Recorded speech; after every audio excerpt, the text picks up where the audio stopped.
Alrighty. I think we can go ahead and start. Perhaps. I'm gonna go with yes. Hello, everyone. My name is Caden, and welcome back to Ace Attorney Trilogy, but specifically we are doing, or starting, Justice for All, the second game. I didn't expect to do it so soon, but at the same time I kind of just wanted to do it, because I guess after playing the first game I just thought, well, I really want to play the trilogy. But yeah, let's just get into it. Episode 1, The Lost Turnabout. Alright.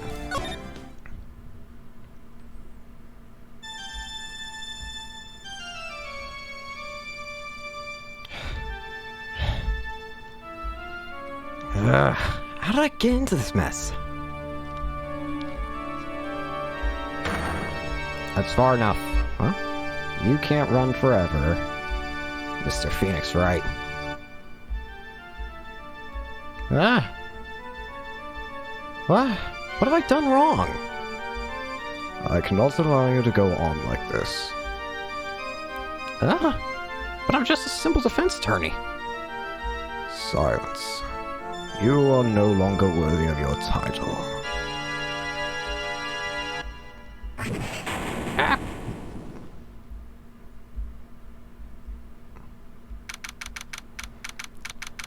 September 8th, 908, District Court, Defendant Lobby number 1. Ah. What a nightmare. I bet it was this ringtone that caused it.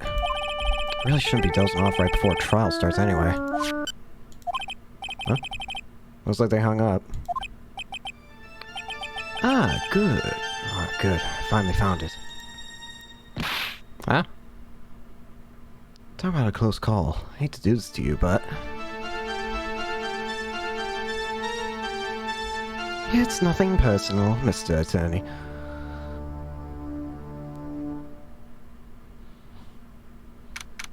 A few minutes later, District Court, Defendant Lobby number 1.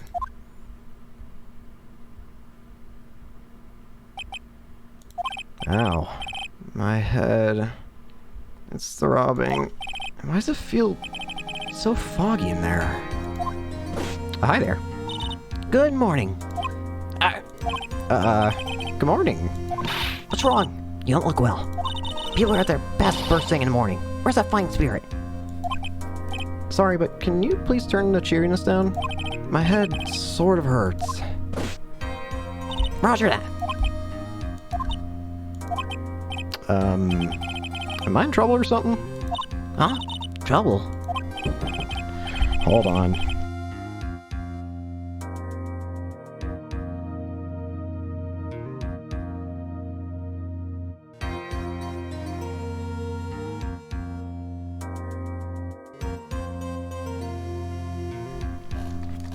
Apologies for that. Wait, never mind. You're a policewoman, right? I thought maybe I had done something wrong. What are you talking about? I'm the one in trouble. It's my own important badge. It shows I am a defense attorney. Maggie Bird. My client. The only thing I can call is that she's a policewoman. Age 22. She was no 22. Dustin Perrins, age 30, the victim and a policeman. Seems that he was dating the defendant, Maggie Bird. Cell phone. I found this in my pocket, but I don't remember what it means or how it got there. Dustin's autopsy report. Time of death,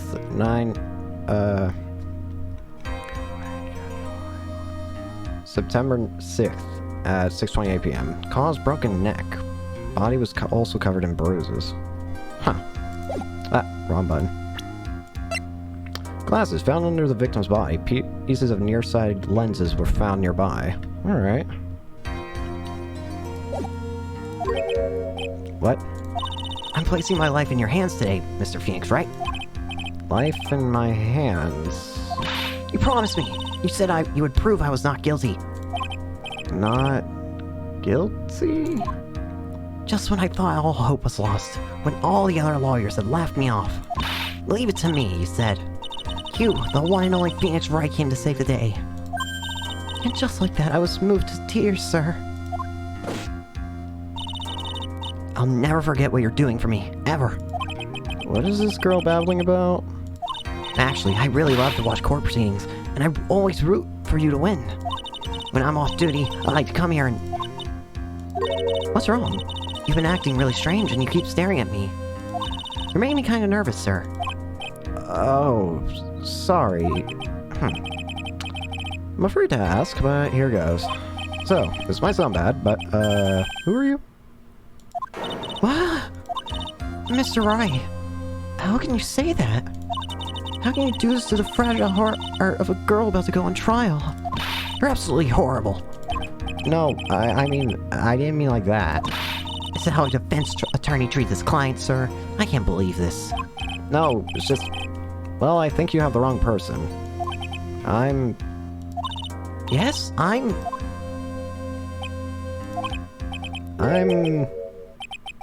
Who am I? Why am I drawing a blank here?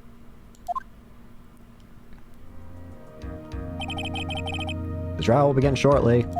Will the defendant or lawyer please proceed to the courtroom immediately? The trial's about to start. I'm counting on you in there, okay? I guess I must have amnesia. Let's see, what can I piece together? From the sound of things, it's probably safe to say that I'm a defense attorney. And that girl, I said I'd prove her not guilty. Can't believe I made such an irresponsible promise. Someone please. Tell me this is just a bad dream. Why do I get the feeling this is one dream I won't be waking up from?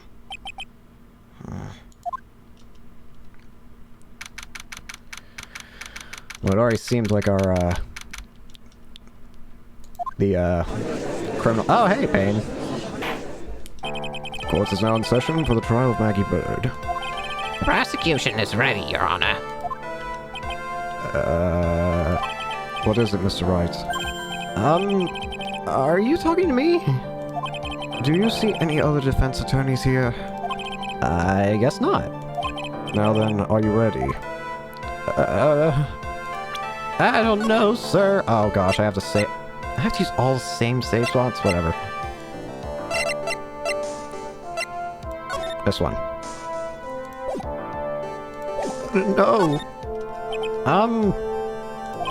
What if I said no? Would that be alright? Of course it wouldn't. And why bother asking to begin with? Actually, you see, Your Honor, my memory's kinda... The court will not hear the defense's excuses. Because the defense is a member of the police, this case is under great scrutiny. Therefore, we must make this trial fair but swift. I believe I've told you this before. I hope you're not telling me you've forgotten. Actually, I have. Mr. Payne, your opening statement, please. Yes, Your Honor. As I'm sure you're well aware, the defendant is accused of killing her lover. What's worse, her lover was a fellow police officer. A policeman? You did what to a policeman? It wasn't me. And besides, Dustin and I, we weren't lovers like that. In any case, the prosecution will prove that the guilty party is none other than the defendant. Very well. Mr. Payne, please call your first witness. It's been a while, Mr. Wright. Let's see what you've learned since last time. I won't show you any mercy this time, rookie. Okay, and who are you again? The prosecution calls Detective Dick Gumshoe to the stand. Hey! Here we go. Don't let me down, Mr. Wright. Nowhere to hide. You know, nowhere to hide. I'm so dead. You know, thinking about it, you're the girl back in the 5th case of the first game. You're the girl that Gumshoe had in their, a photo of in their locker. So are you like... No, you're... I don't know if you're related, cousins? I don't know. Let's find out. Hey, Gumshoe. Witness, please state your name and occupation. My name is Dick Gumshoe, sir. I'm the detective in charge of homicides Downs Precinct, sir. You don't look very well, detective. Well, sir, the defendant, She works under me, so, you know. You work under that detective? Yes, sir. And while I was in training, he was always watching out for me, sir. He's such a wonderful guy, sir. I'll never forget what he's done for me. Okay, calm down. I believe you. Detective Gumshoe, please describe for us the details of this murder. Yes, sir.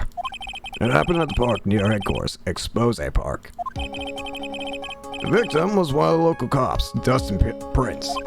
He was pushed down from benches on the upper path, sir. The landing beat his body up bad and snapped his neck. The details are listed in the report that was distributed yesterday. Oh, yes. This autopsy report, correct? Why do I not remember getting a copy?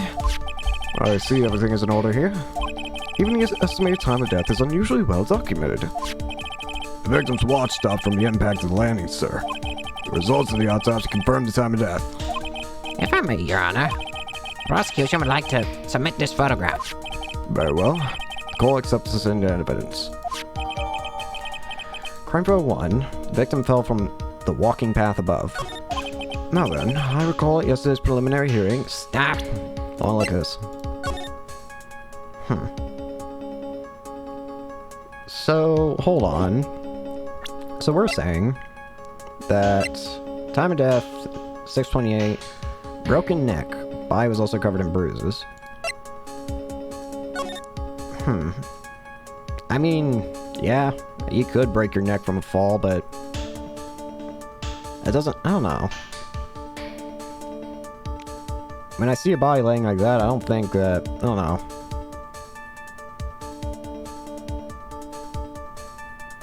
Also, why are you having people in the back? Like, why are you letting people see this? Is there anything else out of... that seems weird? I mean, I guess why is he, like, pointing a little bit?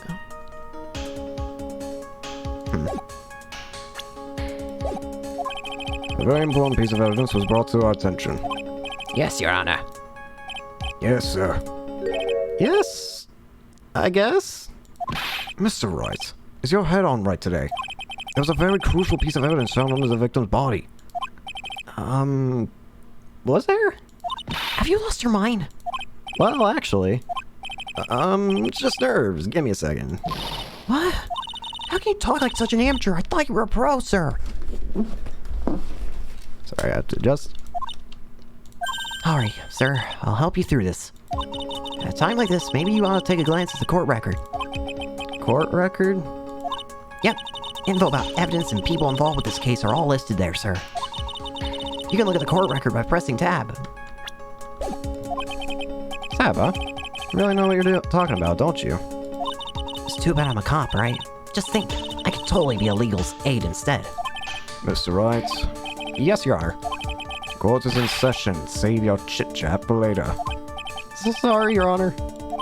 Well, I guess I better check the court record and see what I can find. What was it again? Tab? Alright, Mr. Wright, let's see if your notes are in order. What was the piece of evidence found underneath the victim's body? It was the glasses, right? Found under the victim's body. Glasses. That's simple, Your Honor. A broken pair of glasses. That's right. The victim grabs his killer's glasses as he was being shoved, sir. Doesn't she still have them on? And held on to them as he fell. Hey, why are you giving me that evil eye? Those glasses you're wearing. Yes, this is my spare pair. But these glasses they found at the scene of the crime are not mine. I swear, sir. You sure about that? Look, it was a coincidence that on the same day I accidentally stepped on mine. Coincidence, she says. Your Honor, I have further evidence to present. Oh? You have more? And this evidence is very decisive. Very well. Let's hear from our witness about this evidence. Alright. Oh, new music. There's something even more incriminating than the glasses under the victim's body, sir. During this date, the victim was pushed from the bench area. But he managed to write the culprit's name on the ground where it landed. Maggie. Not only saying it, but it was clearly the defendant's name, Maggie, sir. With this piece of evidence and the glass, it's hard not to say she's the culprit. Weird. This is a picture of the writing, Your Honor. Like, this is... Yes, I can see her name is clearly written here. The prosecution would like to submit this picture. Understood. Court accepts it into evidence. A photo of the area around the victim's hand. As if the glasses alone didn't make you look suspicious. Even the victim wrote your name. Aim clear as day on the ground. But I already told you. Those glasses aren't mine. And how do you explain his dying message? It's a conspiracy. I'm not guilty, sir. Mr. Wright, you may cross-examine the witness. Cross-examine? This is it. I'm counting on you. Sure, but what am I supposed to do? What? This isn't like you at all. Normally this is the part where you get in the witness's face. Get in their faces and do what? I guess there's no way around it. Okay, I'm going to lend you a hand. The prosecution's witness is all hide things from the court. Which means they lie from time to time. Lie? But isn't that detective your superior? Well, even if they don't mean to lie, sometimes people just remember things wrong. Like the detective. He does sort of look like a scatterbrain. Doesn't matter. Either way, it's bad for us, sir. That's why when you question witnesses, you have to find and expose their lies. Mr. Wright, your cross-examination, please. Yes, Your Honor. Talk about trial by fire. Here goes nothing. As long as I can expose the lies, we should be alright.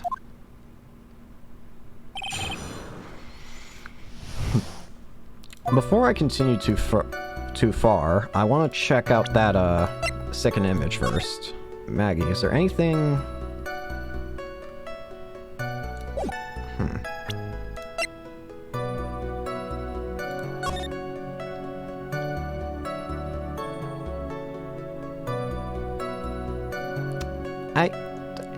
Is it just me, or does it look like it's, like... I don't know if it's just quality or whatever, but... It honestly looks like it's, like, rubbed away. I don't know. Had to check it. Press it. About those glasses. Do you have any proof that those belong to my client? The lenses are nearsightedness and are almost the same strength as hers. Even the frames look kind of like the one she's wearing in her ID, pal. What should I do now? Hold it. Almost and kinda are not good enough in a case like this.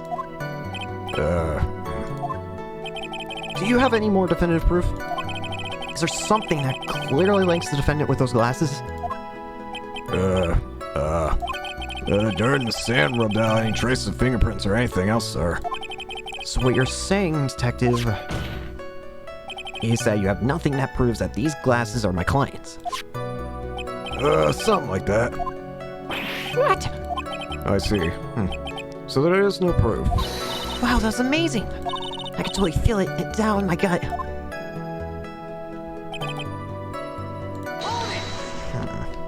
Now, you're sure he was pushed and that's how I fell? Yeah, pal. If you look at the wounds on the victim's body, there's no way it was anything else. Please continue with the testimony, detective. Anyway, this act fell pretty far.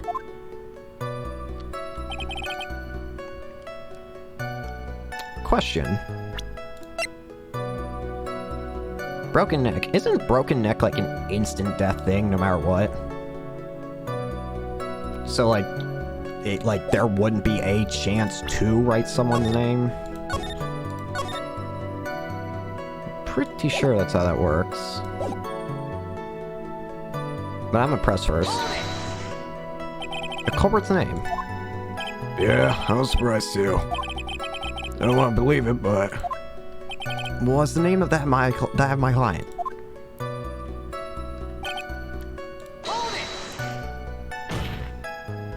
Are you absolutely certain? Sorry, pal, but that's what it said. This is a picture of it. No matter which way you look, it still says Maggie. He's got a point. Hey, hold on. Don't harm me. I know the picture says Maggie, but... Now that she mentions it, something does feel kind of off about this picture. That's how you know you found a contradiction. Now hurry up and present some evidence. So that's what spotting contradiction feels like. Better check the court record again.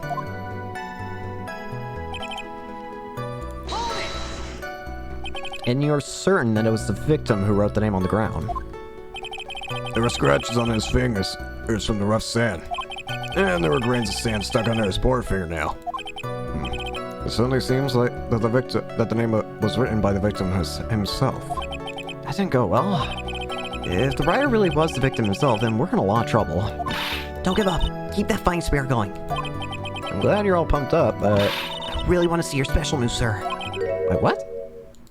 You always look so cool when you present evidence. Present... evidence? I don't know. You mean... oh, wait. Oh, yeah, you mean that evidence. Actually, I was just thinking about that. Yes, the Great Phoenix Wright is back. Oh, that's right. Huh? I heard that lately you can present not only evidence, but people's profiles as well. It sure makes things a bit more complicated, so be careful, sir. So I can actually... people's profiles, huh? Alright, let's give it another try. So I can now present profiles, that's cool. So, let me write... It seems like it was dating defendant Maggie Bird. The victim and a policeman. It seems like he was dating defendant.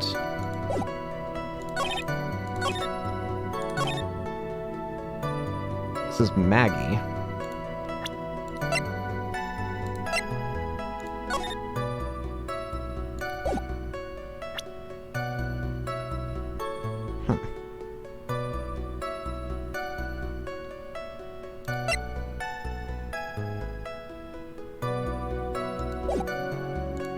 I mean, why is the first case already giving me trouble? This is literally the first Acropolis examination. This does not bode well, you know. This piece of evidence in the glass, it's hard not to say that she's the culprit. Don't give up. Special move, present evidence, enlighten me. About this presenting evidence. Okay, when you're listening to testimony, you can compare it with the court record. If you do that, you're sure to find contradictions in a witness statement. Contradictions? Well, there are many reasons why testimony might contradict the evidence. Witness might be lying, or maybe they're just mistaken. Uh-huh. And? You still have no idea what I'm talking about. When you find a contradiction, open the court record to the IME, and then I present that Evidence. Right? You got it.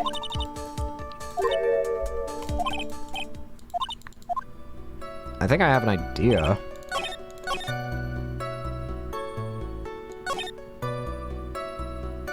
I don't like saying it, but it was clearly the defendant's name Maggie, sir. Remind me, how do you spell Maggie's name?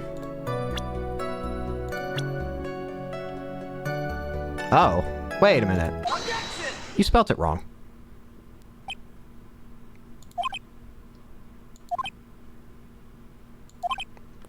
What is it? What? What's come over me? Without thinking, I just blurted out objection. And I yelled it at the top of my lungs, finger outstretched, ready to take on my opponent. What a rush. Detective Gumshoe, You talking to me, pal? please state the defendant's name for me.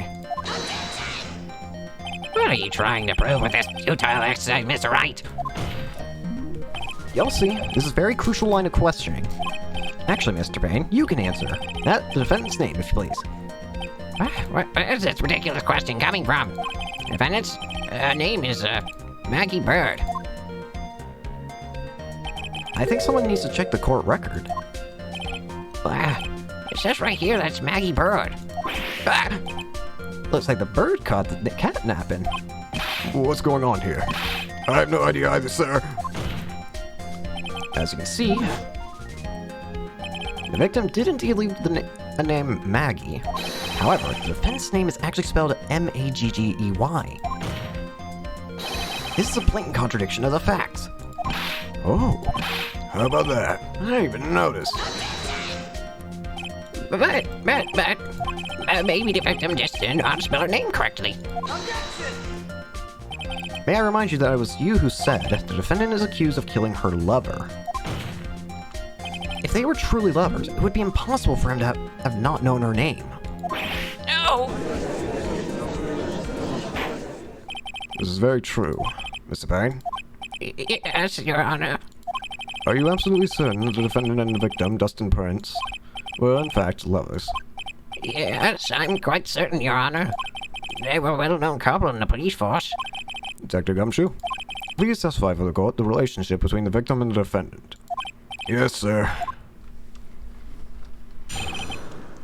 Dustin and Maggie. Got it? Officer Prince and Officer Bird had been going out for about half a year. It sounded like they were even talking about marriage. The day of the incident just happened to be the victim's birthday, sir. Maggie, Officer Bird, had gotten Officer Prince a present. It was something she had bought over 2 months ago. I should know, because she came to ask me. She came to ask what she should get for him. Oh, those two sound like they were close. Nevertheless, tragedy struck. Yes, I see. You may cross-examine the witness, Mr. Wright. What I want to know is why. What about motive? Don't we need a motive for her? Like, why would? What would she get out of killing? Doesn't a motive always need to exist? I mean, well, not always if it's an accident, but if it's well, that actually no. If it's an accident, then wouldn't the charge actually be way less? Because, well, I mean, murder is murder, yes, but actually, technically, yeah, right? I'm getting off topic. How do you know about this? Every year in March, we have a training camp for us cops. Officer Burr was a rookie at the time, and she and Officer Prince seemed to hit it off. Got close, I take it. Actually, I was supposed to go too, but I couldn't pay the deposit for the trip, so I didn't. If only I had gone on that trip. What is it? Oh, nothing, sir, really. Anyway. Marriage? Marriage? But wasn't the victim 8 years older than her? Well, you saying the guy's got married to someone the same age as himself, pal? No, that's not what I meant at all. Detective Gumshoe and Dustin were only a year apart, you know? Ugh, I think this fella has a ways to go before marriage. Mind your own business, pal.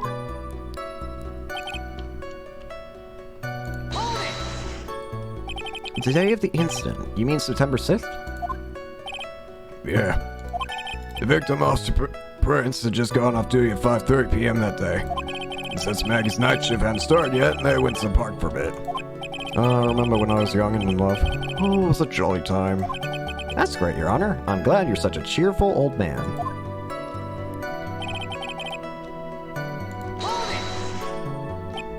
You seem to know a lot about the defendant. Well, that's because I'm her boss, and I gotta watch out for my subordinates.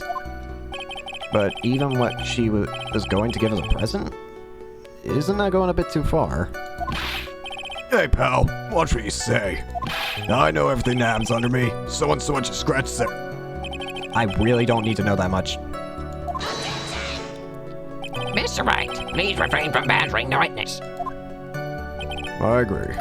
Even if this witness has a crush on the defendant, that should not be the point of the discussion at this time. Hold on, remind me the ages of everyone again. 22, 31. Alright, okay. Whoa, wait a second. Why are we talking about this? It's all your fault, pal. You're guilty. I should have you arrested. I think the good detective is about done here. So she bought over 2 months ago. May I ask? Over 2 months ago. Yep, she's a very considerate woman, pal. So, what was this birthday present? She got him a glove. A single glove. Why would she only give him one? Actually, Your Honor, the glove in question is a baseball glove. Oh, I see. A baseball glove. Officer Prince was a huge baseball fan. A baseball glove? Just now, I believe you said that the present was something she had bought over 2 months ago. Yeah. Are you saying she bought that glove at a store that far in advance? Nah, nothing like that, pal. Then what is it like? She ordered it. It was custom made. Custom made. The glove was custom made. Yep, that's what I said. So the glove was custom made. Yeah, I really don't see how this glove is related to this case. Yes, it would seem that there's a little relevance. What do you think, Mr. Wright? Do you think this glove is really relevant to the case? I want to look at something. Court record.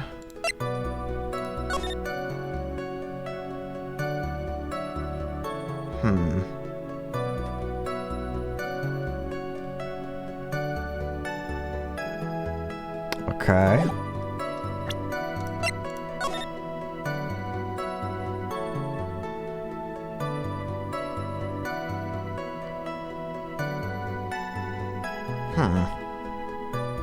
Nah. I'm still gonna say it is, because I think it is. I don't know where this will lead me, but... Of course it is relevant. That glove is the key to this whole case. Yes, bluffing to the max. Now this is the Mr. Wright I know. I'm so happy you're back, sir. I was wondering how long it'd take. This is great. Pressing people. Feels like I've done this before. As if I used to do this to squeeze information from even the most tight-lipped people. Very well. If you are that convinced, then let's hear some more about the matter. Actually, I brought in the glove with me today. And? Why didn't you say so earlier? Hurry up and show the glove to the courts. Well, I didn't think it had anything to do with this case. It's a banana. Anyway, this is it, sir. It's, rather yellow, isn't it? It's a banana. Baseball glove. Birthday present from Maggie to the victim. It was custom made. Master Prince really liked the color yellow. And that's why he had a special order. Yeah, that's right. That and one other reason. I think this court has heard enough. It's clear that the victim and the defendant were involved with each other. Yes, that's correct, Your Honor. Now, if that's true, it brings up an important question. Why is the name Maggie really written by the victim? I see your point, Your Honor. Detective Gumshoe, please tell the court a little more about the name on the ground. Yes, sir. The glove was added to the court record, right? Yes, it was. I can't examine it yet. Looked at the writing we first looked at that handwriting. Well, unfortunately, we weren't able to confirm that it was the victim's handwriting. Next, we checked the victim's pointer finger. We found that there was sand trapped under the victim's fingernail. There were also scratches on his skin that were caused by him writing on the ground. From this, we can confirm that the victim wrote this name with his right hand.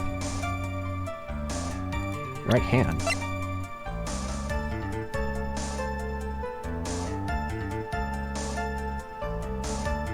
Okay, that is a right-handed glove by the looks of it.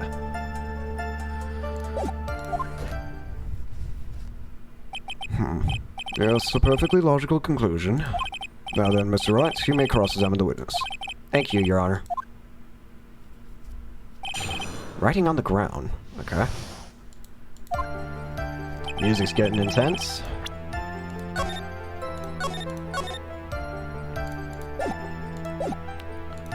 Hold it. But can you really determine handwriting based on a sample written in the sand? This is why amateurs are amateurs. We're not a bunch of simpletons, pal. Scientific investigation in this country is actually pretty cool. Good. I believe it's time to get back on to the real points. Agreed, Your Honor. So, what was the result of the investigation? Unfortunately, we couldn't. So in the end, you couldn't confirm it? Hey, don't look down on us. I told you, we're not a bunch of simpletons, pal. Everyone knows you can't find out everything you want with scientific investigation. I've never heard that before. Me neither. Nor have I. I never heard anything like that at the police academy, sir. Okay, so I made it up. Anyway. Thank you, Gumshoe.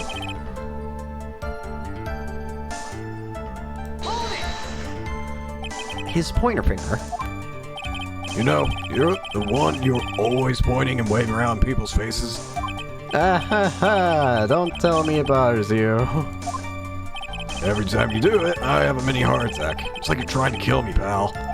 In any case, you examined the victim's index finger, correct?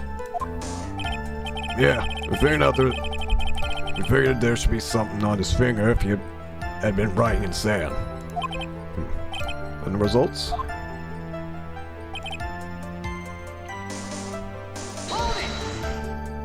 And what does that prove?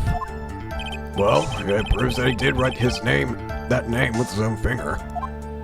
Yes, which explains why there was sand stuck under his nail. I guess he's right. And there's more. But wait, there's more. Scratches on his skin. Yep, can't see them with your naked eye, but they're there. This is incredible. Sure is. That's the power of scientific investigation. They're so small that we had to use a magnifying glass, like a really strong one. It's got that really scientific sounding name. You mean a microscope? Yeah, that's it. We used one of those, and that's how we found them. I can't believe this guy doesn't know what a microscope is.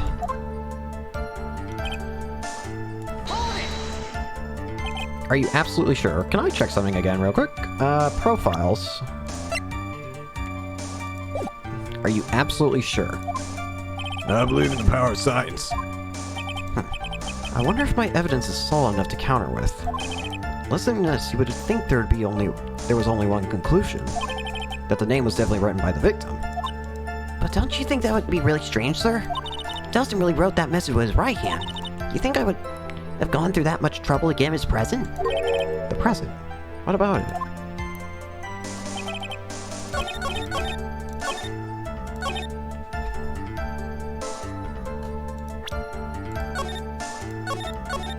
I assume you want me to present the glove.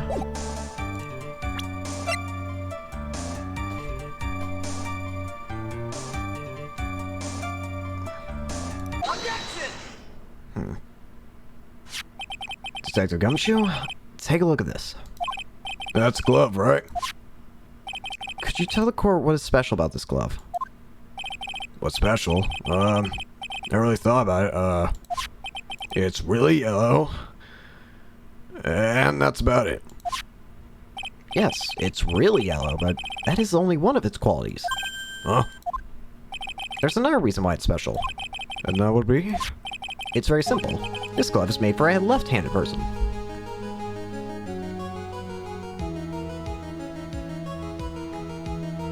That image don't look left-handed to me, pal. At least I don't think. Wait, how do you wear a glove? Or is it, like, pressed inward? I don't know anymore. Whatever. Left-handed. Why, you're absolutely right. This glove is made to be worn on the right hand. That's why it had to be custom made. I have never seen a bright yellow left-hander's glove for sale, have you? Well, no. So, Detective, which hand did the victim use to write the name with again? That's easy. Look, it's obvious on this picture that was... Wait a second. Don't forget that the victim was left-handed.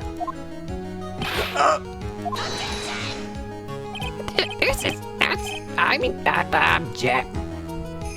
Overruled. Mr. Wright, I would like to know what your line of reasoning proves. There's only one conclusion that can be drawn. A left-handed person could not have written a message with his right hand. Therefore, the person who wrote the name Maggie could not have been the victim. Order, order. When you think about it that way, yes. It is not possible that this name was written by the victim himself. Then that means Maggie is... No, it's not possible! Mr. Wright, Yes, Your Honor. the evidence that the prosecution has presented has failed to prove the defendant's guilt. In fact, I believe you have proven her to be innocent. No! Oh, right, you did it, Mr. Wright. Oh, I feel like I can breathe again. It seems that we have reached a conclusion. You did a fine job once again, Mr. Wright. Me, Your Honor? Well, thank you, sir. See, you got complimented by the judge again. You're really good. And that's why you can't give up being a lawyer, sir. Are you joking? I'm more than ready to retire. Oh, now my verdict. This court finds it... No, not yet. I mean, please give me a few more minutes, Your Honor. What is the meaning of this, Mr. Payne? The prosecution is not finished yet. What do you mean? We would like to call our next witness to the stand. What? And what did this witness, witness? The moment the victim was pushed to his death. What's more, he saw the very face of the culprit. The heck? Order in the court. I believe the recess is in order. Afterward, we will hear from this new witness. I had a feeling that was a bit too easy. I need more information. I also see what I can find out during the recess. I can't let my guard down. It's only going to get tougher from here. Court is adjourned for recess. Well, it definitely seems like this case is going to be longer than the first case of the first game. Because I don't even think the first game's first case had a recess break in it. I don't think it did. Amnesia! I can't believe my lawyer's trying to defend me in such a state. Why didn't you tell me, sir? I'm sorry I didn't mention it to you. Oh, I know what to do. I heard you can fix something like this with a really strong shock to your system. Come on, lower your head a little. A Maggie kick should do... Please, no. No. I think I'll pass on this one. Come on. I'm sorry. Whenever I see someone in trouble, I have a hard time leaving them alone. I tend to stick my nose in where it doesn't belong and try to tackle everyone's problems. Well, my head's one problem you won't be tackling today. Well, we're here to solve your problem first. We can deal with mine later. For now, do you think you can fill me in on a few things? Of course, I'd be honored to. Well, I guess we'll start with my name and then I guess I can tell you about me. No, that's okay. Really. I think I know you and your name pretty well by now. I was wondering if you could help me figure out a few things about myself. So, my name is Phoenix, right? What a weird name. This is serious. You really don't remember. I'll tell you what, sir. You can have this back. Maybe it'll help. This is a business card? I got this from you. It's my most prized possession. You can borrow it for now, but please give it back, okay? Okay. There's some numbers written on the back. Oh, that's your cell phone number. Phoenix business card? It's my business card. I hand wrote my cell phone number on the back. I guess for now we should stop talking about me and start talking about this case. No, I want to look at this. Never mind. This case? Yep. Can you think of anything that would be helpful for me to know?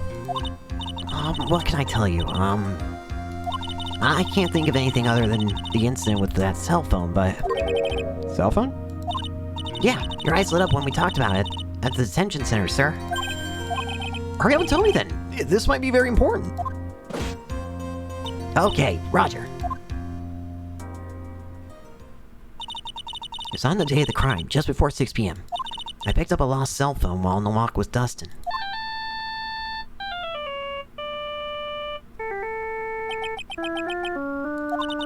All of a sudden, the phone began to ring.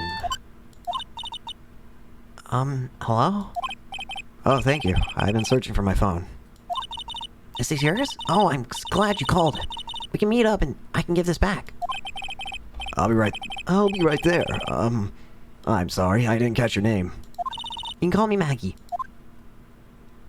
She got a blue Badger shirt. We agreed to meet up at 6 p.m. Dustin and I waited for the person to show up. But they never did. So where's the phone you found now? I gave it to you yesterday. Huh? To me? Is it that phone in my pocket? You mean this? Do you think it has anything to do with the murder? I don't really know, but if my eyes lit up... You were here all along. Oh, hey, Maya! You're so mean. I called you a million times, but you wouldn't pick up. And when I went to check in the courtroom, everyone had already left. Now who in the heck is this? Let me guess. I'm supposed to know this girl too. Hey, good morning, Maggie. And good morning to you too, Maya. So, how's it going? Is there word for worse than abysmal? Oh, what if I said that everything will be fine? That's right, it's my answer to rescue with the ultra-decisive, super important evidence. Here you are, Nick. The thing you wanted me to bring. Huh? Oh, thanks. What the heck is this? A list? There's about 20 people's names and phone numbers written on it. It's kinda tough, but I managed to dig up some dirt. Looks like these guys are up to no good. No good. As in? There's a group of con artists the police are currently investigating. I think these guys are members of that group. A list of unfamiliar names and phone numbers. Members of Conar's group? Why would a group of Conars pop up in a case like this? Don't look at me. And where did you get this list from in the first place? What? Don't you remember, Nick? You're the one who asked me to look this up yesterday. Oh, is that right? These numbers were in the memory of that phone Maggie found. So that's where they're from. You're awfully forgetful these days, Nick. I hope I never get to be as forgetful old prune like you. Actually, Mr. Wright is... Mr. Wright, recess is now over. Please bring the defendant and return to the courtroom immediately. Oh, yes, yeah. I have to get going. We can talk about you being old later, Nick. Wish us luck. I guess I have all the pieces now, more or less. All that's left is put it all together. I'm not going to lose this. I can't. Come on, Nick. Better get a move on. Yeah.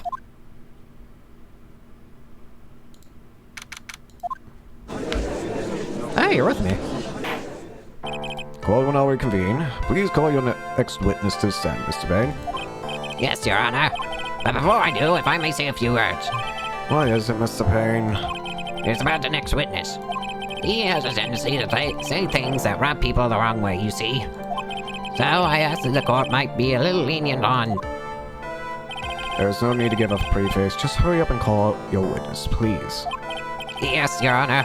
Prosecution calls its next witness a drifter who was taking a walk in the park on the day of the murder. Can I have a name? Hi there. Please say your name for the court, witness. Before I do, I'd like to clarify something. A little something. Huh? Oh, alright, go ahead. Just now, you introduced my wonderful self to the court, correct? Perhaps there's a drifter who's taking a walk. Did I? But I will not stand for that. Now you've tinted the court's eyes and colored me wrongly. Sure, I suppose calling me a university student would be the absolute truth, but given itself, earth and everything in my life is the utmost highest top great quality, and I merely look for unbeatable stuff and have a right to selection. Yes, I understand. I'm very sorry. I'll be more careful from now on. What, is he a human shower box? I have to question him? Fashion, cars, women, glasses, and of course, university. First rates only need apply. Glasses? But you aren't wearing glasses. That's enough. Your name, witness. Oh, is that how you want to play this? Using your power and influence to keep the young people down? Yeah, I see how you work now. You old people and your dirty tricks. You thought you had me, but you thought wrong. I'm sorry, it won't happen again. Oh man, I forgive you. Alright, I suppose I can tell you my name. I'm Richard Wellington, the drifting virtuoso with a PhD in drifting, as it were. If you want to, you could call me a university student in transit. Ahem. Mr. Wellington, on the day of the murder, you were taking a strolling to the park, correct? It would appear that you are attached to that word. If you must, then by all means. But I remind you that I am in no way a prepubescent boy, out on a walk with mommy. If you must know... Anyway, please testify to this court about what you saw during the walk. You see, you said it again. Taking a walk. You know, you... What you witness will do, Mr. Wellington. Hey. I was at the park all afternoon, deep in thought about my life situation. I don't remember the time all that well, but I do believe it was past 6 p.m.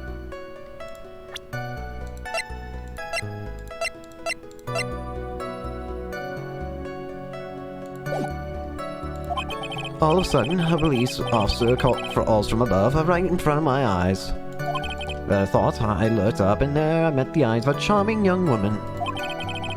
Of course, I remember her sweet face. It was that of the pretty defendant there. The only other thing I saw was that banana that fell with a police officer. Ah! Certainly a decisive testimony. Decisive? Nick, did you hear what he just said? Yeah. That's all you have to say. How can you be so calm? It's strange. My mind is very calm and clear. Maybe it's because I believe in my client. You mean Maggie? Yeah. If she really is innocent, then that can only mean one thing. That guy's lying. You may now question the witness, Mr. Wright. I'll find out the truth, no matter how well you craft your lies. I already see what his mistake is. But we'll press him for entertainment value. I was on the walk and then I got pressed. So you were at the park all afternoon. You seem to have a lot of free time. Well, that was very rude of you. But then again, what can I expect? That's what you get from a man who's graduated from a no-name trash university. No-name? Trashy. Now, this might be hard for a mush-headed, feeble-minded baboon like you, but I have to think very carefully about the future of our great country. I thought you said you were thinking about which college to go to just now. Oh, please. Which university I go to will directly affect the very future of this country. That arrogant little snot.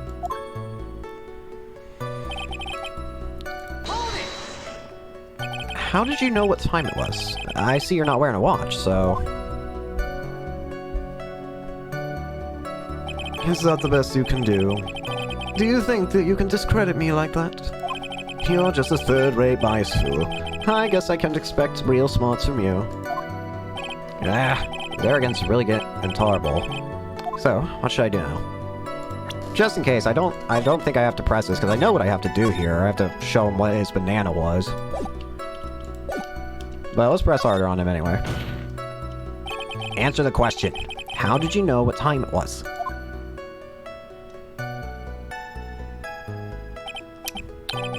I can't believe I have to deal with a worm like you. You're just a shallow man who can only slam on desk and point at people for fun. I guess I don't have the choice.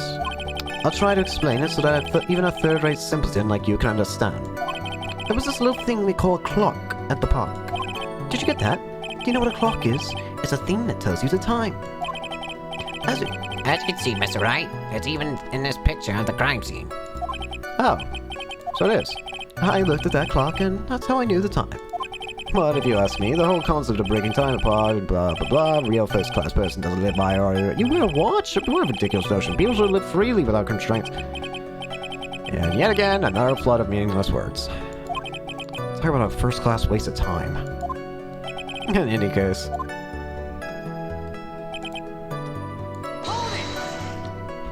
And how did you know he was a police officer? You obviously have no idea how powerful my deductive reasoning skills are. With one glance, I could tell just what kind of occupation he has. That shoddy do-it-yourself hairstyle practically screams out on the police in those cheap, low-quality shoes, and I suppose it should be because he was wearing an officer's uniform. Shouldn't that statement have come first? Wow, that's pretty impressive. Hey, Nick, do you think he's figured out what I do? Even I haven't figured that out yet.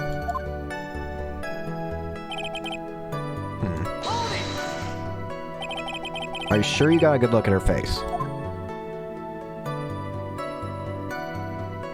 Animals have this thing called an eye, Mr. Wright. They use this eye to see things.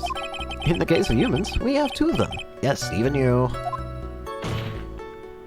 I don't care if I have them or not. Did you or did you not get a clear look at her face? That's what the witness was just about to get to. I would like to request that Mr. Wright not use such a loud voice during the questioning. Sustained. Mr. Wright, please refrain from raising your voice in this courtroom. And please don't make me have to raise my voice. Oh, you finished. I'd like to continue if that's alright with you.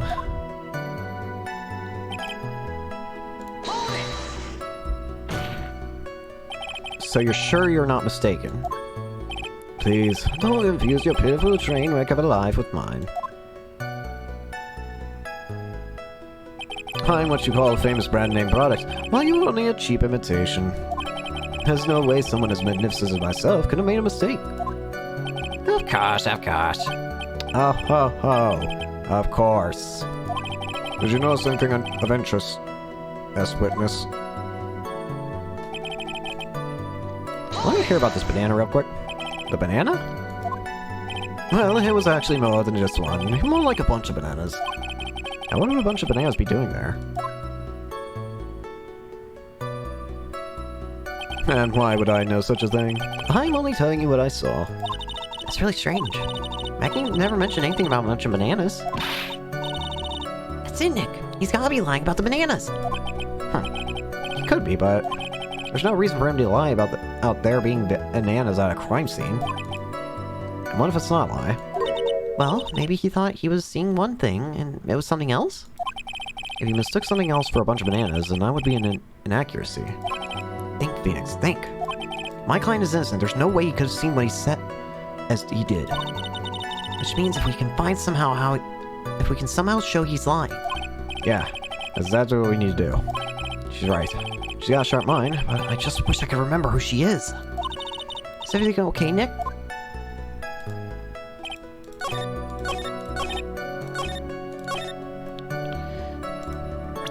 Banana. Mr. Wellington, I believe I have the bananas you saw right here. Ah, so you knew about the bananas too. Why didn't you say so earlier? But don't you think you can use this as a way... But don't think that you can use this as a way to pull more information out of me. And that's where you'd be wrong. Mr. Wright, what is the meaning of this? Isn't it just a baseball glove? Huh? What? A baseball glove? Doesn't it look delicious? Care for a bite? Mmm, tasty, tasty leather. That's not... No! Your Honor, I think this proves one very important fact. This witness loves banana... No. Knows nothing about... has bad eyesight. By the way, just how bad are your eyes? How? Why are you asking me about this all of a sudden? Your Honor, it's very simple to mistake a glove for a bunch of bananas. No, I don't think so. Objection overruled. You're one of those people. Yes, you know what I mean.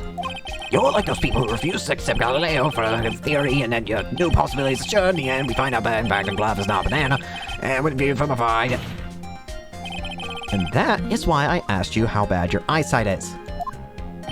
they're both 2200. I suppose you're going to tell me that's terrible. Right. Why are you not wearing your glasses today, then? That's because I lost them recently.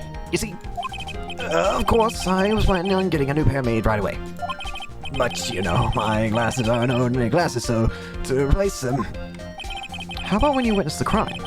Were you wearing glasses then? How about it, witness? You are an unrelenting evil man. You're like those people who rushed into Joan of Arc and then she was brave and courageous. Well, she didn't do anything wrong. She was helping Gerson Burke. Which boils down to you are not wearing your glasses at that time. Therefore, the identity of the woman at the scene of the crime and that of the defendant cannot be proven to be the same by the witness. But the height difference was only 9 feet. It was very possible for him to see the face of the culprit standing on the upper path. Witness, please be more accurate in your testimony. Remember, a person's life is at stake. Yes, Your Honor. Now, then, please continue with your testimony.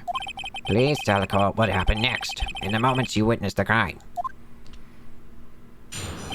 What happened next? The girl on the upper path ran away as soon as she realized I was there. After that, I immediately called the police station to report the crime. It must have been 6:45 when I made the call. Sure, I'll save, but that's not what I was intending to do. 6:45. Okay. And match up. They must have a lot of free time on their hands since they showed up within 10 minutes. So the person who was on the upper pathway saw you and then ran away. Yes, that is correct. Which is why even someone without a superior brain like mine can understand that the girl is the murderer. You may question the witness now, Mr. Wright. Alright. Time to squeeze you for info. Squeeze! She ran away, just like that. Yes, she did it. She saw me and flew the nest like that guilty bird she is. Oh, I'm sorry. Was that a pun too hard for someone who only got a third-rate education? Actually, that did take me a few seconds to get. Anyway, if she ran away the instant she saw you, how could you tell it was my client? The witness has already answered that question. He has stated that the defendant is the culprit. This is true, Mr. Wright. I'm tracking your question from the record. How can I get more information out of him? Immediately. As in? As in immediately. I mean, sure, I mean, it might have elapsed before I did, but That's the duty of every good citizen. or did they not teach you that at your pitiful school? You think people learn about how to call the police in college? Hey, Nick, I think you should take a look at the court records a sec. Huh?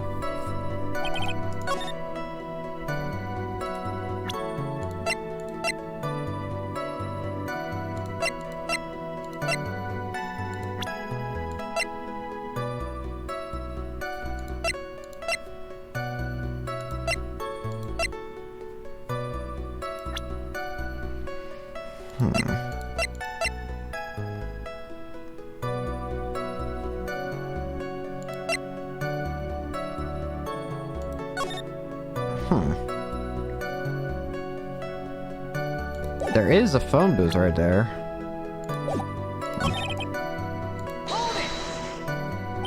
How do you know what time it was? That detective told me. You know which one I mean. The one with the jacket that makes him look like a dropout from a no-name high school. Hey, pal, I graduated from top-ranked college. I don't believe this. It doesn't matter. I don't believe I was mistaken on what time I called. And if I am wrong, then the detective obviously doesn't know how to tell the time. What? Why? You're just some kid who's some lousy kid who... I think the court can see your point. Anyway, how does the police respond? They must have a lot of free time in the house considering they showed up within 10 minutes. Okay. So you're saying that there were police on the scene by 7 p.m. You know what? I just remembered something.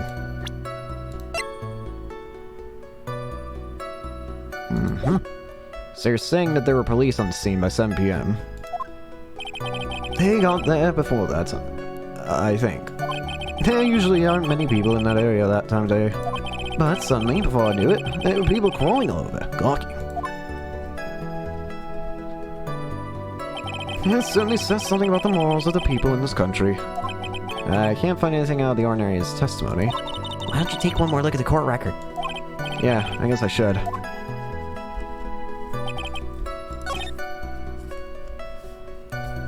Maya said to look at the court record after pressing this statement, so it's gotta be something to do with this, right? Immediately called the police station to report a crime.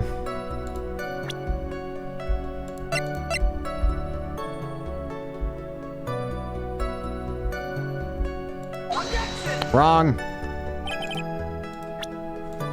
That never happened! You fool! Alright, let me try the other thing that I thought would work. Oh.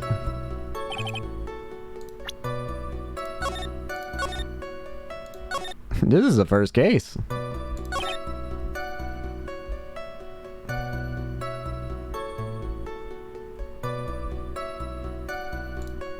$6.45.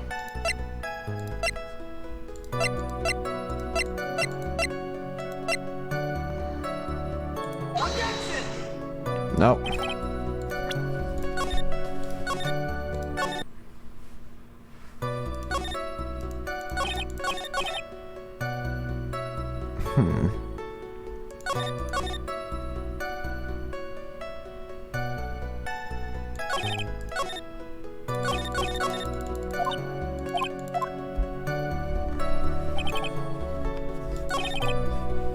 let me see what it says in here again. Amelia's in... may have lapsed. That's good if ever good citizen. Hey Nick, I think you should take a look at the court record for a sec.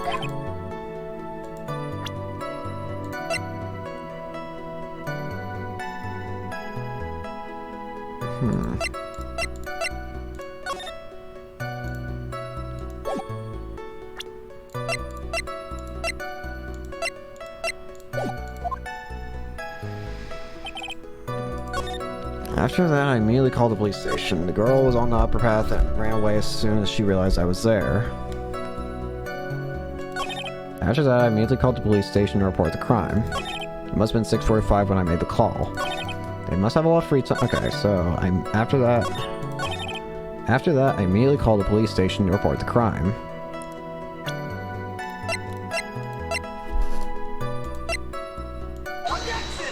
No.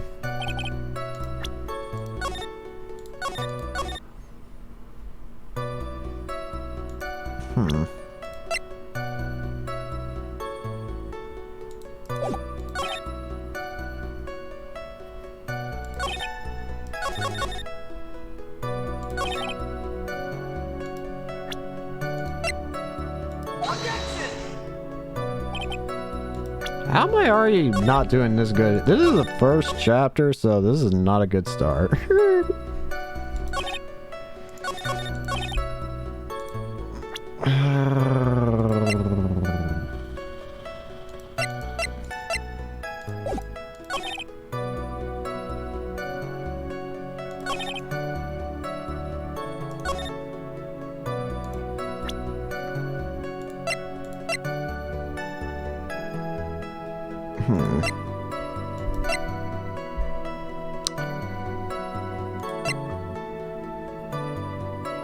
Wait.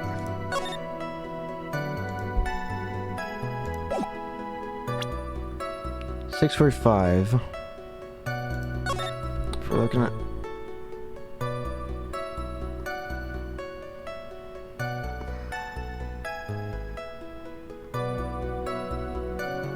I don't think that would work either way, would it? No, that's not the point.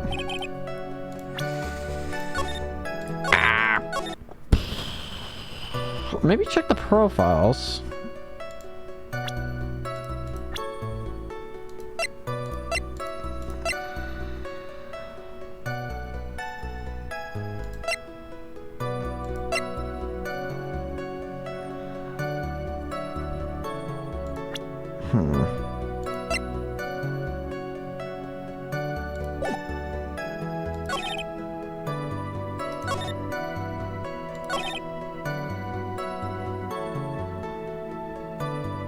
Wait. I don't know.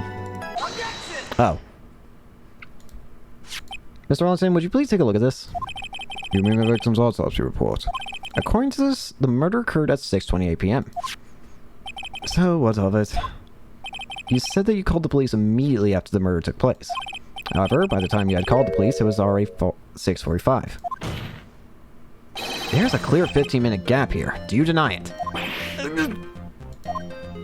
I think this court would like to hear what you were doing during this 15-minute gap. Witness was in shock at the time after witnessing a terrible murder. It's only to be expected that he would be a little dazed. 15 minutes is hardly what I would call a little dazed. Mr. Wellington? Yes? Explain yourself. What were you doing during those 15 minutes? Answer the question.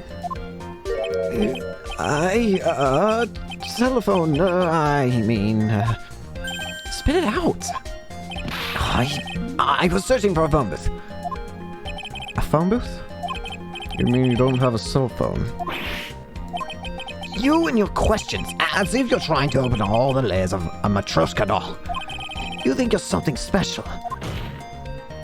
Witness. I lost my cell phone. There, are you happy? You lost it. Unbelievable. You lose your glasses and your cell phone. You must be very scatterbrained when it comes to your belongings. What? Are you seeing that first-rate people are never allowed to lose things? Haven't you ever heard that all geniuses have strange quirks, and by now I've changed my own quirk, and those things are please like that. Enough. Oh man, oh man. Wait, hold on a second. He lost his cell phone. Nick, a cell phone could it be? You mean this phone Maggie found? There's no way. Well, I didn't see this coming. What should I do?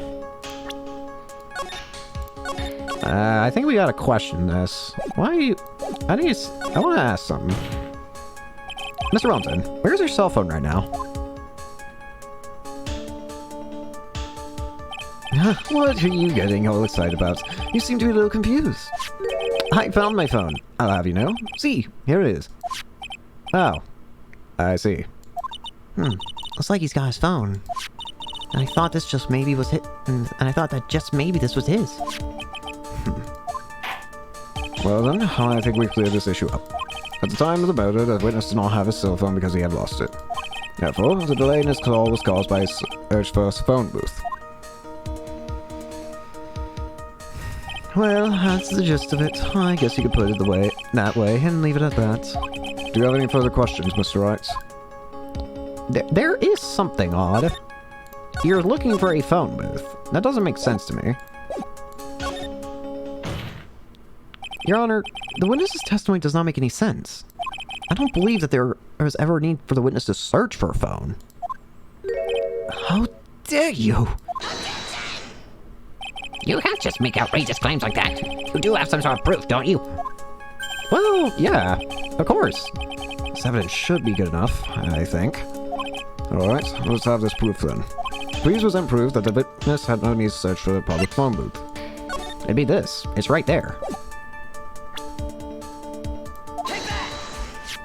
It's quite simple, actually. Please take a look at this. It's a crime scene photo. Is there a problem with it? Oh, there is nothing wrong with the picture. But if you don't understand my logic after looking at it, something's wrong with you. No! It's a phone booth. That is correct. All the defendant had to do was walk 3 steps. Mr. Wellington, why did you not use the phone that was right in front of you?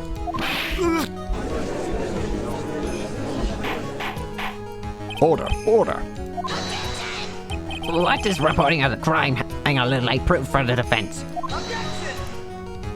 The witness can't explain what he was doing for those 15 minutes. That is reason enough to throw suspicion on his testimony. Yes, this is very true. What do you have to say for yourself, witness? I bet this phone really is his, Nick. He must have killed Dustin to get his phone back. But Maggie said that she was going to return it to him. So there was no reason for him to kill. So there was no reason for him to kill for it. And on top of that, we still have the phone she found anyway. But he wasn't looking for his phone. Maybe he was looking for something else. Was he? Mr. Wright. Yes, Your Honor? Do you have any thoughts what you would like to share with the court? Can you offer an explanation as to what the witness was doing during those 15 minutes? I have an idea.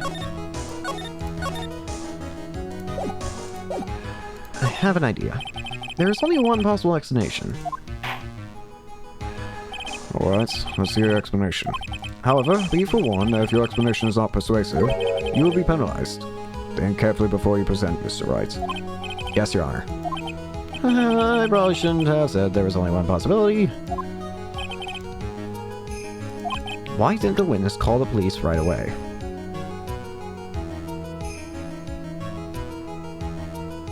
Wouldn't it be his phone? Perhaps.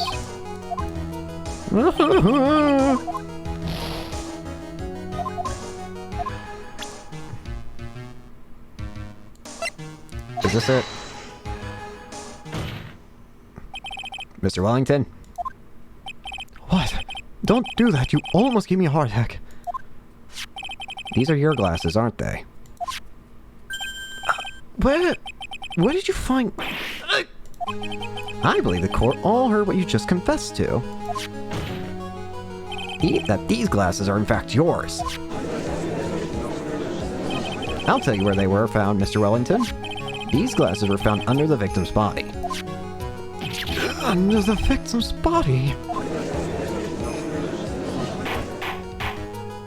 Order, order. Now, wait a second, hold on. I didn't confirm anything. Your Honor, I think the answer is quite clear here. As he fell, Dustin Prince grabbed the culprit's glasses. The culprit knew he had to find his glasses and searched frantically for them. What he didn't realize is that they were under the victim's body. And that is why it took him 15 minutes to make that call.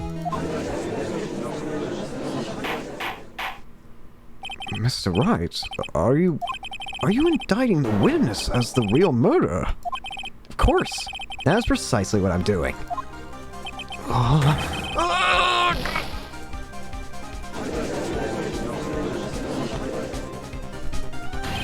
I know I'm right. He's the real murderer. Did you figure out, Nick? More or less.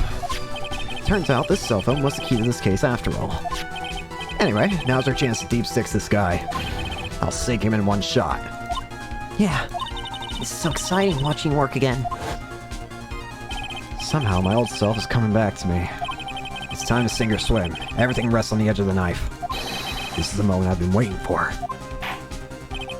Order, order. Your Honor, the defense is making a mockery of the court. Without any sort of ground to stand on, he accused the witness of being the murderer. Yeah, that's right. I'm no criminal. I faced third rate fraud of a lawyer.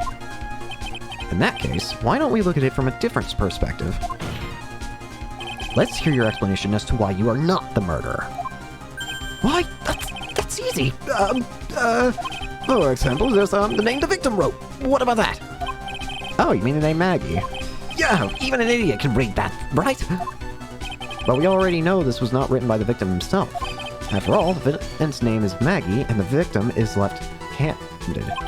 In other words, in order to make the defendant look guilty, the real criminal used the victim's right hand to write her name on the ground. But, wouldn't that mean the real criminal was someone the defendant knew? Otherwise, how else would that person know her name was Maggie or Maggie?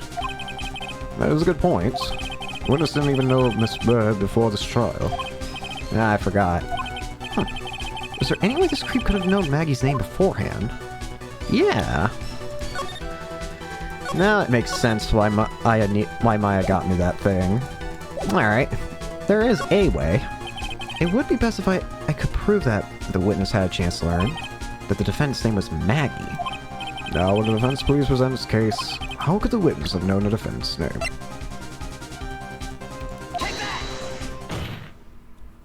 This is how.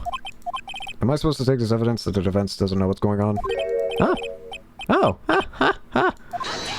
Ah. Aren't you a little odd to be laughing like a 5-year-old? As if I need a lecture from a responsibility from you of all people.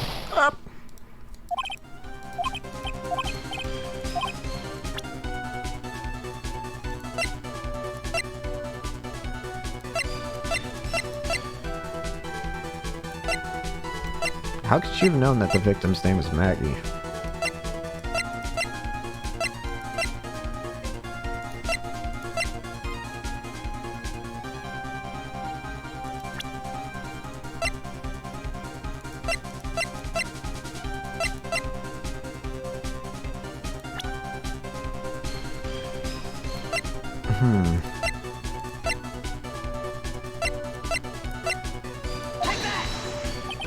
Mr. Wellington, you didn't have your cell phone with you on the day of the murder, correct? So, what if I didn't? When you realized you had lost it, what did you do? What did I do? Didn't you try to find it by calling it? How'd you? Your Honor, these questions have nothing to do with... Overruled. Mr. Wright, where are you going with this line of questioning? Do you think there's some relation between the witness's cell phone and the murder? I do, Your Honor. On the day of the murder, Maggie Bird picked up the lost phone in the park. And she also received a phone call from the owner of the phone.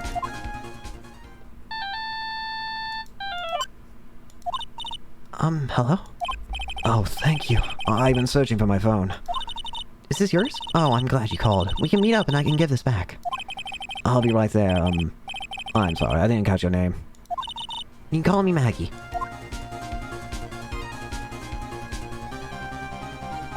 as when you learned that her name was Maggie. But you made one fatal mistake. Fatal mistake. My client's name is Maggie, but the name that was written on the ground was Maggie. This is a mistake that could occur only if you knew how her name sounded.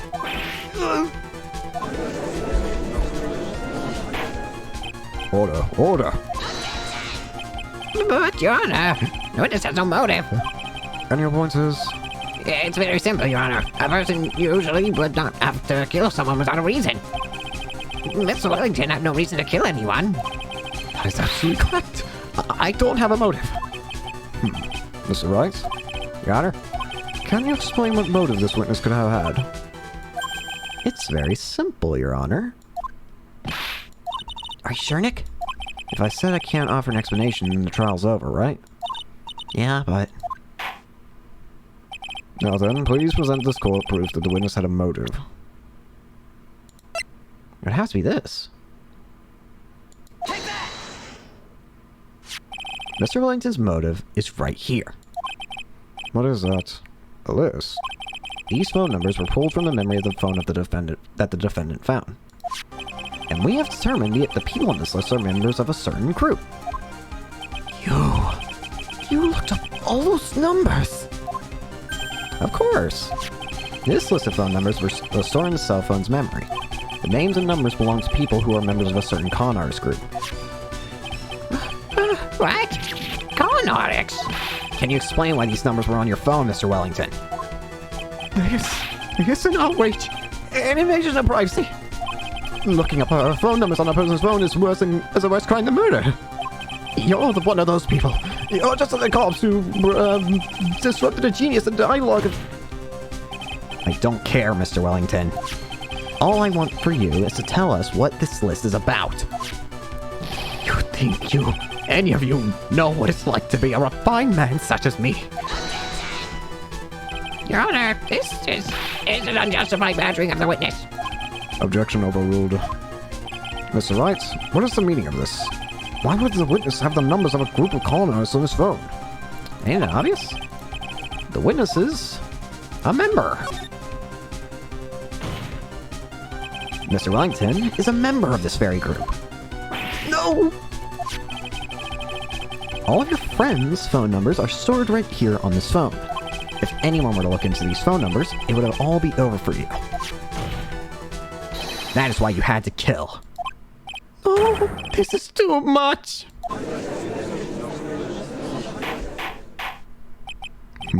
That does make quite a bit of sense. Well, Mr. Wellington, would you care to explain? I got you now. A police officer. Your Honor, What is it, Mr. Payne? Your Honor, this is an unjustified badgering of the witness. You said the exact same thing only a few seconds ago. Please, let's think about the content of that phone call. Hello? Oh, thank you. I've been searching for my phone. Is this yours? Oh, I'm glad you called. We can meet up and I can give this back. The defendant had already promised that she would return the phone. After that, all Mr. Wellington had to do was meet Miss Bird to get his phone back. Why did you need to kill anyone? That's a valid point. What does the defense think about this? If you think about it logically, then it makes sense. Then maybe we should be thinking outside the box. Yeah, if we think like that. Let's see. Maybe that slime ball saw something at the crime scene that made him commit the murder. Saw something at the crime scene that made him commit the murder. But what? What could he have saw that would make him a murderer?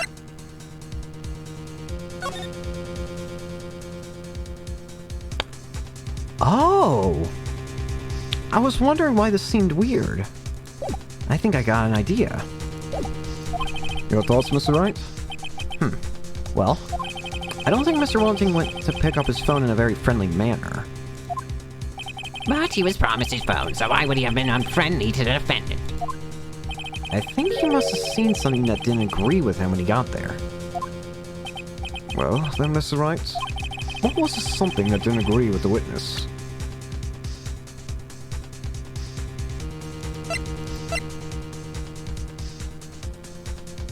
I think it has to be that, wouldn't it? The witness saw this. By expression, I can say that was it. No more pain.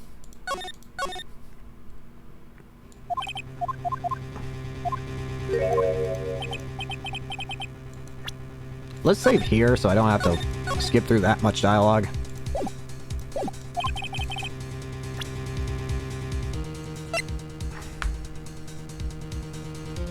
Oh, would it be the... wait.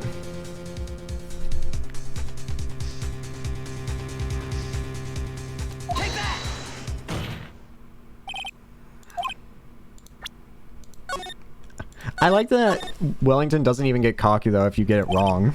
He's just like, what?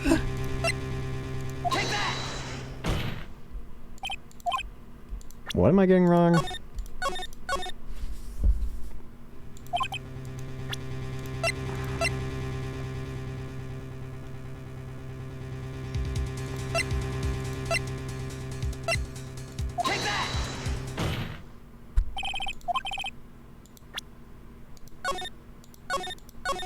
Hmm.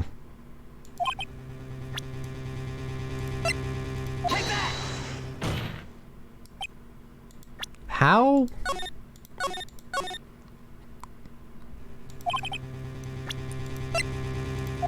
Business card.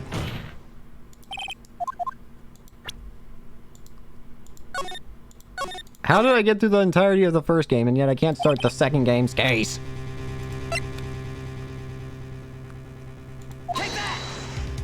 Everything. He saw everything. He saw my badge too. Ay, ay, ay. Did I present this yet? I don't remember.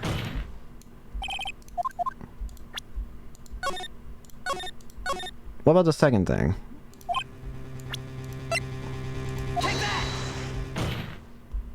Oh, yay, wait. I forgot.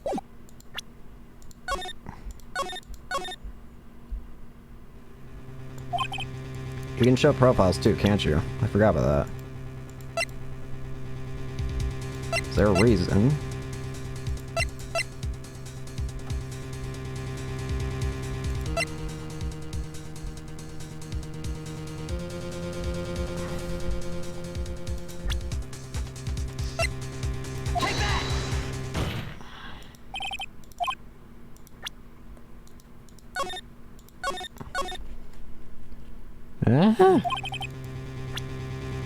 Throw a book at him. He saw Maya. He saw pain. He saw himself. No.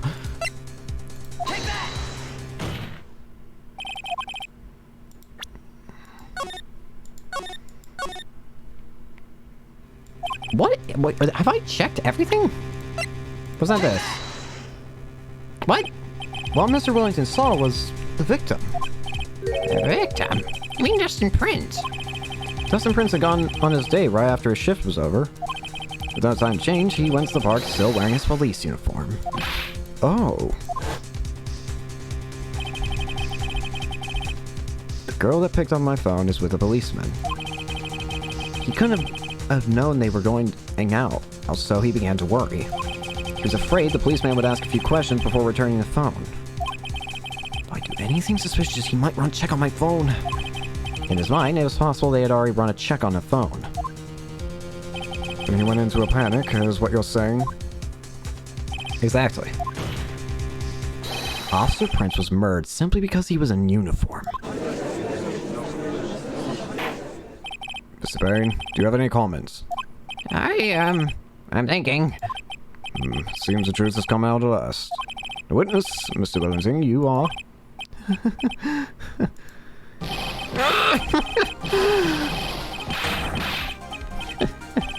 Impressive. Not bad for a person with a third-rate education. What's that supposed to mean? The evidence. Evidence. This guy's really creeping me out. All you've been waving around and talking about is that suspicious cell phone. Suspicious phone number, this suspicious con group, that they're all on that phone. What's to say that phone is really mine? Where's your proof? Your evidence? You want proof that this phone is yours? I already told you earlier. That phone I lost, I've already found it. You don't even have a slight idea who the phone in your hand belongs to. You can be sure it isn't mine, you simpleton. What? It feels good to see you squirm. We do seem to have a problem on our hands with this phone. Whose phone is it? Without knowing that, it's meaningless as evidence. Your Honor, this is bad. I can't let him turn the tables on me like this. This cell phone. There has to be something I'm overlooked. There's gotta be something.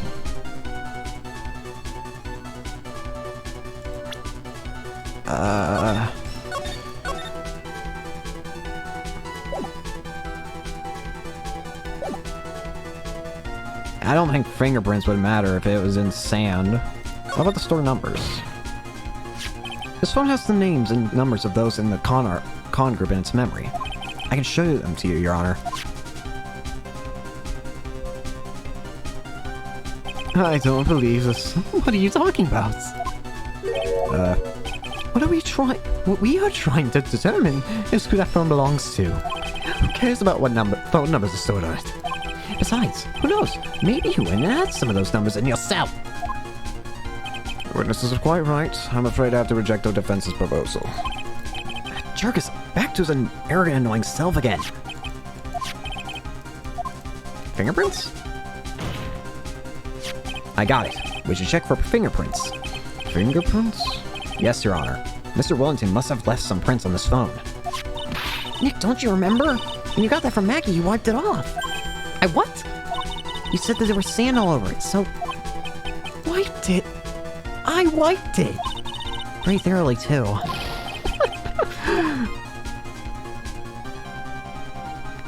It's so much fun watching the third-rate trash babble like morons amongst himself.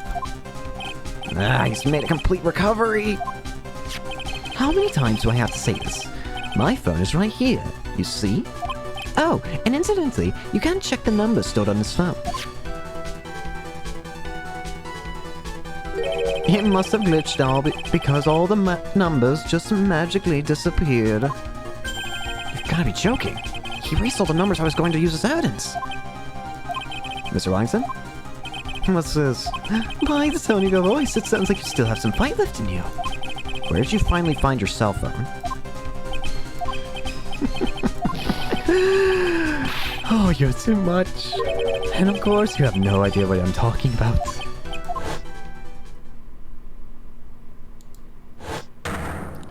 Oh my... Now I remember!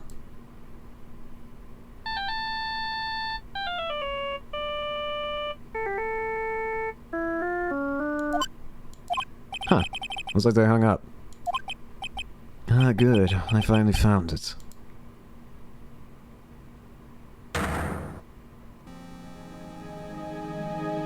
So that's when... What's wrong, Mr. Zinni? Why the harsh glare in your eyes? Nick, we've worked so hard to get it this far, but if you don't do something quick, he's gonna get off scot-free. I know. I know this phone has to be his. But how am I supposed to prove something like that? Mr. Wright, if you cannot prove who the owner of the cell phone is, your indictment has no basis and therefore no power. It looks like you came up a penny short. Where did I go wrong? Don't blame yourself. You're merely a third-rate lawyer. You only made one big mistake. Who are you? What are you? That's something you haven't figured out for yourself yet. Who I am. The court hereby concludes the cross-examination. If that would be all, I'll have to bid you gentlemen and ladies a goodbye. I have a reservation at an ultra-fancy restaurant on the upper side of town. Thank you for your assistance. You've had such a stressful day, so please, bon appetit. What am I supposed to do? Am I supposed to just let it go at that?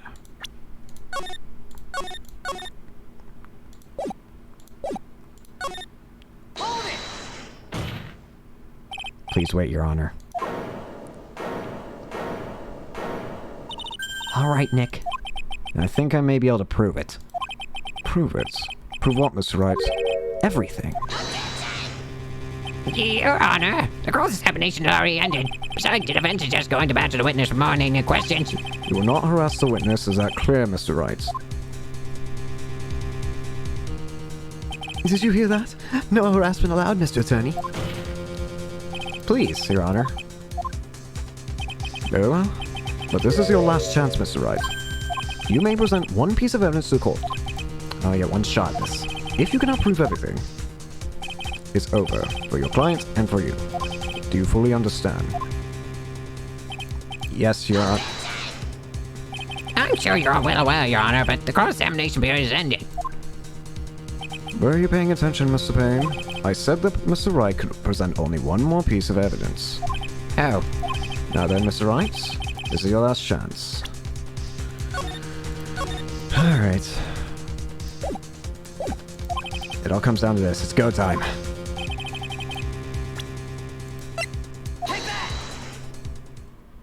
Why, thank you. How nice. Here, please have one of mine. Here, please have one of mine.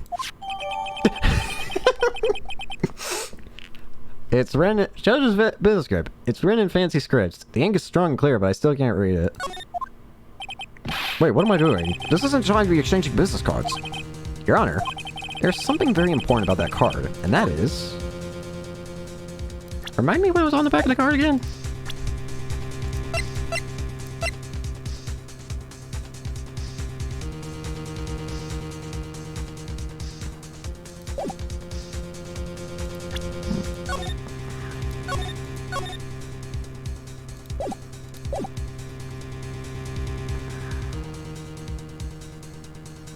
Back of the card? This card is important because of what is on the back. You wrote your cell phone number in the back, But that's exactly it. Can you please call this number from your cell phone? huh? Right now, but court's still in session. It's okay. You'll see. Okay, if you say so. Is the defense preparing something, Mr. Wright? We're going to call my cell phone now. And then the court will see everything for what it is. Of all the idiotic, stupid things to...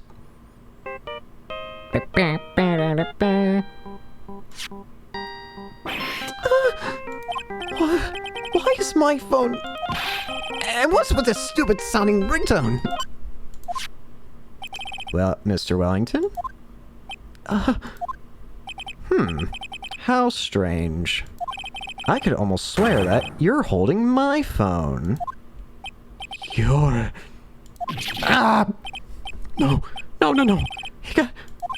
By the way, before I forget, thank you very much for the lump on my head this morning. I don't think I need to explain any further except to say... When you went to retrieve your cell phone, you mistakenly took the wrong one.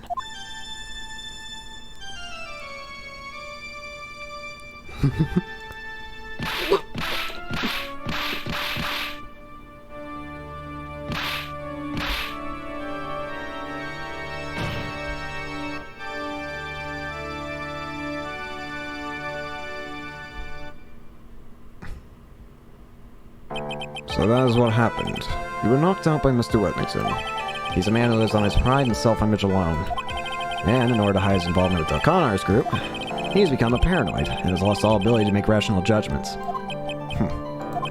And Mr. Wright, the phone you're holding. It's Mr. Wellington's, naturally. Speaking of that man, how is he, Mr. Payne? He was arrested and been taken away, Your Honor. Very well. Now then, this court finds the defendant, Maggie Bird. Yay! Yippee!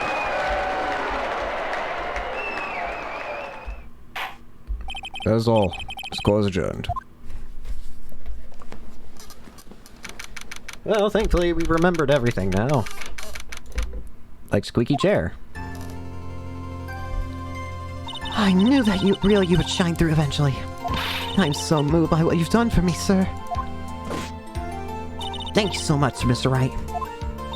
I feel really bad for Dustin. He didn't do anything to deserve this. It's probably because of me. Huh? My whole life's been nothing but a whirlwind of bad luck and failures. Your whole life? Can't be that bad, can it? Since I was 6 months old, I fell from the 9th floor of my apartment building. I've been hit by all sorts of vehicles, gotten sick from all sorts of food, failed at almost every test I've ever taken, experienced almost every kind of disaster, and never won or even tied at a game of tic-tac-toe. My life has really been nothing but a string of disasters. That's pretty bad. Up until I went to college, I was known as the Goddess of Misfortune. And then, at the academy, everyone called me Lady Luckless. Lady Luckless? What's worse is that my misfortune always seems to latch onto those around me. What do you mean? When I see someone in trouble, I always try to help. That's right. You were talking about this earlier. It happened again recently too, sir. There was an old lady pacing back and forth by the pedestrian crosswalk. I gave her my hand and, before I knew it, we were having dinner at my house. Oh. I'm sure that Dustin's gone because of me. That's not true! That glove didn't even have any sort of special meaning. It was just a present to say thanks for covering one of my night shifts. Oh, I see. Everything is my fault. Dustin's death. Your head being all messed up. Well, I don't think my head is that messed up yet. I'm going to find a new life for myself starting now. The next time we meet, I'm sure I'll have found my whole ocean's worth of good luck by then, sir. Yeah. After all, the Goddess of Misfortune is only a name. You bet. I'm gonna make it. I promise. Next time we meet, I'll only be an unlucky person instead of a goddess. Yeah, that's the spirit. Well, Mr. Wright, Maya, I should get going. Okay, good luck to you. Thanks. You take care of yourselves too. Adios. What a horrible day. I've got my memory back, but things are still a little fuzzy. But you're okay, and that's what counts. You really had me worried. Come on, let's go back to the office. I'm afraid to ask, but here goes. So, this might sound bad, but, who are you? What? I thought you said you got your memory back. I'm in trouble. At that moment, everything really did come back to me. Detective Gumshoe. He's someone I've had clashes with in the past during certain cases, but he's been a really good ally during others. The judge. He's a lovable, kind old man who is easily swayed by other people's opinions, but in the end, he always comes up with the right verdict. This person, I haven't got a clue. He seems to know me, but maybe he's mistaking me for someone else? And this girl. Maya? You finally remembered. This is Maya Fey, my assistant. That's right. I have so many unforgettable memories about her. For example... It's Nick. What's wrong? Keep staring at me. Don't tell me you've missed me. Well, yeah, I suppose I have. I feel like I haven't seen you in ages. Oh? Well, I'm back now. So it's time for us to create new memories together. Alright, sounds good. All the phone numbers on my phone were erased by Mr. Wellington. I guess I have to start over from the very beginning. Come on, Nick. Let's go to our usual burger joint. Okay. Actually, it hasn't even been that long since she came back into my life. And that story began on one rainy afternoon 2 months ago. Episode 1, The Lost Turnabout. The end. But I don't think I'm going to end just yet. Oh! Yeah, that's right! Forgot about you! Reunion and Turnabout. And I think this is when we're gonna get introduced... If I'm right, I think this is where we get introduced into a very interesting mechanic that I think the series carries on. Which I do kind of like. That was no accident. I was drugged. With sleeping pills. I was murdered. By that person.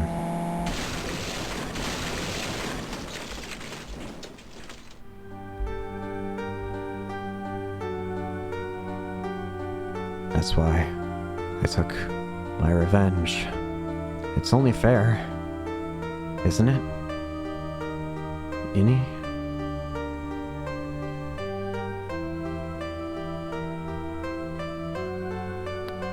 Why are you over there? I get to see you again and... It's not your fault. You didn't do it. No, I did it. I killed that person. But that wasn't you. Doesn't matter. Might as well have been me.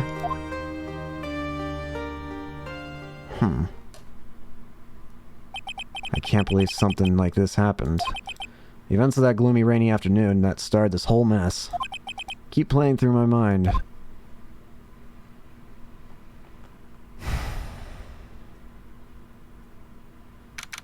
Wright and Co. offices. What's depressing rain? Do you understand how depressed that makes me? Do you? I guess. But actually, more than being depressed, I'm angry. Angry at that weather girl on TV. I think a little rainy spell will take a break with a day of sun. It's not what that girl said. I'd stake my life on it.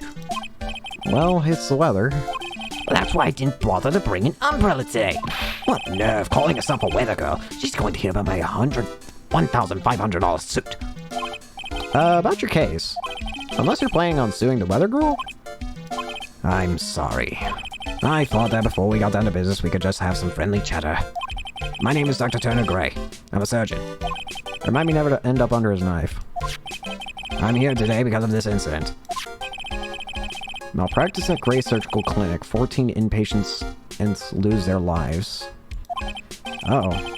You're the doctor at... It's really quite upsetting. Did you hear me? Upsetting! Yes, I heard you. I agree. It's quite upsetting, Dr. Gray.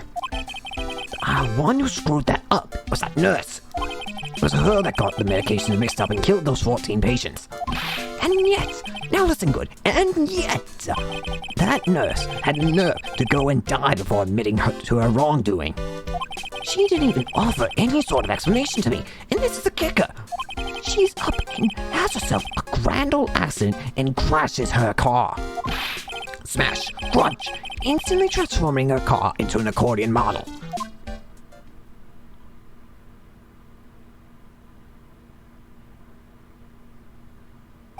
That's right. About a year ago, all the tabloid shows were talking about it. 14 victims of medical malpractice and the nurse's mysterious fatal accident. There were rumors that Dr. Gray had actually caused the crash. People said it was to forever hide the person responsible for the malpractice incident. Why would I... Now, I'm just going to say this once. Why on earth would I want to kill that nurse? She's the one who killed the 14 patients, not me. I think you need to take a deep breath, Doctor, and focus. More to the point, this case is over a year old. Why bring it up now? That's simple, because that situation is slipping out of my grasp. This just won't do. My clinic isn't seeing nearly as many patients nowadays. Do you understand what that means? It means they're not coming to my clinic. You don't say. If it were me, I don't think I'd want to go either. While I'm here... Profiles, 18. Dr. Turner Gray. The director of the Gray Surgical Clinic where the malpractice incident occurred. You don't say... Yeah. So, what would you like me to do about it? I want you to help me prove I'm innocent. You do realize I'm a lawyer, not a private investigator, right? Oh, this is something only you can do. Maya Fey. You know this girl, correct? Don't you? What? Wait, hey. Wait, hold on. How do you... Why would he know her name? I heard you were working under her for a little while. Well, yes, I mean... Hey, wait a second here. I worked under her? Yes, am I wrong? She told me, so I'm not quite sure of it. Well, we worked a few trials together, but she went back to her hometown to undergo more training. Ah, yes, I've heard. It must be lonely for you. What? Wait, I'm not... She must be an extraordinary girl to handle such rigid training. Huh? I have an acquaintance who knows a lot about these mystical sorts of things. She's the one who introduced me to Miss Fey. Is Maya really that famous? And I've already set up an appointment. For what? What else? A channeling. I'm going to have her call the spirit of that nurse that went and got herself killed. Oh. Maya... I wonder what she's up to right now. We, members of the Day Clan, have always been spirit mediums. It's because the power to communicate with spirits flows strongly through us. That's what she told me. I guess she's learned to accept responsibilities and become an adult. Not counting training, this will be her first time channeling a spirit. So she gave me one condition before accepting my request. A condition? The condition is you, Mr. Wright. She said that she won't do the channeling without first seeing you again. Me? And that is why I searched you out. You want to see her too, don't you? Well, I mean, he's not wrong. And so, that is how I ended up visiting my hometown with the doctor. Kurain Village. Oh, hey, I kind of recognize this place now. So this is Kurain Village, my hometown. Hi! Why, hello there. Tiny child. What an odd little girl. Hey, wait up, Pearly. Someone else is coming this way. Nick! Nick! Maya, how are you? It's good to see you again. Wow, I didn't think you'd really show up. It's not that big a deal. You made it sound like you were so far away. Well, maybe I exaggerated. Just a little. It was only 2 hours by train. If I had known you were this close, I'd have visited more. No, you're not allowed. I recite, you know. Till I become an adult, I have to work hard and be strong by myself. Oh. Well. Anyway, congratulations. I'm glad to hear training is going well for you. Look at my badge! Ah, it's good to see this tarnished badge again. What do you mean by tarnished? Well, look, this badge is like every other.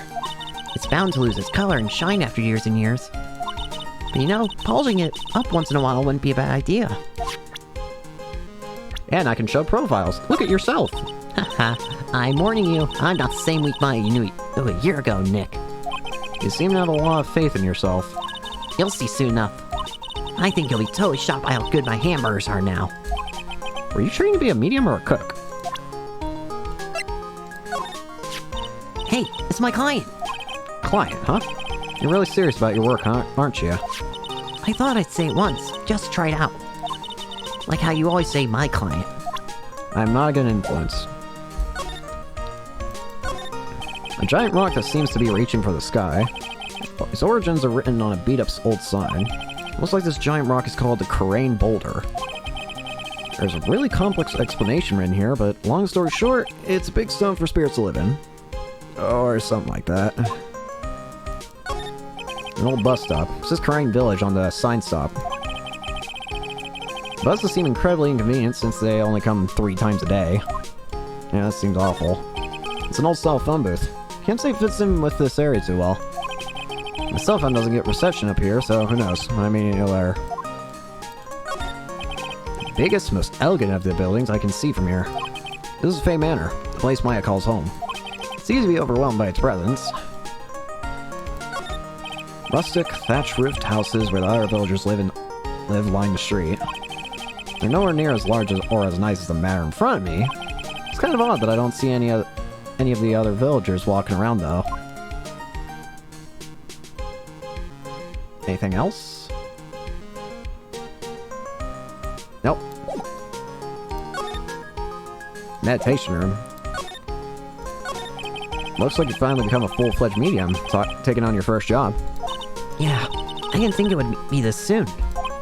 But this case, do you know the messy story behind it? Behold the power of the Maya Intelligence Network.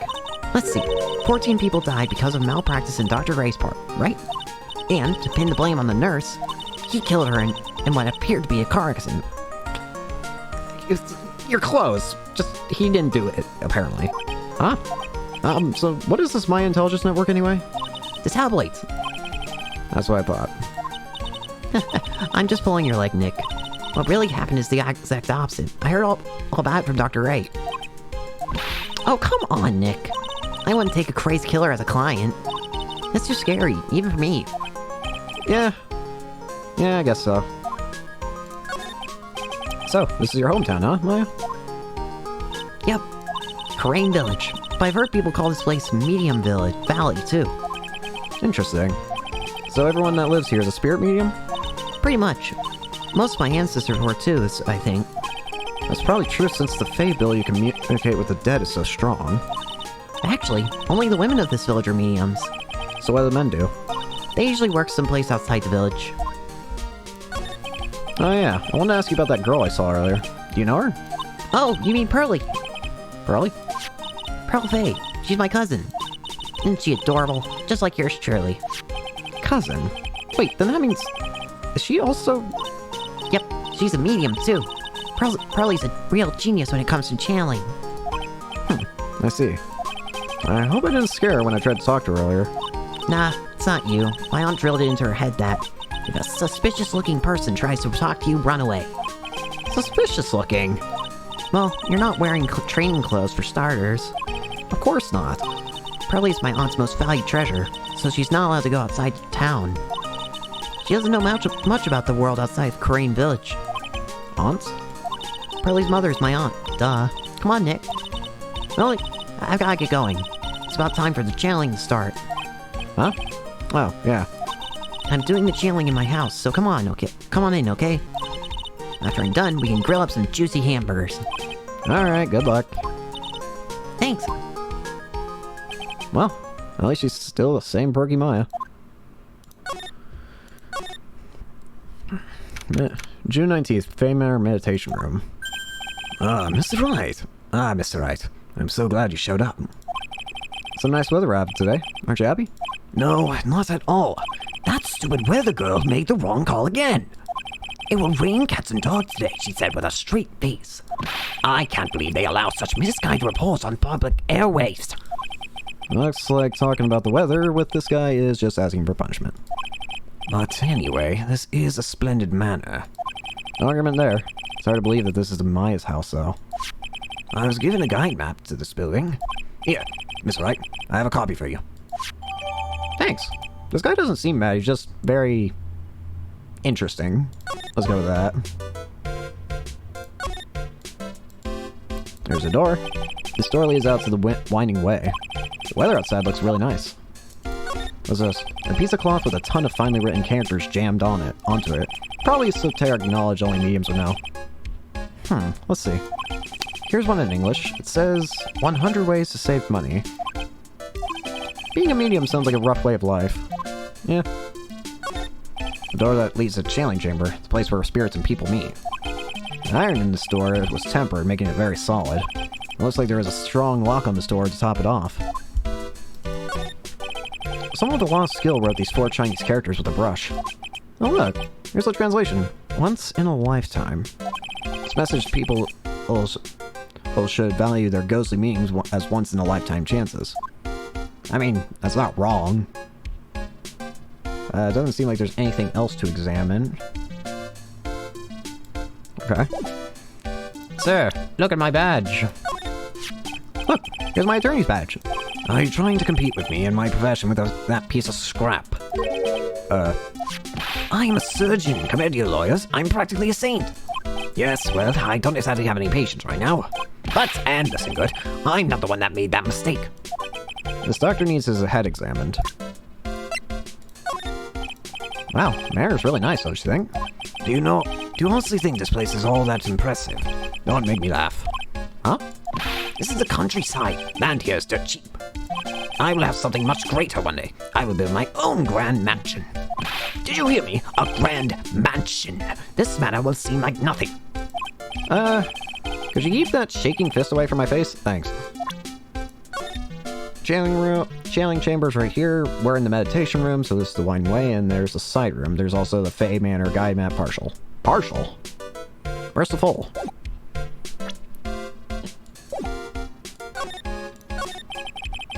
What are you going to do once the nurse's spirit has been called?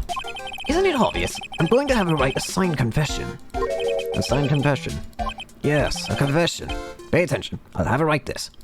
1 year ago, on May 2nd, 14 patients died due to my negligence. And then, on May 24th, I fell asleep at the wheel and died in a car accident due to my further negligence. I'm sorry, I apologize for being negligent. That's what I'll have her write. With a confession, the rain falling on my soul can finally stop. Oh, I see. So, how'd you hear about Maya Fey? I heard about her from an acquaintance, a girl studying the occult at college. That girl introduced me to this village. This is the home of the Kurain School of Channeling. The home, huh? And Miss Maya's the daughter of the Master, I hear.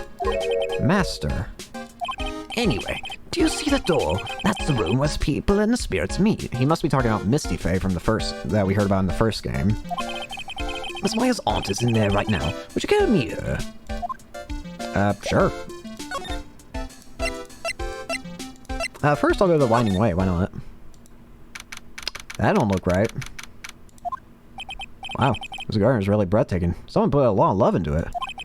What's over there? Is that an incinerator? What's a little out of place in a garden like this? There's a small incinerator. I don't think garbage trucks come all the way out here to a tiny village like this. So, every family has to burn their own trash. I mean, I guess it makes sense. A splendid garden with its small lamp and traditional decorations. It's a bit small to walk around in. Although, that incinerator piques my curiosity. It looks like there's a room over there, too. A peaceful feeling is emanating from it. It's a really old urn. The ashes of a person long dead are inside. It looks like something with a long history. Other than that, it's not very interesting, so time to move on. Alright. What about the side room? Hello! So this is the side room. It looks like it's more of a break room. There's bedding spread out on the floor. Looks like someone's sleeping in one. I shouldn't disturb them. There's a bedding spread out on the floor. Is that someone sleeping in there? In one over there? She's probably an exhausted medium, taking a break and catching some Z's. If I wake her up, she might be grumpy and throw a spell on me. Yeah, it's probably not a good idea to disturb her sleep. It's the first time I've seen a sliding door like this in person. From here, I can see the winding way and the little garden in the courtyard. It's a small alcove. I have no idea what it's supposed to mean or symbolize. If I had one of these in the office, it would end up as storage space. But here, it's decorated with some pretty flowers and a beautiful hanging scroll. It's a decorative wooden bear sculpture. There's a plate attached to the base. Kurain Village is a heart of channeling. What the? It's a souvenir! So does this mean it's easy to spot bears here? And for them to spot you? It doesn't seem like there's anything else of interest. Alright, let's get back. Meditation room. Hi there, sir. Goodbye there, sir. Oh, that's a lot of candles. That's a lot of candles. Wow. Such a strange atmosphere in here. These flickering lights. I guess they're candles. Good sir. And you, who might you be? My name's Phoenix Wright. Oh, you must be that good sir. Good sir. She talking about me? You are a lawyer, are you not, good sir? I've heard much about you from Mystic Maya. Is that so? Mystic Maya? I am Mystic Maya's aunt, Morgan Fey.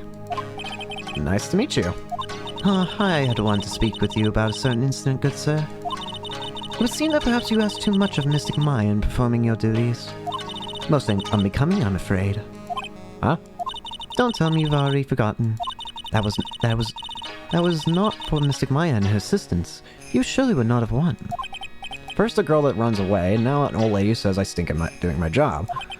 When did I become the poster boy for how not to make a first impression?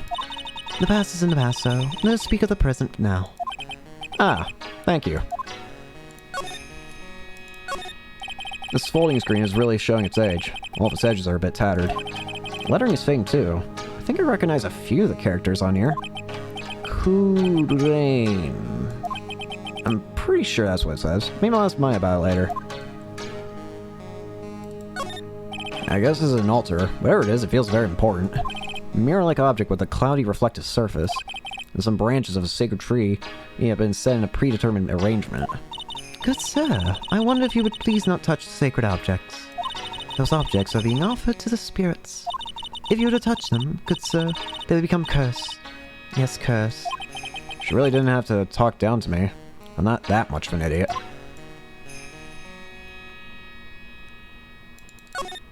This is where the medium sits, I assume. There are 4 panels on this flooring. The straw on the floor feels a little damp, probably from the humidity in the air. Anything else? Oh, no clues here. There's some empty space behind the floating screen. The light of the candles can't reach back there, so it's completely dark. Slide. A meditation room is on the other side of this very heavy-looking door. There's a giant iron lock where the handle is. Feels like a curtain and that separates the normal world from the spirit one. Well, seems like that's it. Look at my badge! Good sir. We would like to begin the chanting at 3 o'clock. If you don't mind, good sir, would you mind allowing me to make preparations? Sure, go ahead. She's a fail, right? Just as all as the rest. Okay, you don't have to scream at me. So, why do you add mystic to my name? Isn't that a little strange? Good sir. Yes? How dare you be so rude and disrespectful towards Mystic Maya? I'm sorry? She must be addressed by her proper title, good sir. You must call her Mystic Maya. So, about Mystic Maya, Is the blood. Excuse me? Blood. Mystic Maya carries the blood of the Master. In actuality, she is the only one remaining. Only one remaining? What's that supposed to mean? Mystic Maya is the last of the rightful heirs to the Kurain channeling technique. Okay, then where do you stand? That's a little more complicated. Although a woman of the Fae clan, I'm merely a member of the Branch family. Branch family? What's that? It is as it sounds. For a member of the Branch family, no matter her spiritual power, she can never become a master of the Kurain school. So, how strong are you? It is a shame, however, I will admit. I cannot even begin to compare to the lowliness of my power to the Master's. So that's how it is. So, today's channeling will be our first? Yes, good sir. Because the spirit of a person who dies in a traffic accident is usually very strong. It is usually easier to call that person to our world. Traffic accident, indeed.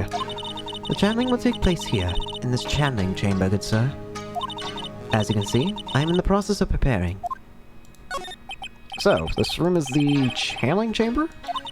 The place where a spirit medium speaks with those who have departed. I don't suppose you'd mind if we observed the session? Do not even think of such nonsense. Only the medium and the client may enter here. Uh-oh. The secrets of the Kurain techniques cannot be seen by just anybody. That never stopped Maya from doing it in front of me before. It is also for your safety, good sir, if something were to go wrong. That is why, while channeling is being formed, that heavy door is securely locked. Oh, that's what the lock's for. Oh, yes. I wonder if you have yet to meet Pearl, good sir. Pearl? She's an adorable, angelic little young girl. No, that odd... She's my daughter. Nothing. What was it you were about to say? What a cute daughter you have! A pure heart that knows not of the evils in this world is a powerful thing, good sir. Please refrain from affiliating with her, I request. Well, it's not like I had the chance to, anyway. I must insist and stress that you not let it occur. Okay, I get it. Fine, I'll get out of your way. Anything else to do?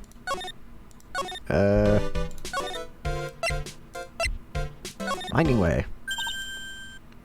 Hey you, hold on, now this guy's got a few questions to ask. Sure I've heard that southern accent. Oh no. Oh, I'll be. It's Mr. Phoenix Wright. How you been? I seen you in, what, a year? You are, Lana Hart. You're Lana Hart, right? Bingo. I'm the one and only paranormal photographer, Lana Hart. Ah, so I guess you're still at it, being a photographer, I mean. Of course. And today, I'm gonna get myself a real scoop. You wait and see. Oh, it's right. This ain't no time to be wasted. The channel's about to get started. Is it that time already? We all should hurry up and get in a meditation room. What are you waiting for? What are you waiting around for? Come on. Lana Hart, huh? I've been judging her harshly because of that case. But I guess looking back, we did have some good times.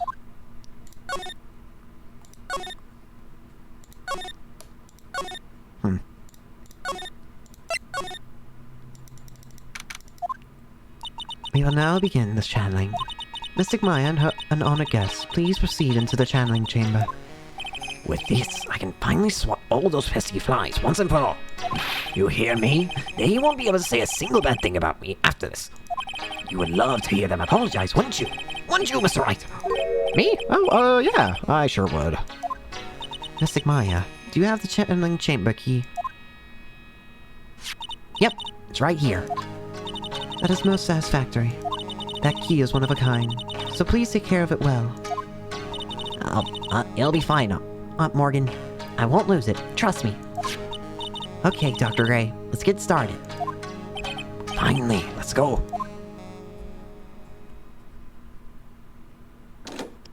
Clicky. What are you drinking? It looks like you're drinking tan paint? It does look like you're just drinking from a paint can for some reason. Now, let us wait patiently for them out here. Please have some lovely bitter green tea and jaw-droppingly large strawberry desserts. Hold on now, Granny. Granny, How come we ain't allowed in that room? dear madam, you have an impressive grasp of English. Where did you learn it? I'm from the heart of Heartland.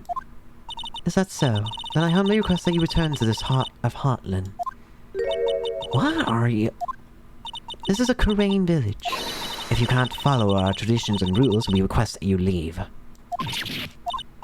Sorry. Wow, she shot blood up. Now that's impressive.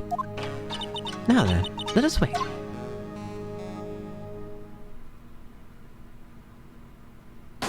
Hang it, what was that just now? Came from inside the channeling chamber. That's a gunshot. Excuse me?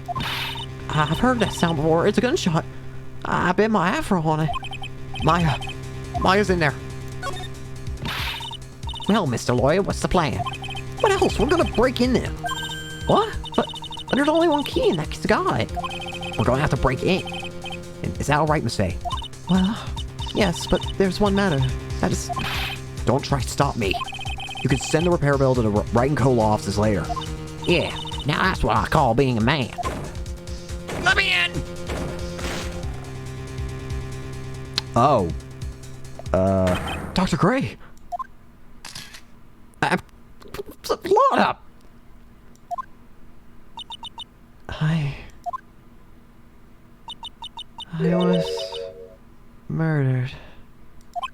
Maya? That man murdered me. So I killed him. What? Huh?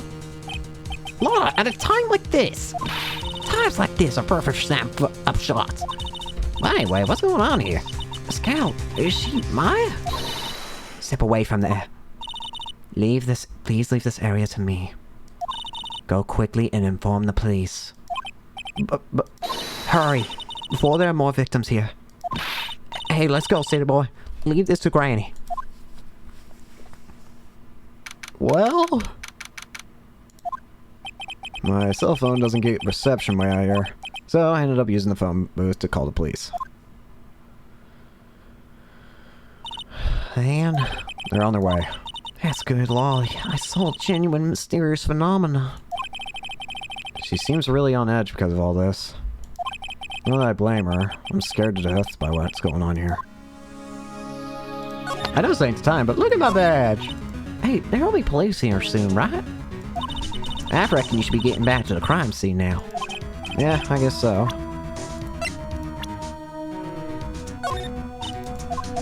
I gotta remember I gotta show people pictures. So, Gray is now dead. Yeah, thanks game for telling me that. Murder during channeling, thanks.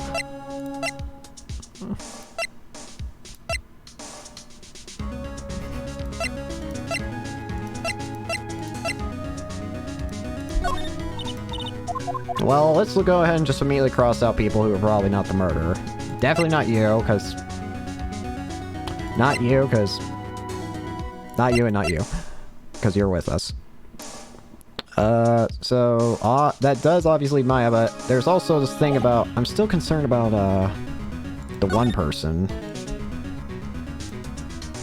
Anyways. Hey, mister. That gal. Maya, she wasn't the one that pulled the trigger, was she? Well... Oh yeah. Lana doesn't know that when Maya's channeling, her whole physical appearance changes. It didn't really look like Maya, though. And again, weren't there only 2 of them in there? I reckon she must have done it then. Lotta, what do you know about Dr. Gray?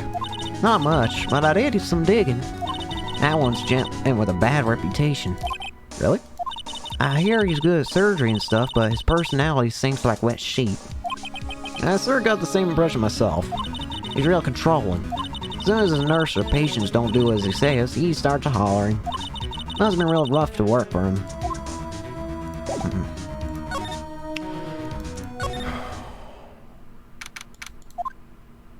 Ah, Mr. Wright. Miss Faye, how's Mystic Maya? She has returned to this world. The spirit severing technique was successful. Let me see her, please. She's still unconscious. I humbly request that you wait outside for her recovery. Guess I just have to wait.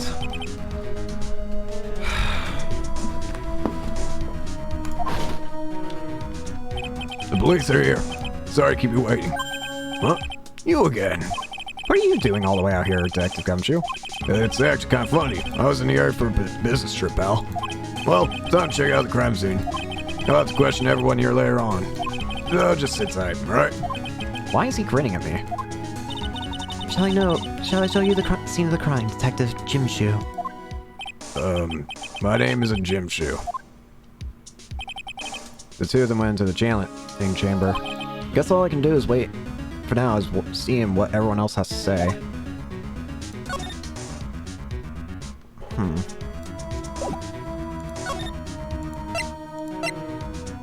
I know they're gonna let me in that room. I want to see if anyone's in the side room still. Aha! I'm pretty sure there was someone sleeping here earlier. Like, how can I help you? Yep, I thought so. I for some reason remembered you. I don't know why. That is, I'm like, so, isn't this about time to start?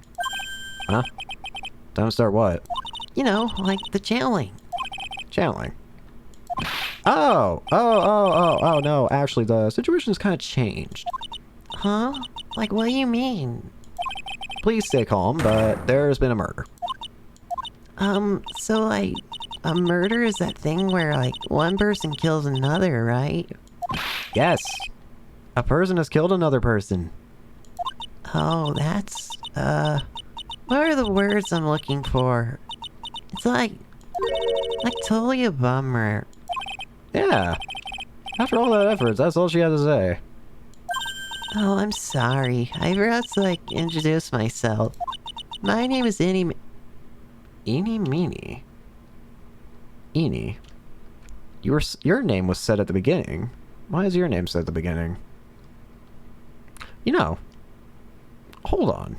What was the nurse's name?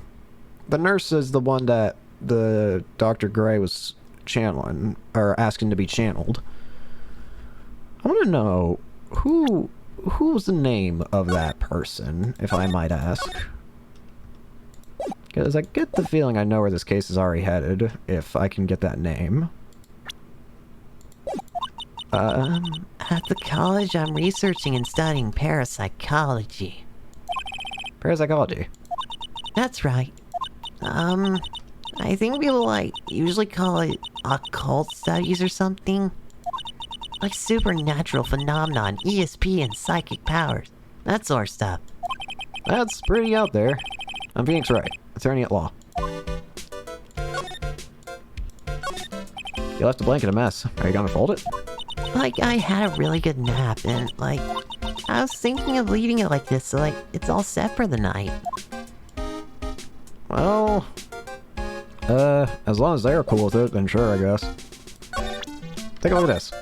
Like, I'm really sorry, but I'm not all that smart. So I don't, like, get it. Why does it feel like she's just putting on an act?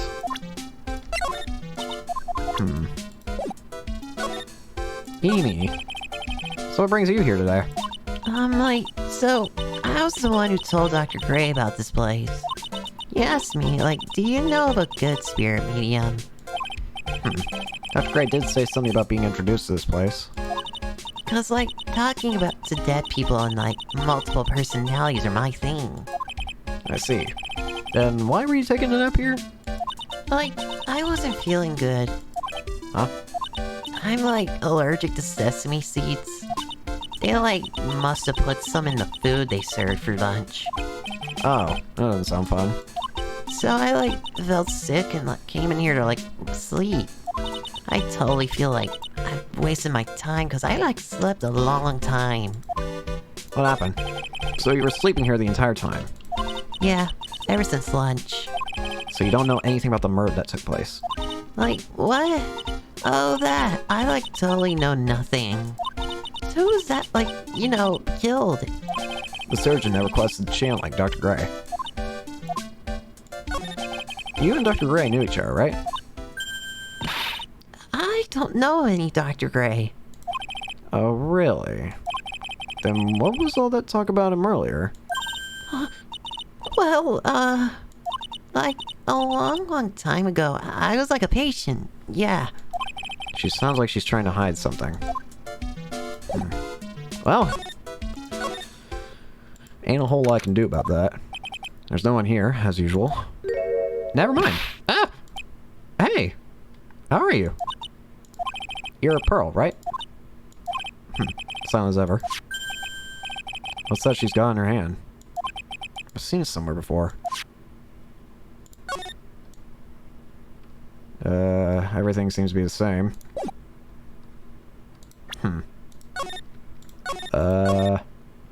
Well...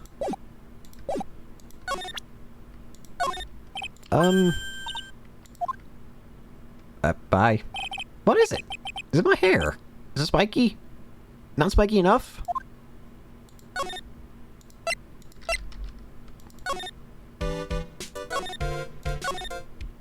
Aha! She does return. I thought so. The item in your hand. Damn. No! Get back here! What is it? Alright, how can I get it to you? Pearl. Nope. I might need something else. Well, let's see if I can find something else. Can I go in the channeling chamber? Police are busily running in here and there. And I don't see Maya anywhere. Hey, you. Don't touch anything. Look, I really need to ask you some questions. Don't look at me like I'm some sort of uncaring jerk. Tell you what, pal. I'll let you ask me a few questions, alright? You're also gonna allow me to examine. Slide. No, you're not, actually. You're good. Somehow. Look at my badge. I'm really bit. Yeah.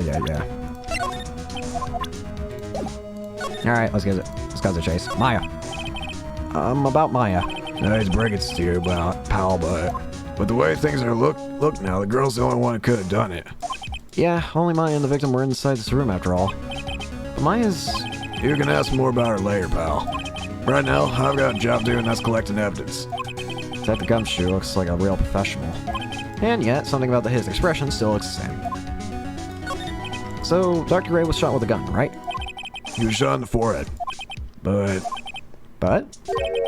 he was also stabbed in the chest with a knife. What?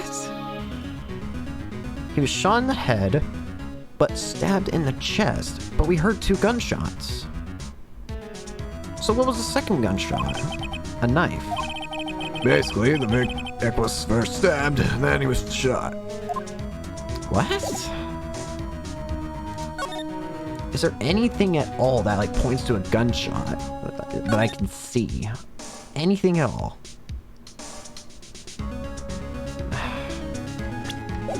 I don't think so. Not that I can see. Nor is the game gonna allow me. Well. What about...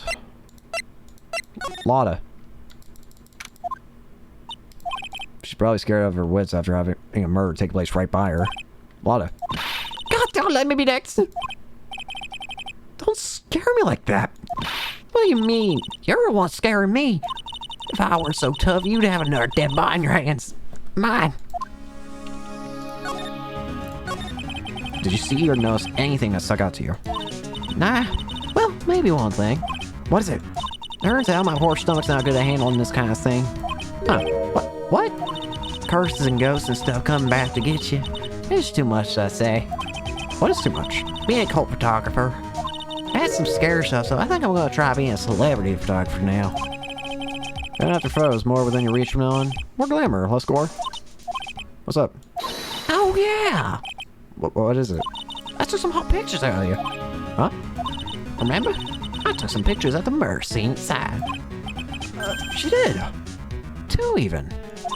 The seance murder.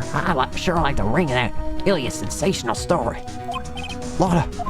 Sorry, but my journalistic sense burned inside me. Head come run, but I'm heading back. Gotta beat those cops the scoot of the century.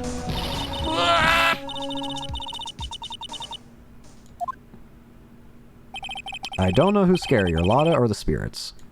And why does it feel like we've been through this before? Some things never change. Oh, dear madam. You have such impeccable timing. Like, what's all the buzz? Alright, everyone, listen up. Yutsubo. I'm gonna give you all a brief update. Right now, it looks like the investigation is not going to be done until real late. That is a terrible shame. I propose that everyone sleep here under the roof of the Fade Manor tonight. Okay. What a mess. I can't believe how crazy this day turned out. Maya was arrested and taken away by the police. And I don't see myself getting any sleep tonight.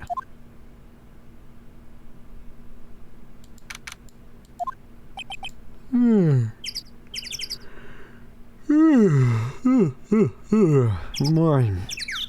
Guess I must have nodded off at some point. I hope Miles okay. I'm sure I can get to the detention center as soon as possible.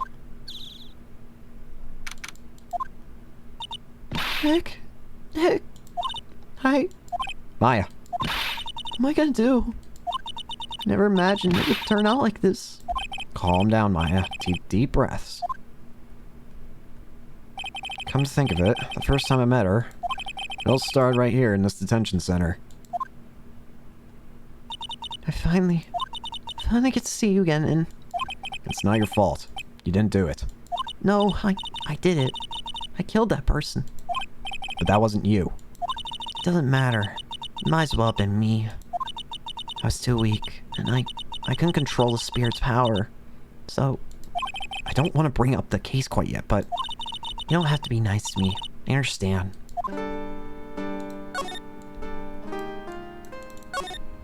Smile, you're on candid camera. This guard monitors the visitor's room. I wonder if he's bored. Not I can tell since he never looks over this way.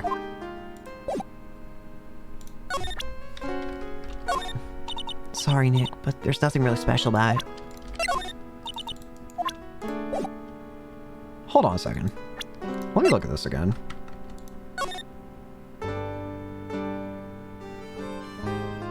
Technically speaking, you could get from the side room to the channeling chamber. Sure, there's the door. And of course you got walls, but who's to say there's not a secret passage somewhere? I don't think Maya did it. Not even the spirit that Maya channeled did it. No shot. I don't know why I said that.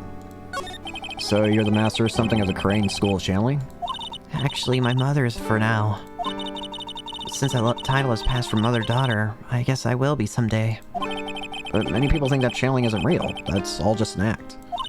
You believe in us, don't you? Yeah, because I've seen it with my own eyes. Maya's channeling a spirit. Not only her voice, but her whole physical appearance changes. It's a supernatural phenomenon that occurs every time. Yeah, it happened this time too. Dr. Gray said that he wanted to call the nurse, so... Maya's body must have taken on that nurse's appearance. What exactly happened in the channeling chamber? I went into that room with Dr. Gray, locked the door, and sat down across from him. Okay. We closed our eyes, and I began channeling. This sounds kind of creepy, like the beginning of a scary story. And that's the last thing I remember. What? After a spirit comes into my body, I lose myself, my consciousness. Then you don't remember a single thing. When I came to, I was being held in my aunt's arms. And there was blood all over my clothes. Oh, but I do remember having a dream. A dream? What kind of dream did you have while you were chilling? I can't remember it all that well, but I was dead and buried in the ground. I couldn't move, and it was unbearable. Really suffocating. It went something like that. I see. I have no idea what to say to that. There was a really familiar smell, too. Under the ground? Yeah, I can't quite place it, but I know I smelled that same scent before. I guess this is about all the information I'm going to gather for today. I'll be back tomorrow, Maya. In the meantime, please make sure you prepare, okay? Huh? It? What is it? The document requested me to be your attorney, of course. But, What's wrong? are you sure? I mean, I'm guilty. I'm a murderer. No one's decided that yet. But I did. I killed that person with these 2 hands. That's enough, Maya. It's hopeless. If you defend me, you'll lose. I'm sure. Stop it. Help me.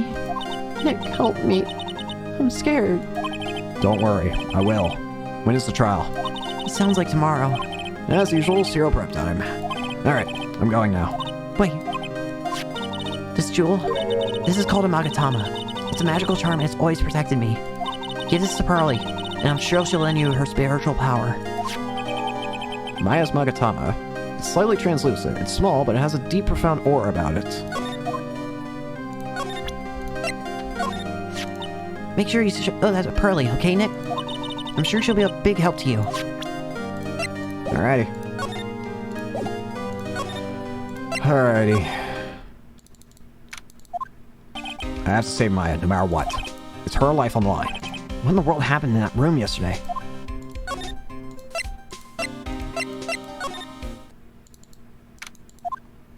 The meditation room nurtures all mediums, young and old.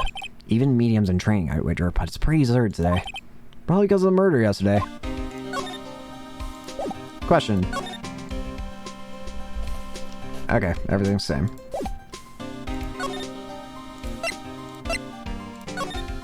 Are you here, Pearl? Well, Pearl isn't here today. Maybe she's at school.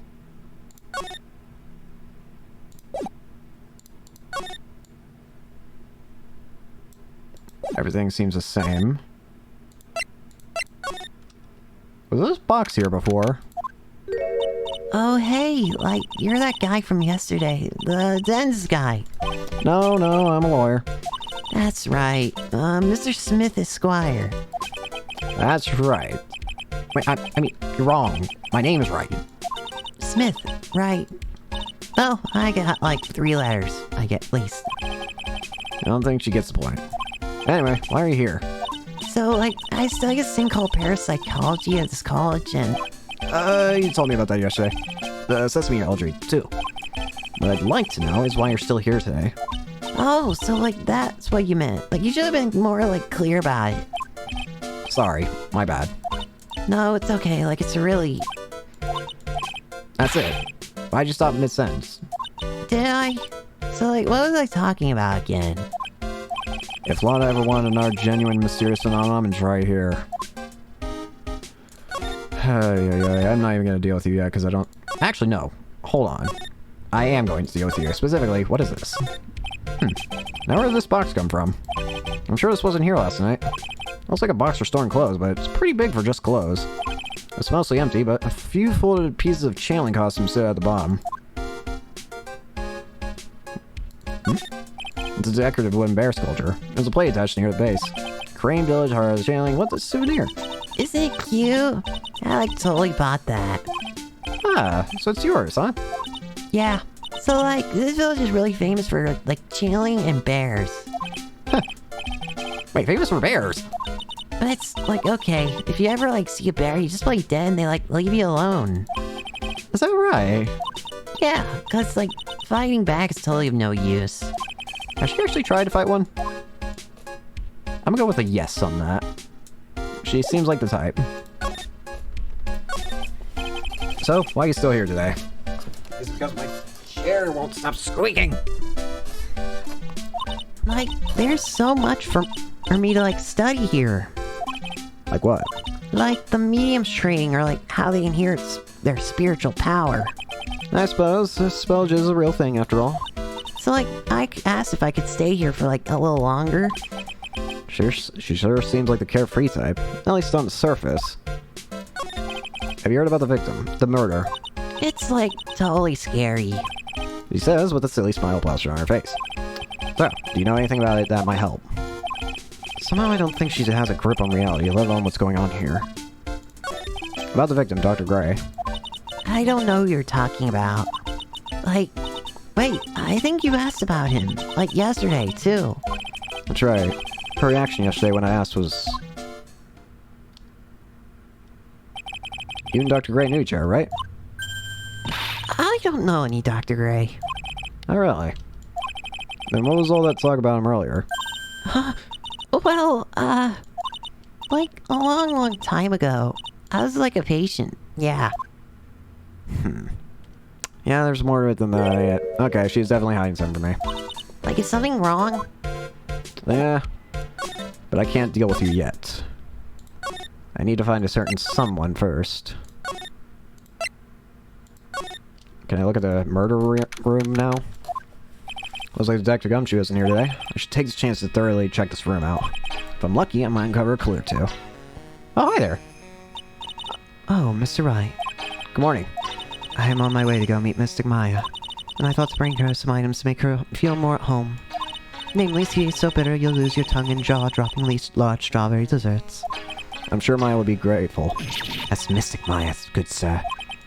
She is one scary lady. Oh dear, sweet Mystic Maya. Pearl wept constantly for you last night, as did I. I know it's important for me to search the site, but I should ask her some questions too while I have the chance. I guess this is an altar. Whatever it is, it feels very important. A mirror-like object with a cloudy reflective surface and some branches. Yeah, I guess they're just channeling. It's beautiful, also quite old. Can't read. This is... It's a hole. Because this has been made by a bullet. About 8 inches off the ground. It's a small hole that looks like a bullet hole. Interesting. Why is there that? There's some empty space around the flowing grass. The light I can't reach. Oh, no one's hiding back there. We don't exactly have a way of confronting them if they are. This is where the medium sits, I assume. There are 4 panels on this flooring. Straw on them. Oh, no matter what I do, my eyes keep getting drawn to the pool of blood in the center here. The meditation room is on the other side of this heavy-looking door. I'm sorry about the chair. I can't stop it from squeaking. The lock is broken because, well, I broke it. Doesn't seem possible, but I managed to break it pretty badly. When we want to do something bad enough, people can do with the most amazing things. I wonder... Well, there's a lot weird about this case already. I'll be leaving. No. Anything about this? How about this? So even someone such as yourself can take interest in something like this. This is the Korean channeling technique, sacred writing. There's 6 panels in all. I see. But that's not what I caught my eye. You see this hole here? It's an old screen, you see. It's only logical that perhaps a bug or worm of some sort is the culprit. Even though this looks nothing like the eating patterns of any bug I know. Oh my. What is it? That's Mystic Maya's Magatama.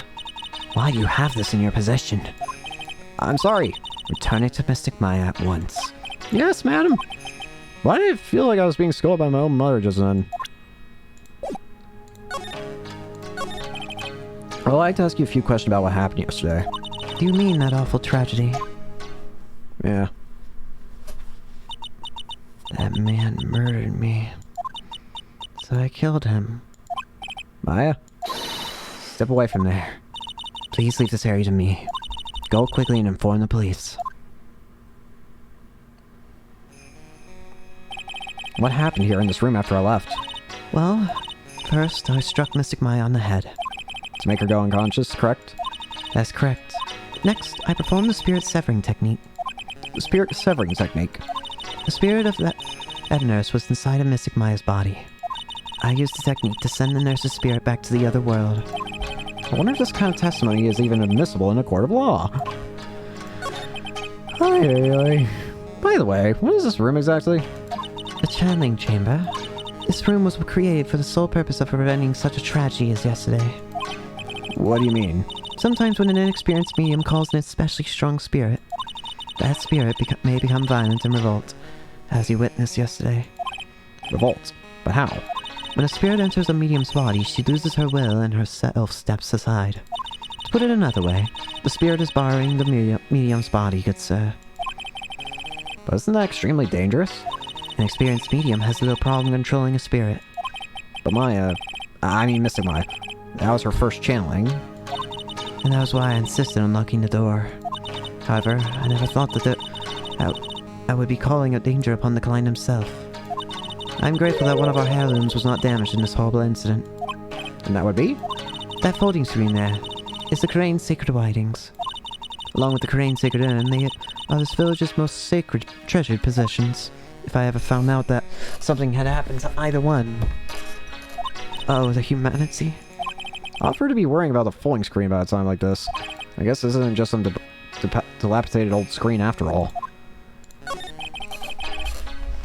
I want to grab my water, not squeak every time I...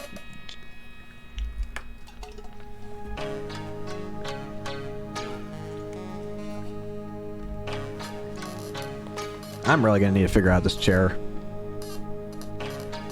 It doesn't look like it... Oh, there, wait. It doesn't seem like it appears too loudly on the OBS, but it probably appears somehow.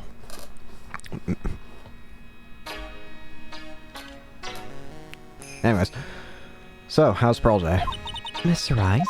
Yes? In this world, Pearl is my most treasured possession.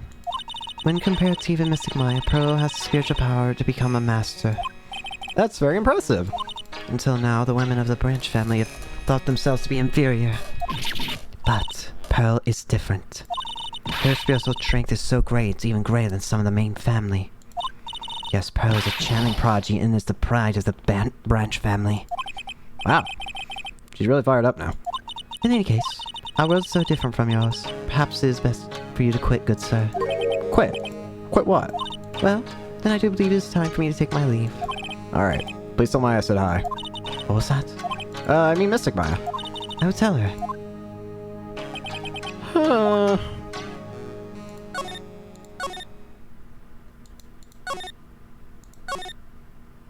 Nope. Meditation. There! Found her! Oh, you surprised me. And how are you today? I guess she hasn't opened friendly chatting. Huh? She's still holding something in her hand. Looks like the same thing she had yesterday.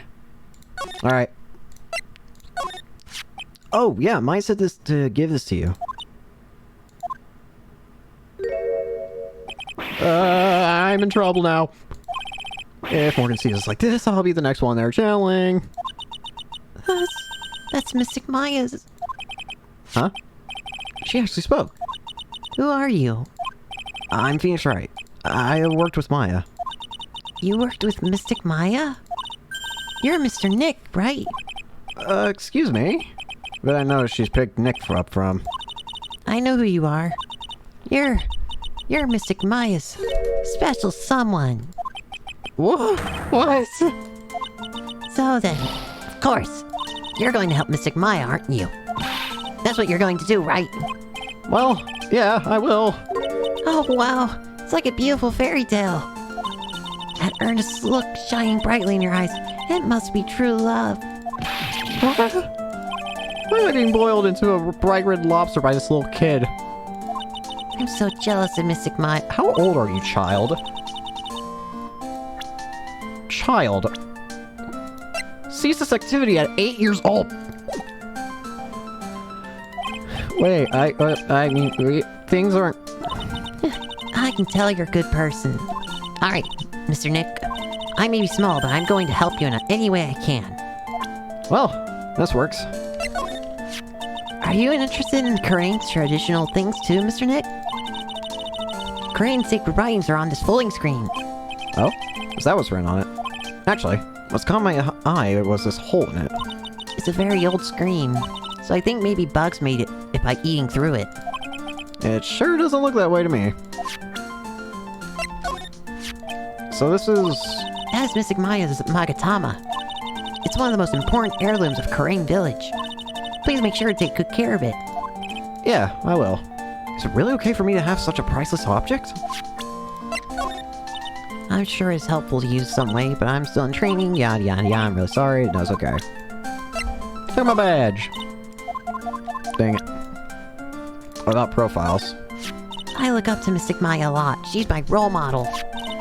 She's so smart and pretty and kind and loving. She's always cheerful.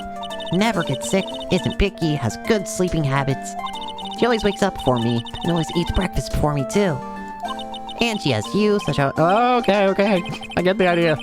She really thinks the world of Maya, doesn't she? Oh, this person is. Alright. It's you! Tell the truth, I really want to grow my hair out just like Mystic Maya. But my mother won't let me. Your hair now suits you quite well, I think. Really? Thank you. Fidget. Oh, it's my mother. She takes really good care of me and loves me very much. She says I'm the pride of the Branch family, but I don't know what that means. Branch family. That concept is probably still too hard for a little Pearl. Nope. Gumshoe. What about this person? No? Okay. Pearl, are you friends with Maya? I feel very grateful to be friends with her. She's so great. I want to be like Mystic Maya when I grow up. I really look up to her. Wow. I had no idea Maya was so revered. Usually when people don't use Mystic Maya's title, I get mad. Oh, sorry. But if it's you, Mr. Nick, then it's okay. Because you're special to her. Stop! Where in the world did she get an idea like that? By the way, this may be rude, but which channeling school are you from? Which channeling school? Yes, for example, I study the Karain technique. Ah, I get it. No. I'm a lawyer. Lawyer? Yep. Is that related to spirit mediums in any way? None that I know of. Wait, are you telling me you don't know what a lawyer is? I'm sorry, I have no idea. Maya did say Pearl doesn't know much about the outside world. So what's that you got there? So what's that you got there, Pearl? Oh, this? I found it yesterday. If you want it, I can give it to you. Sure. I'll take it. Alright, well, if you really want to give it to me. You look like a child at a toy store, Mr. Nick. She not only speaks in refined manner, but laughs in one too. That key, an old steel key. A green jewel is set on the center of the key's grip. Mr. Nick? Yes, Pearls? I can call you that, right? You're too cute to just call you Pearl. Sure, Mr. Nick. Are you sure it's okay for me to have this Magatama? Yeah, it's okay. I was told to give it to you. But I can't accept something like this. All I really should do is charge this Magatama with spiritual energy. Spiritual energy? Please take this. I'm sure it'll be helpful. What do you mean? It'll let you see people's secrets. See people's secrets? Yes. If it's alright with you, I would like to accompany you for a while. I can explain the Magatama's power to you when we meet someone hiding a secret. Alrighty. I got the feeling I know exactly someone who's hiding something. Hello again. We seem to be seeing a lot of each other today. Oh, she's like totally cute. Is she like your daughter? What? No! How old do you think I am?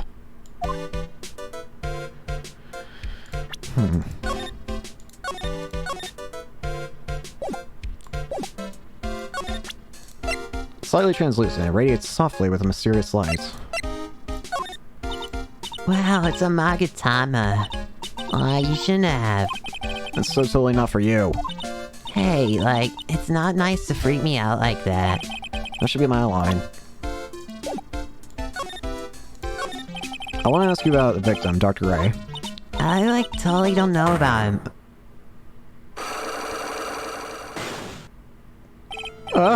What is that?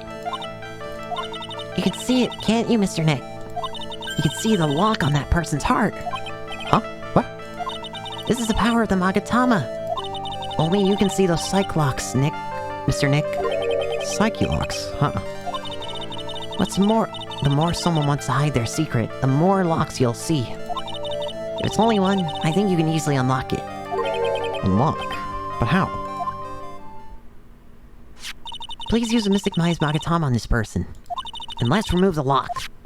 I have no idea what she's talking about, but I guess I'll give it a try. You must be careful though, Mr. Nick. If you make a mistake, it'll hurt you. You don't think you have the proof you need, you must have the courage to stop. Well, I've got to start somewhere. Let's give this Cyclock thing a try.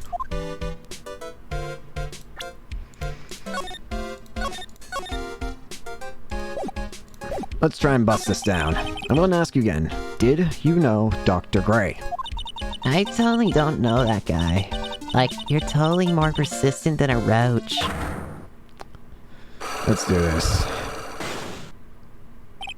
This girl is hiding something. I'm sure of it. I guess I have no choice but to remove this lock. Alright, so first, I have to use Maya's Magatama.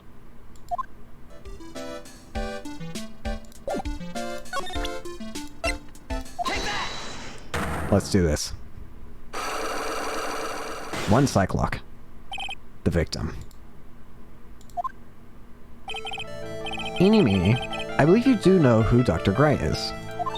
I told you, like, how many times do I, like, have to repeat myself? If you're, like, so totally sure, then where's, like, your proof? While it may be possible that you never actually met Dr. Gray in person, I do believe you might have at least indirectly known of him. Like, what do you mean? Like, indirectly? I should try to show that the possibility existed for now. So something that shows a possible connection between Eenie and Dr. Gray.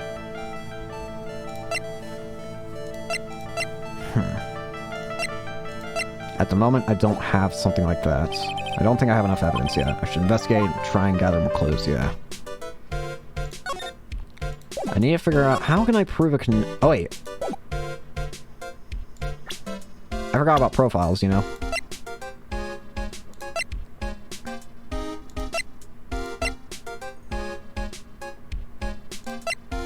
Oh, wait. Wouldn't it be Maya? Let's try it. Let's do it. Try again.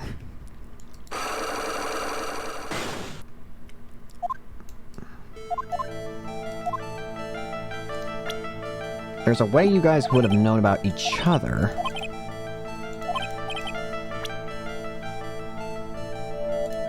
It would be Maya. Here's your proof. What is that?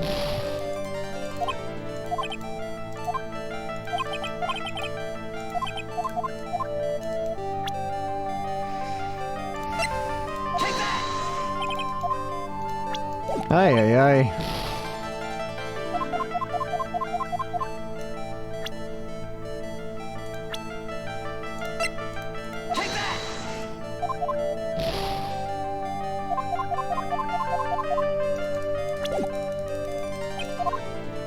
Let's get back my health first.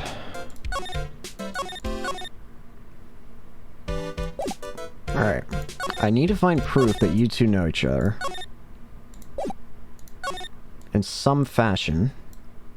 So where would that proof exist?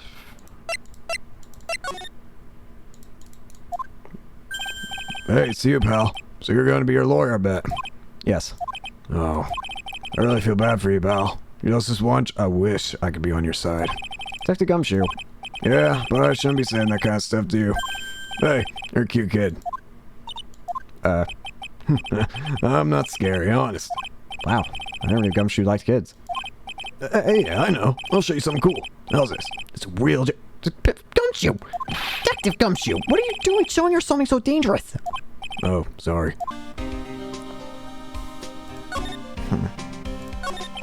What about Maya and the charges against her? I don't know. I don't think you can win, pal. If you're thinking about proof, we got a few pieces. You got proof. Yeah, pal. That puffy-haired photographer is going to be testifying tomorrow. You must be talking about Lotta.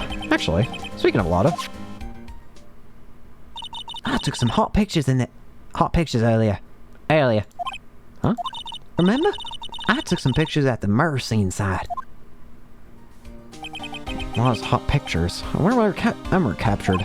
Besides, you must have realized by now, Al. There's no way anyone other than my fan could have done it.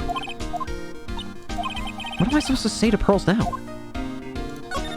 About Dr. Gray. The victim wasn't super famous, but people still knew who he was. His face was all over those tabloid shows last year. Yeah, I know. I was looking through some newspapers from last year and, huh? Could've sworn I cut an article out, but I guess I must have lost it. He's searching through his pockets, and boy, are those big. Those look really interesting, too. Hey, you have a copy, Val? A copy of that article. I think Dr. Gray might have brought a copy to the office when he came by. Got by his trial tomorrow. I got 2 pieces of news for you, pal. 2? Yeah, bad news and even worse news. So what do you want here first? I don't really care. It doesn't change the fact that I'm not gonna like it. Alright, pal. I'll prosecute for the trial as Prosecutor Von Karma. What? Von Karma! Manfred Von Karma. He was the awe-inspiring veteran prosecutor. He never lost a case in the 4 years of his career, and he raised a fearsome disciple. Horrible aftertaste of the evil he force-fed me is something I'll never forget. Wait a sec. But didn't Von Karma stand trial and... That's where the other piece of bad news comes in. Von Karma, your face tomorrow is actually his successor. Successor? So, who is the successor to Von Karma? Literally, pal, it's Prosecutor Von Karma's kid. This kid became prosecutor real young, like 13, and hasn't lost a trial since. That's what they call a prodigy, pal. Kid, huh? Wait a sec. 13. The kid became a prosecutor at the age of 13. I mean, a prodigy like that, I would have heard something about. Oh, no. The kid was born and raised in Germany, pal. That country's got a lot of stuff, and it's a great place to develop person's sound. Germany, huh? That's probably why I never heard of this person. Still, all it takes is someone mention the name Von Karma. And I get terrible flashbacks to that case.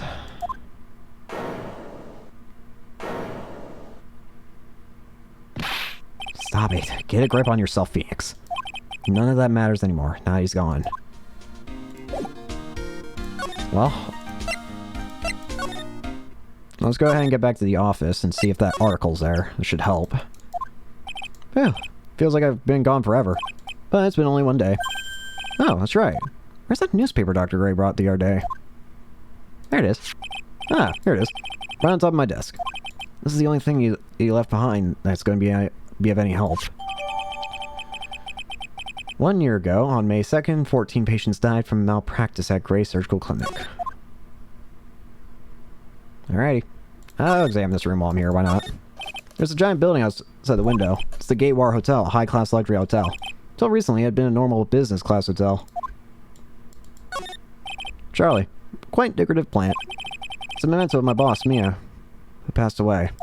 The rest of the room may be in shambles, but I always managed to take care of for this little fella. The poster of the TV action hero with the Steel Samurai. Maya snuck it up here right before she left. I wouldn't say that the Steel Samurai and an attorney's office are a good match, but Maya threatened to curse me with some magical spell, so I guess it can stay. It's my desk. I keep it neat for those rare occasions when I actually have a client in the office. Difficult-looking legal books stand in formidable row. They mock me. Actually, I've neglected them for so long, a layer of dust has started to form. One of these days, I should try and build up the courage to read one. I guess. Seems like that's it. Alrighty. Well, I've got my connection, I think. Actually, let's start by showing you everything. Hey, look, it's my attorney's badge. Good one, pal. You're always good for a laugh with your little badge. But real man has police badge. Mr. Nick, What is it, Pearls? I was wondering if I could see it too. No, it's okay. It's not that important anyway. Nope. What do you think about this? Hey, that's a pretty nice looking brooch. Just stop wearing that ugly old attorney's badge. And start wearing that, pal. That detective's so nice. Aren't you happy, Mr. Nick? Happy? About what? Did I show you this? Okay, I did. so about this key. Hey, it's not your house key or something, pal. Come on, does this look like a house key to you? Then what is it for? It's... Actually, I should probably keep that a secret. It's my bicycle key. Oh, nothing special, huh? Dr. Wright brought this over to my office the other day, and... Hey, it's a news story. It's the one about the malpractice suit. 14 patients died, and it caused a huge stink. Yeah, but that's not all, pal. Things only got worse from after that. You mean the car accident the nurse died in? Oh, here we go. I brought my own clipping with me today. Here, pal. This is for you. Alright, thanks. Mimi Miney. Ah, I see. I do indeed see. What is the problem here? Mimi Miney. Nurse at Gray Surgical Clinic died after falling asleep at the wheel. Very interesting. Mimi Miney. Very interesting indeed. Alright, I think it's time to break that lock.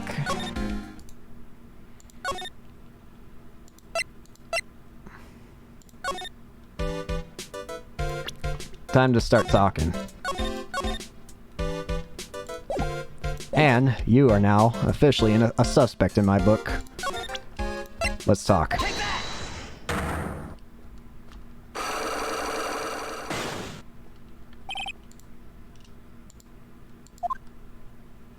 Eeny meeny, I believe you do know who Dr. Gray is. I told you, like, how many times do I, like, have to repeat myself? If you're, like, so totally sure, then where's your proof? So something that shows a possible connection between Eeny and Dr. Gray. Take a look at this newspaper clipping. Like, what is it? A story about an accident? Please read the victim's name. Mimi... Miney. Miney is a pretty rare last name, wouldn't you say? Miss Mimi Miney wouldn't happen to be a relative of yours, would she? So you noticed. She was my older sister. I'm sorry about your loss. Your sister, was she a nurse? Perhaps at Dr. Gray's Surgical Clinic? Gray Surgical Clinic. I don't think I need to tell you that the clinic was run by the victim, Dr. Turner Gray. Which is how you knew of Dr. Gray. You knew him through your sister.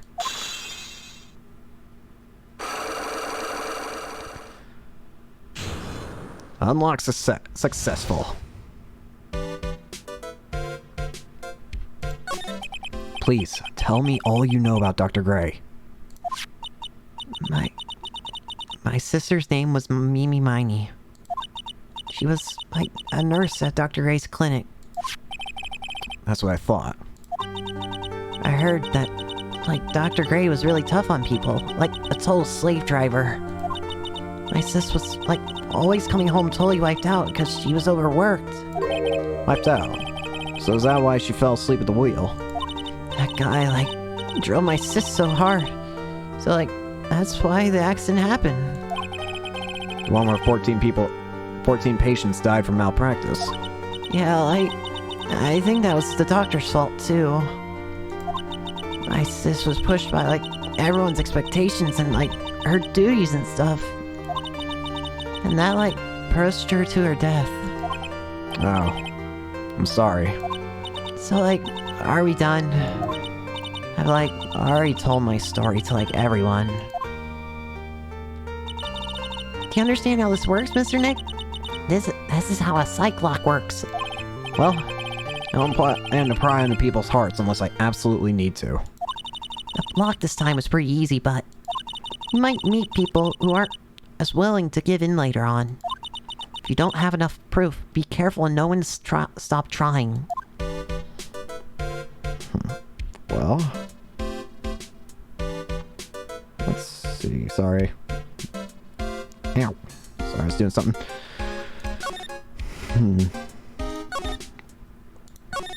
So, what else can I do?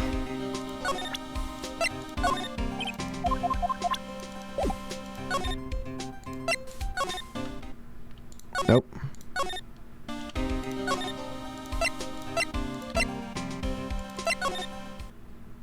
Oh, here we go.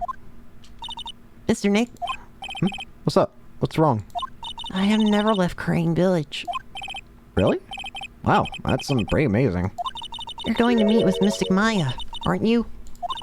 Please tell her I said hi. Bye. Hey, wait! She ran off. Again. Well, I know you need a secret now, but I still don't have any idea how I'm going to save Maya. I don't even know if I should go in there with a smile or a straight face.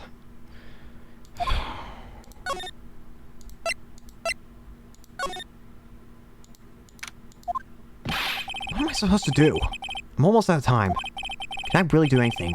Can I really save her? Sorry to keep you waiting. Huh? Must be Maya. It's been a long time, hasn't it, Phoenix? That voice. Hey! Mia! Even without me being here, it looks like you learned to stand on your own.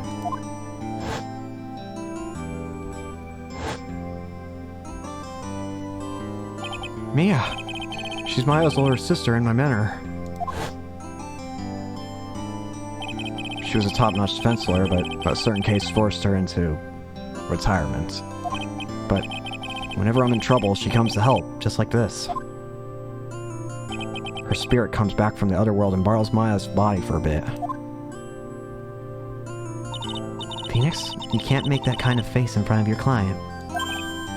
A lawyer is someone who smiles no matter how bad it gets, and especially when it's bad. Mia, you can't smile at the end, and if you haven't been smiling the whole way. In any case, the face you're making now is no face to show to a client, Phoenix. But, so, tell me about it. I'm going to guess that my sister's in a lot of trouble again. Well, you don't know the half of it. I told her everything that happened, I told her about what had happened in the last 2 days. Mia closed her eyes, deep in thought, while she listened. I see. Mia, what am I supposed to do? It's pretty clear what a good lawyer does in this situation. And that is? Tell me, please. Believe in your convictions. And fight for the complete acquittal of your client. Mia. Wow, this badge brings back a lot of memories, doesn't it? I would love to stand with you at the defense bench one more time. Mia.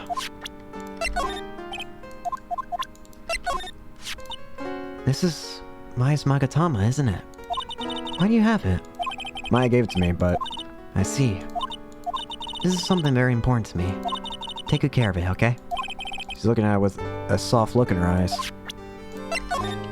Could you take a look at this? Mia, have you seen this key before? Ah, the key. It's literally the key to understanding everything that's happened in this case. This key. Phoenix, listen. Right now, that key is sitting in your hand. However, it shouldn't be. It contradicts the facts. Huh? What does she mean? I'm certain this key will be a piece of evidence that makes your case tomorrow.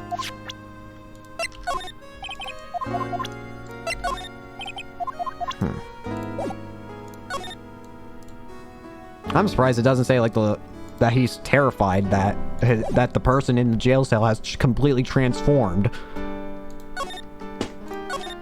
You think Maya's not guilty? How can you be so sure? I know she is, and I'll give you a hint as to why.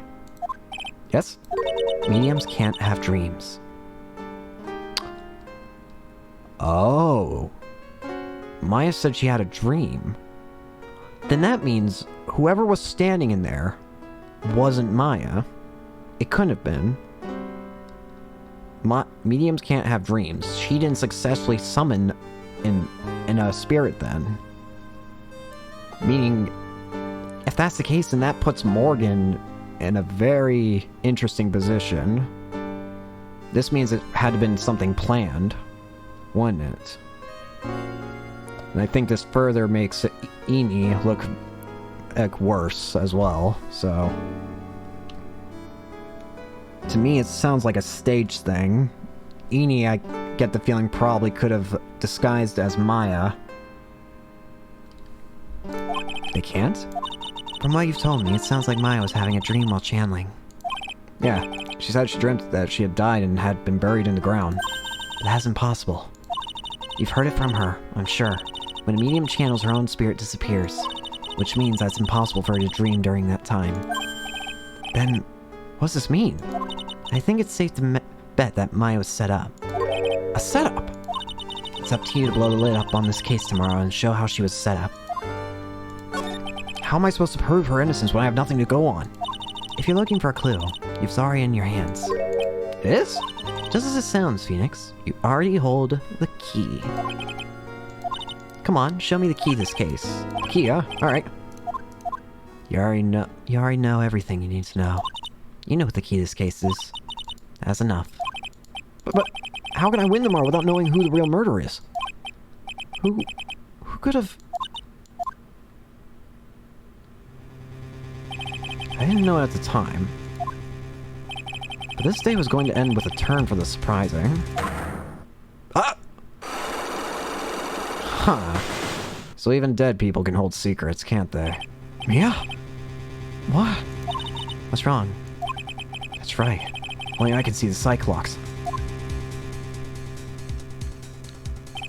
Which means Mia must know something about the real murderer. For this to be something that she would hide under lock and key from even me. What in the world's going on?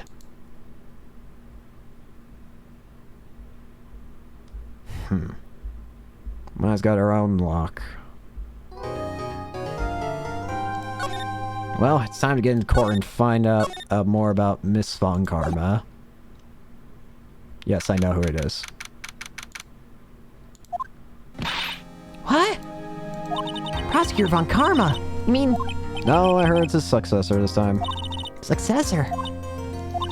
Manfred Von Karma was a really sinister man. He pulled all sorts of nasty tricks to also he could win. He was a man obsessed with the word perfection. He had a perfect record for 40 long years. Who knows what sorts of dirty tricks he used to get each of those guilty verdicts. But now, his successor. I wonder what kind of person they will turn out to be. It's no good. It's like Maya. Pearly, why are you here? Aren't you not supposed to be here? You showed up. Thanks for coming all the way. I was really worried about you. Hey, where's your mother? Didn't you two come together? Mother is watching over the trainees. She said they have training for 2 days straight with no breaks. Huh? Then you came all by yourself. Yep. I still out of the manor and followed a map. Don't tell me you walked all the way here. Of course not. I ran. I can't, oh my, it takes 2 hours by train. Oh man. Really? What about the train? Huh? What's a train? I give up. It's time, isn't it? I'm really scared. What if Von Karma tries to do something to me? At least I know Mr. Edgeworth would be nicer to me than Von Karma. Mr. Edgeworth? Who's that? He's Nick's rival. He's also a friend. Objection! I still remember him as though I'd seen him only yesterday. Objection! Every trial was a scorchingly fierce battle to the very end. Objection! Objection! It was always back and forth with them, when they're rivals for life. Maya, please don't mention that name ever again. Huh? Why, Nick? I'm sorry, Maya. I forgot you don't know. He's gone. He's not coming back. What? Wait a second. What's that supposed to mean?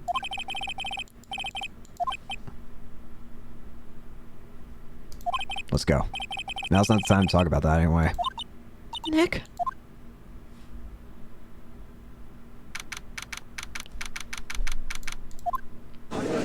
Hello there.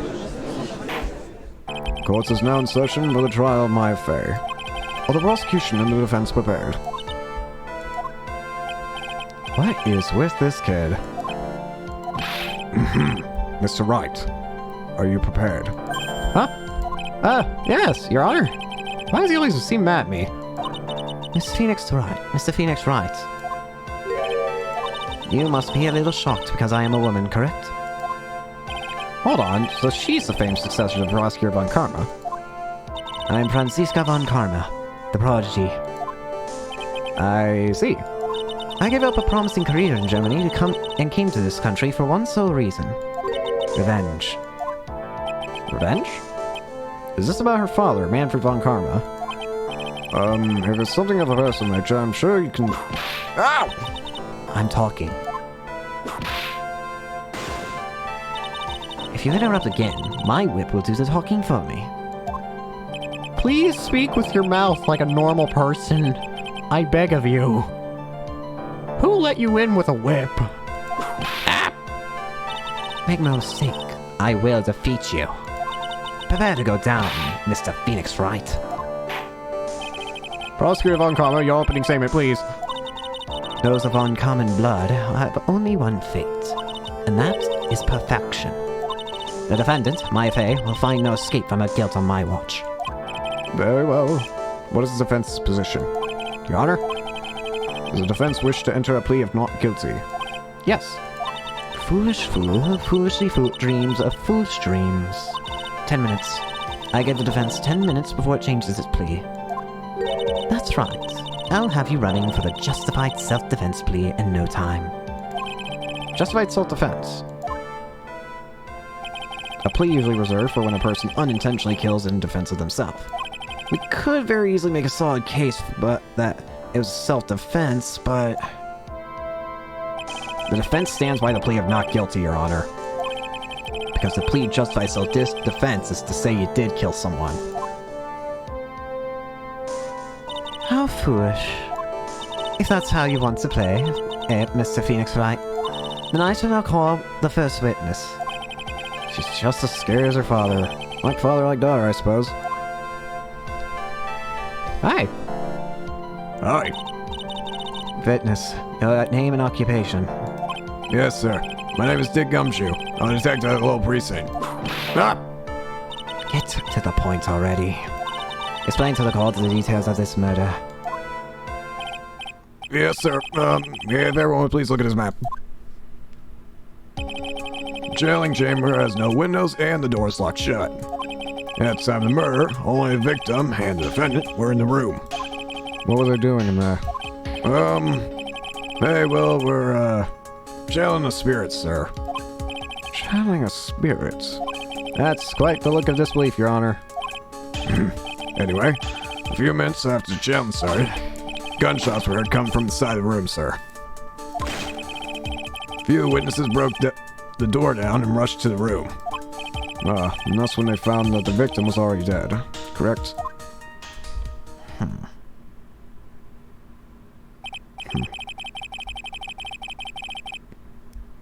ow, ow. I hurt myself. I believe this is one of the most open and shut cases I've ever presided over. So, how was the victim killed? I was about to get to that. Stop wasting my time, then. Cause of death. Direct cause of death was a pistol shot in the forehead, sir. The shot was fired from point-blank range. But before the victim was shot, sir, he was stabbed in the chest.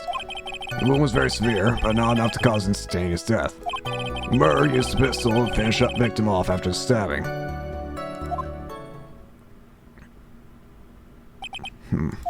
So the victim was stabbed before being shot. This is the victim's autopsy report, sir. After being stabbed in the chest, he was shot in the forehead at point-blank range. Okay. The court accepts it into evidence. Mr. Wright, you may now question the witness. Well, At the moment, I don't see anything out of place.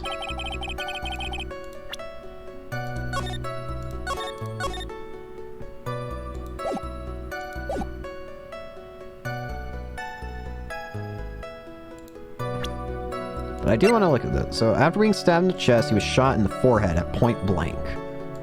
If we look back at this, victim was right here. And looking at the picture, he should have been... Okay, so that would match up. That would work. Yeah. You know? Wait. No, wait. Yeah. I've already noticed something very strange. So, yes, he was shot. However, then if he was over here and shot over here, then what the heck happened over here to the screen? Why was the screen shot?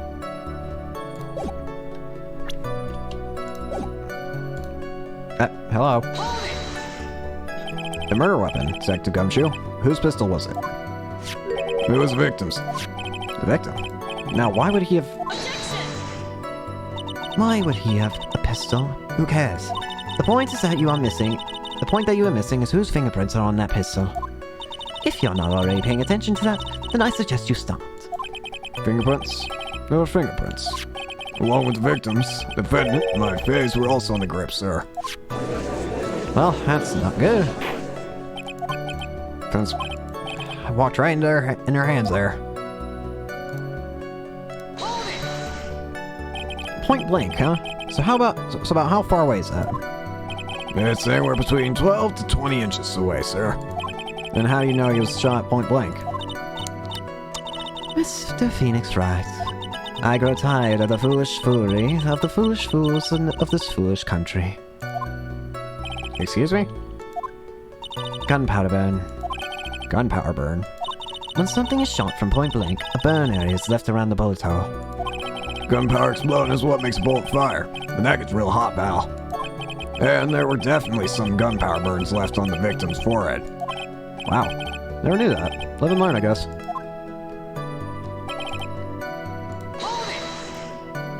Stabbed. And what was he stabbed with? A fruit knife. I see. And whose knife was it? It looked to belong to the face, sir. And of course, my face fingerprints are all over it. All over it, huh? This does not look good. What will you do now, Mr. Phoenix Wright? I will cry. How severe was the wound? If it had been half an inch more to the right, it would have hit the victim's heart. After a stab like that, it's impossible to fight back, let alone stand. This testimony makes it sound like Maya had stabbed him with the intent to kill.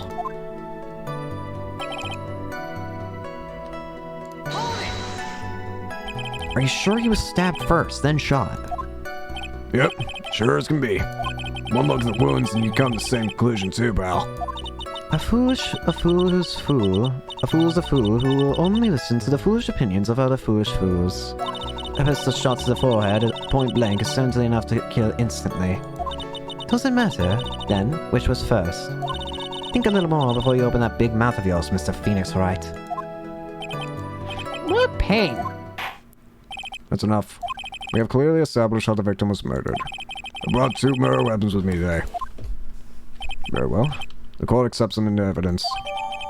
Murder weapon was grazed, 2 shots fired, bears Maya's and Gray's fingerprints. Why was it fired twice, though? Why did we hear 2 shots? Small fruit knife belongs to Faye's, bears my finger. The date and time of death was June 19th at 3:15 p.m. The eyewitnesses claim to have heard 2 gunshots at this time. And two murder weapons, both with the defendant's fingerprints on them. This does seem like an open and shut case. Naturally. This is going from bad to worse. As if the summary just now wasn't oversimplifying things to the extreme. Your Honor, feel free to slam that little gavel of yours. After all, there's no room left for doubt, is there? That is quite true. Mr. Wright? Yes? Even in the face of all this, do you still wish to plead not guilty? It is the opinion of this court that if you do not adjust your plea, that you stand to lose. See, just as I promised, Mr. Phoenix Wright.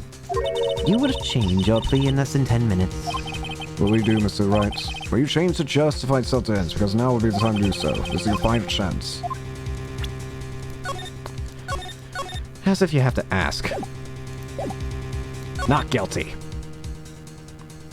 If we plead justified self-defense, we would basically be confessing to murder. After the trial, Maya's life would be ruined, and she'd be liable to murder. I can't let that happen. Your Honor, Have you reached a conclusion, Mr. Wright? the defense will not change its plea. We will accept nothing short of complete acquittal. You. You have sealed your fate, Mr. Phoenix Wright. Detective, Yes, sir. present the final portion of your testimony. The final strike. Yes, sir. Now see here, proceedings are run by... Ah! Oh, yes, of course. Go ahead, detective, and give your testimony. I think the court would like to hear about the other piece of incriminating evidence. I think... Well, now that you've given me other stuff to work with, I might be able to blow a hole onto this. Sorry, pal, but there's even more incriminating piece of evidence. This is a costume the defendant was wearing at the time of the crime. As you see, it's covered in blood. The defendant attacked and killed a person who, without doubt, was not fighting back.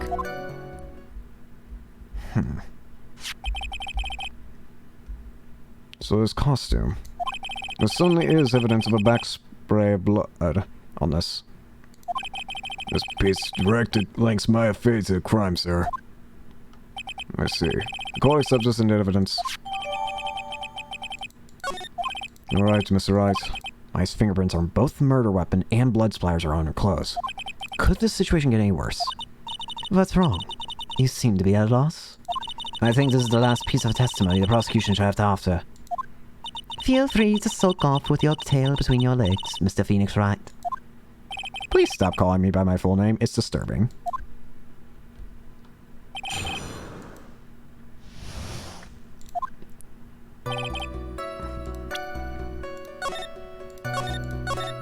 Not fighting back. I beg to differ. There's gotta be something of that.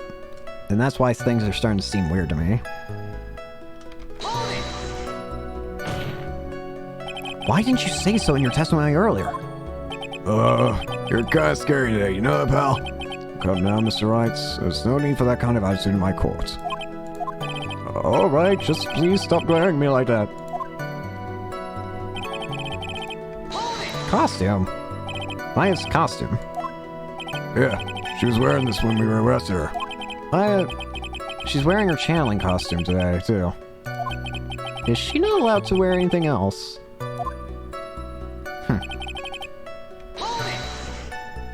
There's blood on the costume. Lab results show that was the victim's blood. Well, that's not good. So there's blood from the victim on the defendant's clothes. Definitely not good. So, were there any other clues you could glean from this piece of evidence? Well... Ah! If you must change the topic, then a good detective here must testify again. But too bad. Not enough time. Let's move on. Yes, Miss Von Gama is perfectly correct. Now even the judge is on her side. But if I bite off more than I can shoot here, what should I do? I ain't gonna get anywhere without at least trying. Let's press it. Why is Miss Von Karma suddenly putting up resistance? There must be a reason as to why she suddenly threw out an objection like that. There must be something about this costume. I just have to look harder. Mr. Rice, Miss Von Karma's logic is perfect. There's no way for you to poke a hole in it. Looks like my time is up, so... About the costume... Why would she throw up an objection like that?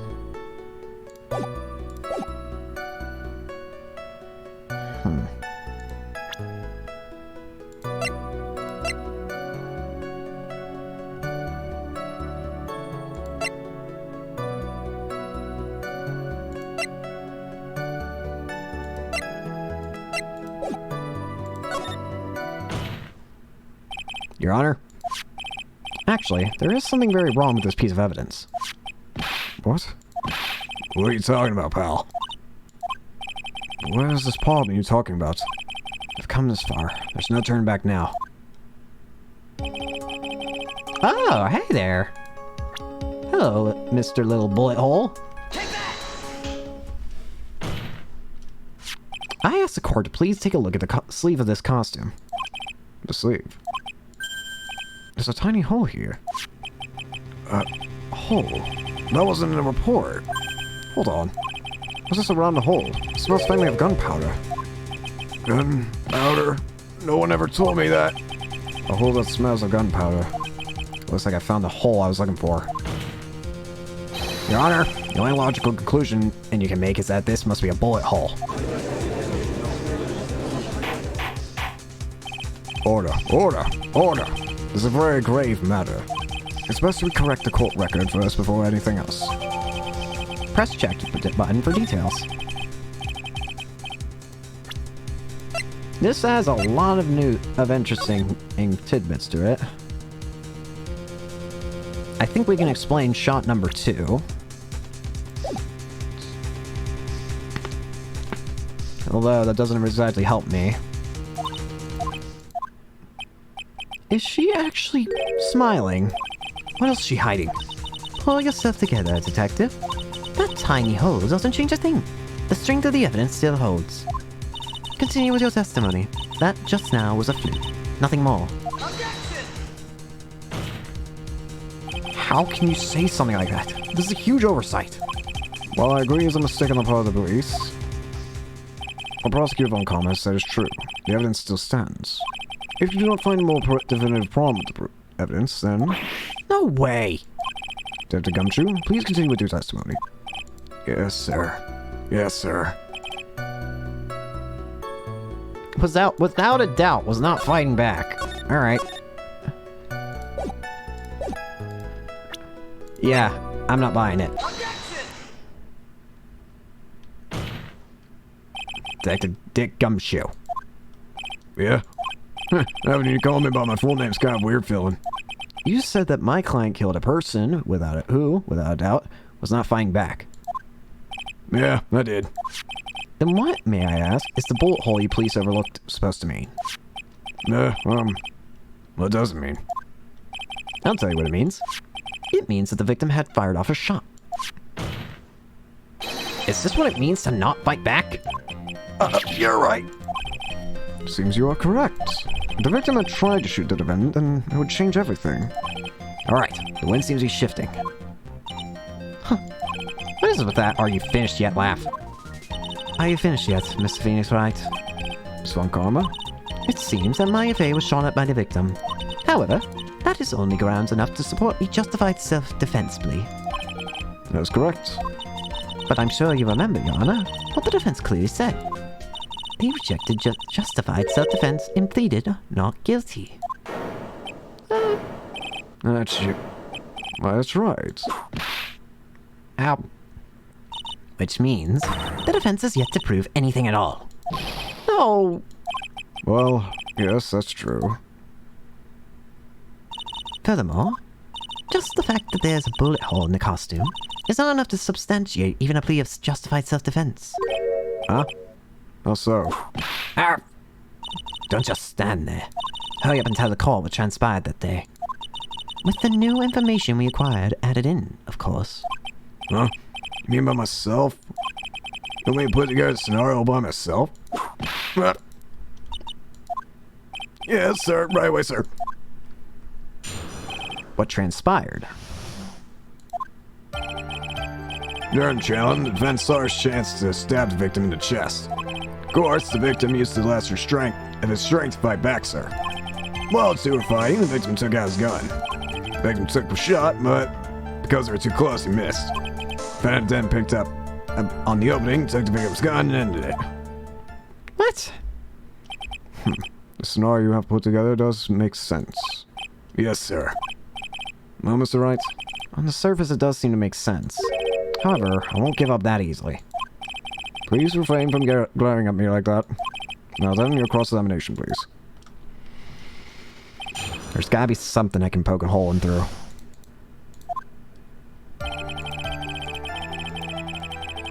But first, I gotta save.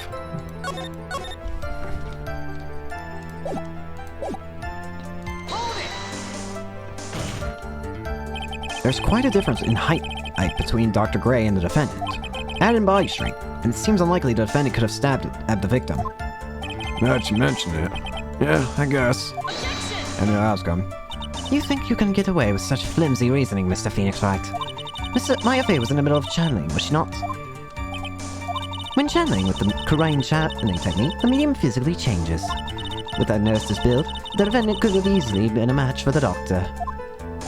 I don't believe it. She even studied up on the Korean channeling technique. Like I said before, I am perfect. About what you were talking about, I didn't quite get it. Never mind. Let's continue the testimony.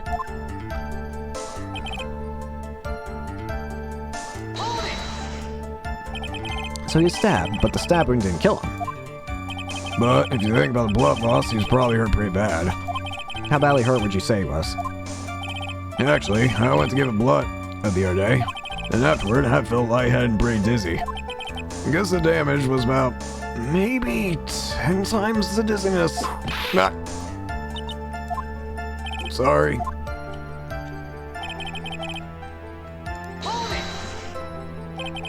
Where in the world did that pistol come from? Looks like the victim, Dr. Wright, had specifically brought it in for that day. But a handgun. He got it off the black market about 2 days before the murder. Why did Dr. Gray bring a gun? Was he taking precautions against something?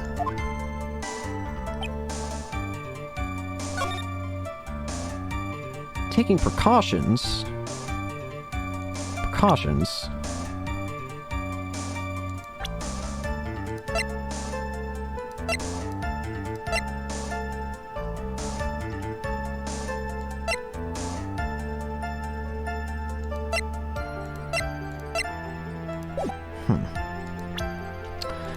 There's a lot going on here. But where is the point? Where in the world did that— wait, this is the same thing. I didn't realize—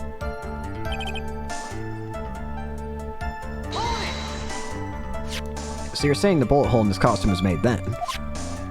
Sorry, pal, but yeah, that's what I think. 2 of them were already fine when a shot fired. Maya, really glad you weren't her. Huh? The victim took a shot, but because they were too close, he missed.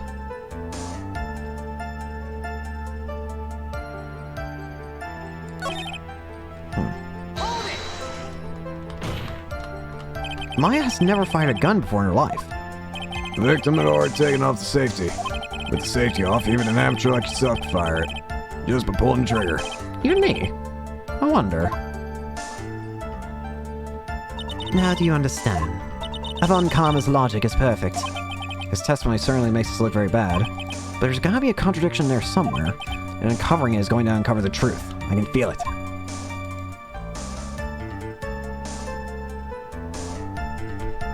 During the okay, so let's start from the beginning here.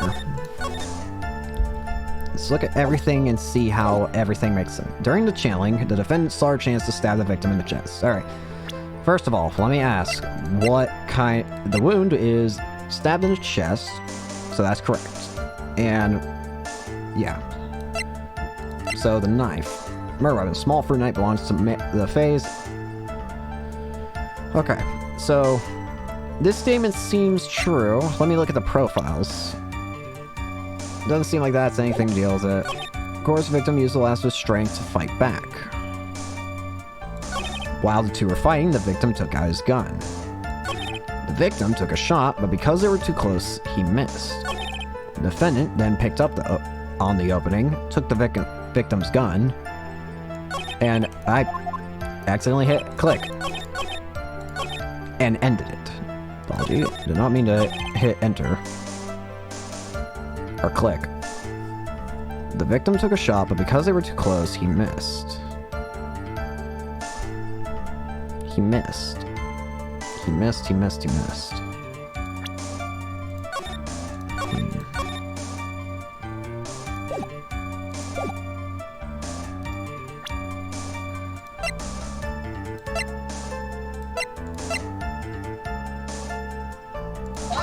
Nope.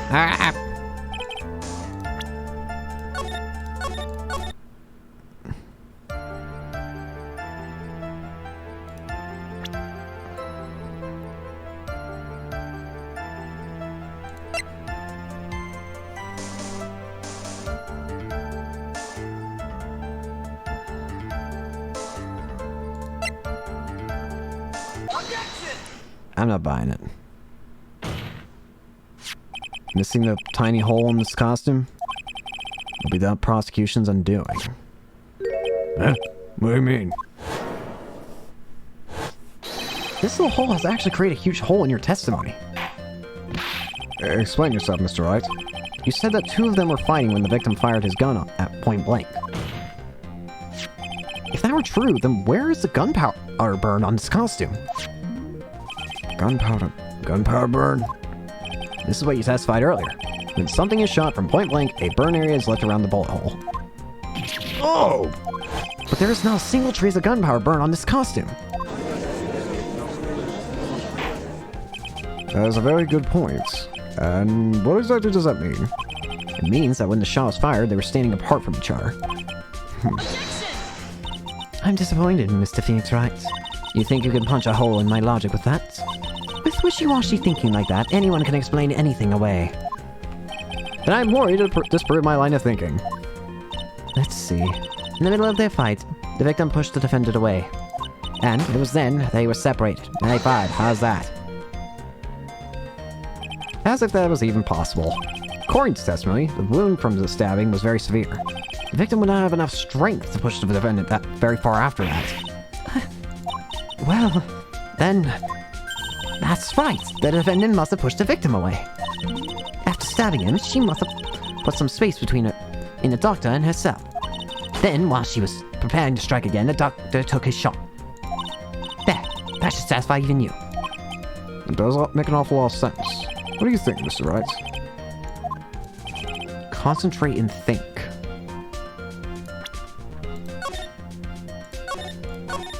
So, what she just said is like... No, something doesn't make sense here. There's a fatal flaw in her argument, Your Honor. Fatal. Flaw? Ah. Very interesting. I'd love to see where this flaw is. Show me something that contradicts my explanation.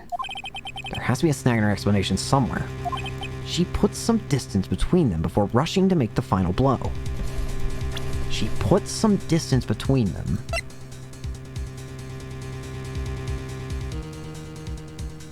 But wouldn't this one make sense then? This one exist.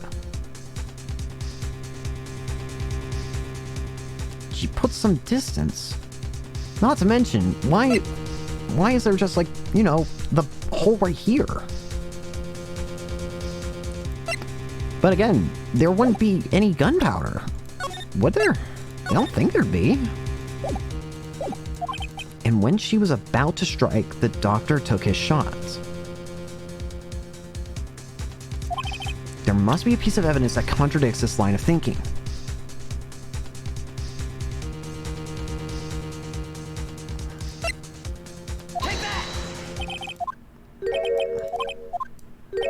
Knock. Oh, hey, it doesn't actually hurt me. Nice. Is it this then? This is a piece of evidence that destroys her logic. What is that? A voting screen.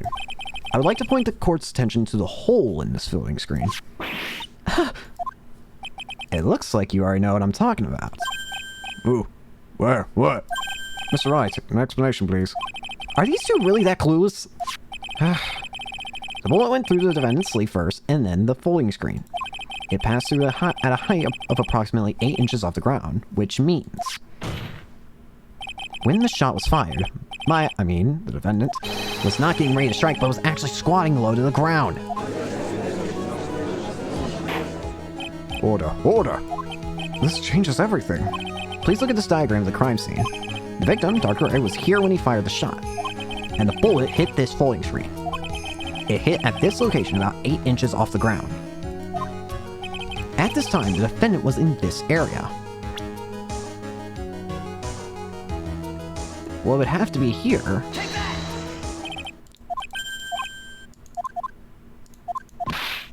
Owie!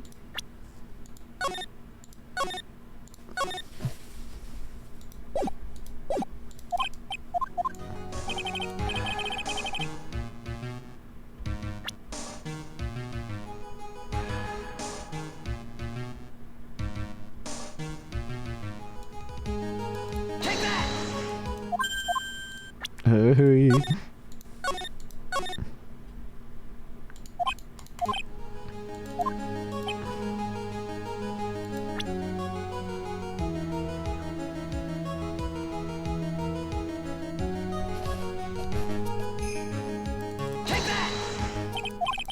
behind the folding screen? The victim and his attacker were fighting, were they not? And what would the attacker be doing all the way back there? Besides which, if the attacker was behind the folding screen, how could the victim even know where to shoot? It's obviously impossible. Yeah, I guess so. Ah! What? Why did I just screw up? What? There is unique dialogue for that. What? Mine.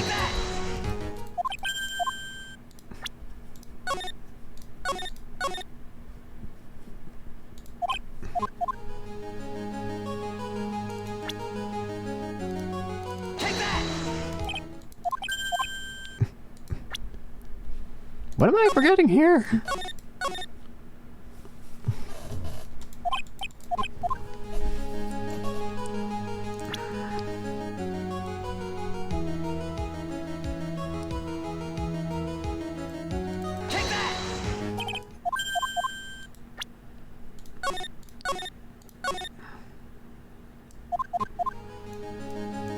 Whatever. Wait, if it had unique dialogue for behind it.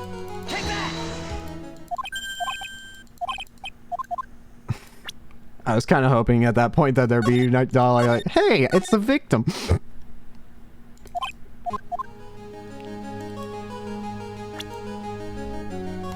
I mean, I thought it was right here.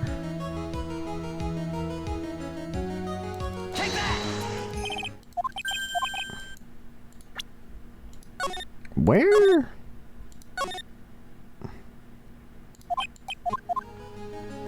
The defendant was...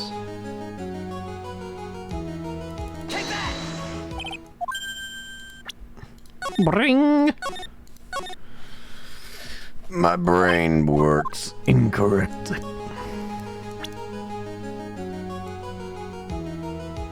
At the time of the shot.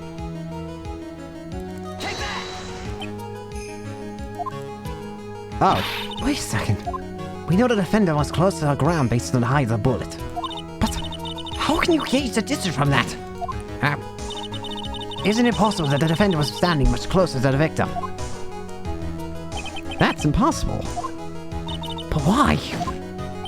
You, of all people, should know the answer to that question, Miss Von Karma. If she were shot from somewhere closer, there were then gunpowder burns present. However, There is nothing of the sort around the bullet hole of this costume. Curse you, Mr. Phoenix Wright, you! I believe it has now been proven. The defendant was standing a ways from the victim when she was shot at. But do you think this has changed the defendant's situation? I mean, yes.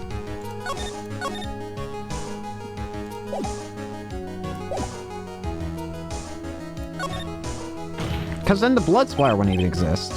What? Prosecutions claim that the defendant was aimed to kill by stabbing. If that were true, delivering the final strike with the knife would be ideal. However, where and what was the defendant doing at that time? Squatting all the way by the phone screen? Exactly. If my fate was a real murder, why would she be by the folding screen instead of preparing to strike? One further consideration, it does make very little sense. Yeah, very that'd be a reason. Figuring things out and proving the logic behind everything is your job. Alright, but the rest of the trial should be in the back. Last radius of disaster. You are such a smart man, Mr. Phoenix Wright. To think that you've been able to take a completely hopeless case to this point. Now I know why Papa had a tough time with you. You amuse me. Of all things in here, why do you have to be the smarmy smile? Detective, how dare you damage my perfect logic? How's it my fault? You can start repairing your standing by first removing that third strand goatee. 3-strand goatee. Oh, and rest assured, your punishment will come later. Punishment? Well then, Your Honor, I think I've had all I can take of this detective's face. I think it's time to call in the next witness. Next witness? It's gotta be Lotta. Here's where things are gonna start getting real interesting, I imagine. Maya was set up, so how? I think The court will take a 5-minute recess. After we will reconvene, we will hear from the next witness.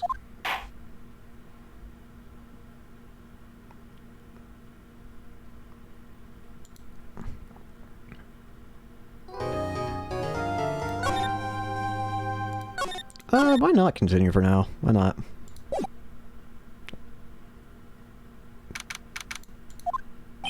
Phew, that was a close one. I know you're giving your all to defend me. I could feel the death penalty hanging in the air. I felt like I was pretty close to dying myself. But you were wonderful out there. You listened carefully, made theories, and tricked everyone to believing you. Thanks? Wait, tricked? That must be the lawyer's secret technique, right? By the way, is the next witness who I think it is? Yeah, pretty sure it's Lotta Hart. Oh, guess there's no escaping her, huh? Remember, Nick, you promised you'd save me. If you lose, me and my sister's ghost will come after you and haunt you. Your sister? Are you talking about Mystic Mia? Yeah. Do you remember her, Pearly? My sister was a super good lawyer. She was also Nick's teacher. Oh, I didn't know that. Well, now you do. And knowing is half the battle.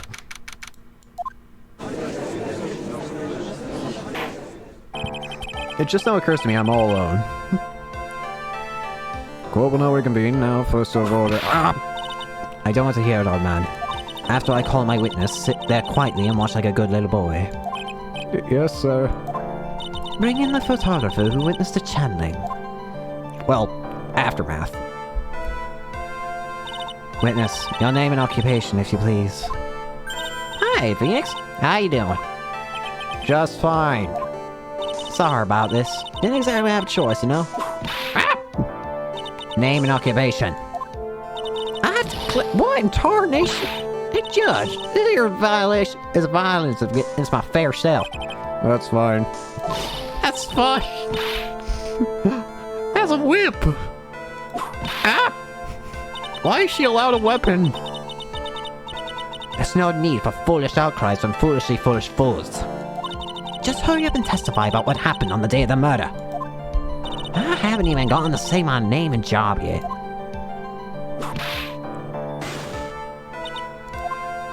Name's Lockhart, paranormal photographer, and I'm here to testify. No, let's all be one big happy family, okay? Alright, Lotta. Show me those photos and let's see how we can break this down. All in the dark, and the defendant went into the channel chamber. We were waiting outside the door, and then bang! We heard this gunshot. This lawyer there broke the door down, and we rushed into the room. The shot was the dead victim and the defendant waving a pistol around. I swear, other than those two, there was no one else in the room. Did you take a picture of the scene right after the murder took place? Reckon course. Yeah. Excuse me? Reckon course. Short for you reckon. Of course I did. Ah! Does it look like I care? Just hurry up and show your picture to the court. The moment of truth. What will be in that picture? Let's see here. This here's picture.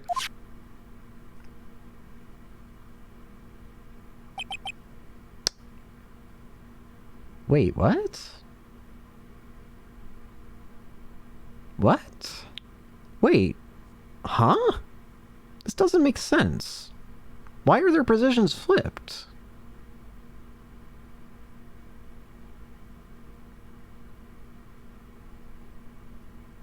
And, wait. So wait, this would be saying that Maya put the hole in the folding screen. Huh? It would have certainly seemed that only the defendant and the victim were in that room. Something's not right about that. Are you ready, Mr. Phoenix Wright? I will clear all doubts about Maya through this cross-examination. Just watch me.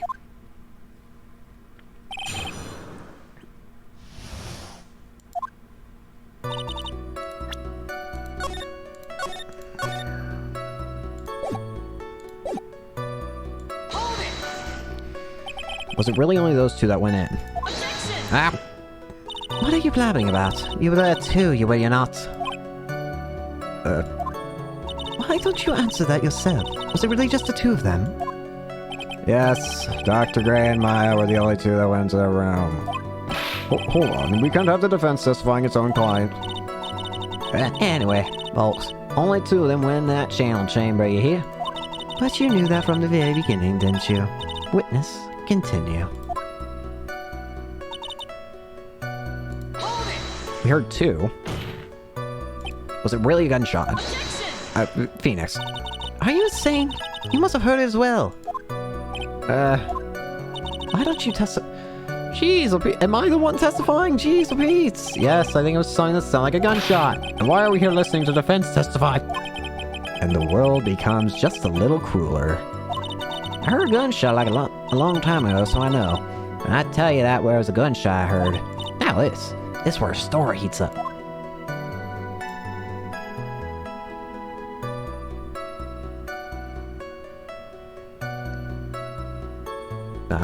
Sorry, I was thinking about something.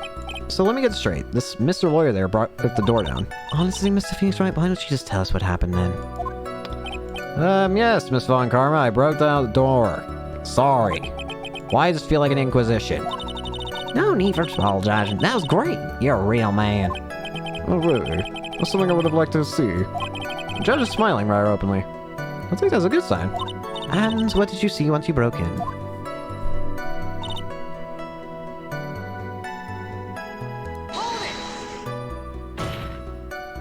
Are you sure it was the defendant, Maya Fey? Sure, I'm sure. Well, it seems awful confident in her testimony. Some seems strange. Lotta, please, think back to that day one more time. What's she getting at? Remember what you said when we broke into the room.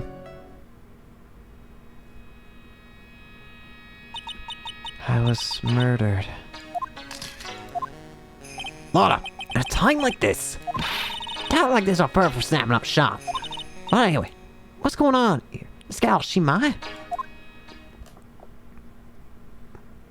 When you saw the murder at the time, you couldn't even tell if it was my affair or not. Am I correct? Well, you see. Order, Miss Hart. You are here to present accurate testimony. Yeah, sorry. Good, this shifts things back to my side. Pardon tense, lawyer. Your defense is terribly lacking, Mr. Phoenix Wright. Witness, think back to when those two entered the channeling chamber. When they entered, one of those people that entered the chamber was Maya Fey, correct? Yeah, that's right. Yeah, it was Maya that went in. It looks like we've come to a collective conclusion. The person in this picture is most certainly Maya Fey. Rats, and I'm trapped like one. Again! Yippee! Are you absolutely certain of that? Sure am. That old witch chased out of the room, so... Oh, witch. Does she mean Morgan Fey?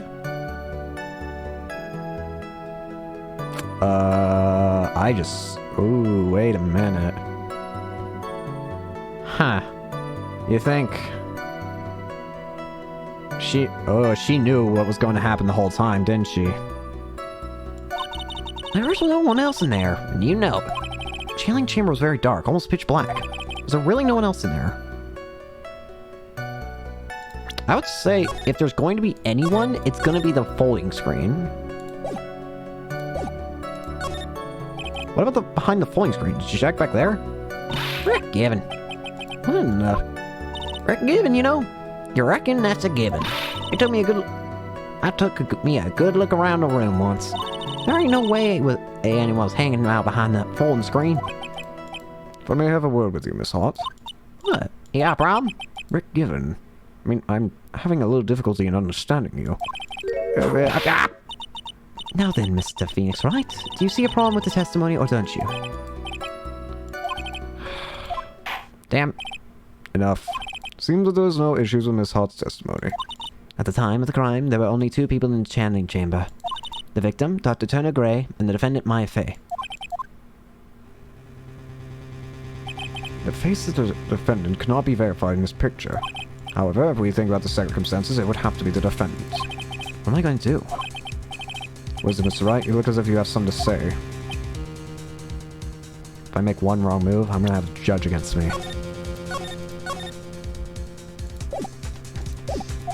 Is there anything else I can present that would prove it's not Maya in the photo?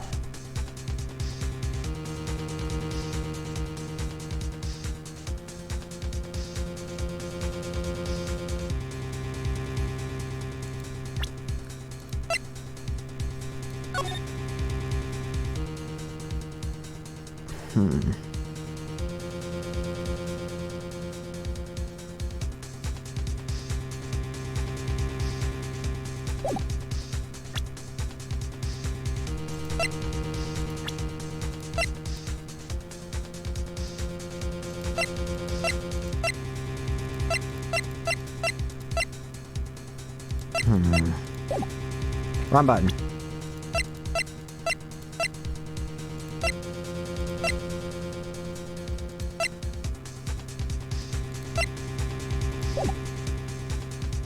I don't know if there is.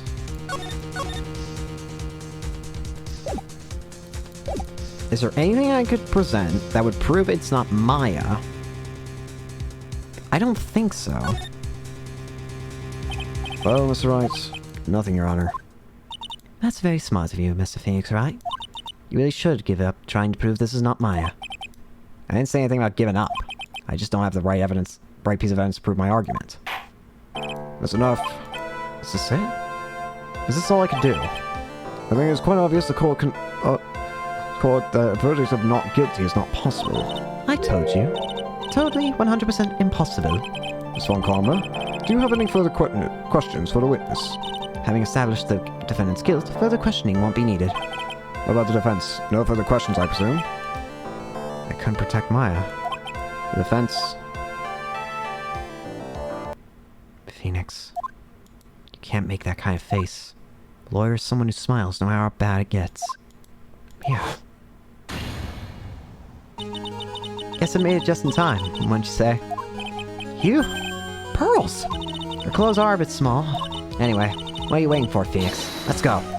But how? She's already taken away every advantage. The advantage is still in your hand. Think carefully. One more time about what you saw in the channeling chamber. Do you remember what you told me yesterday?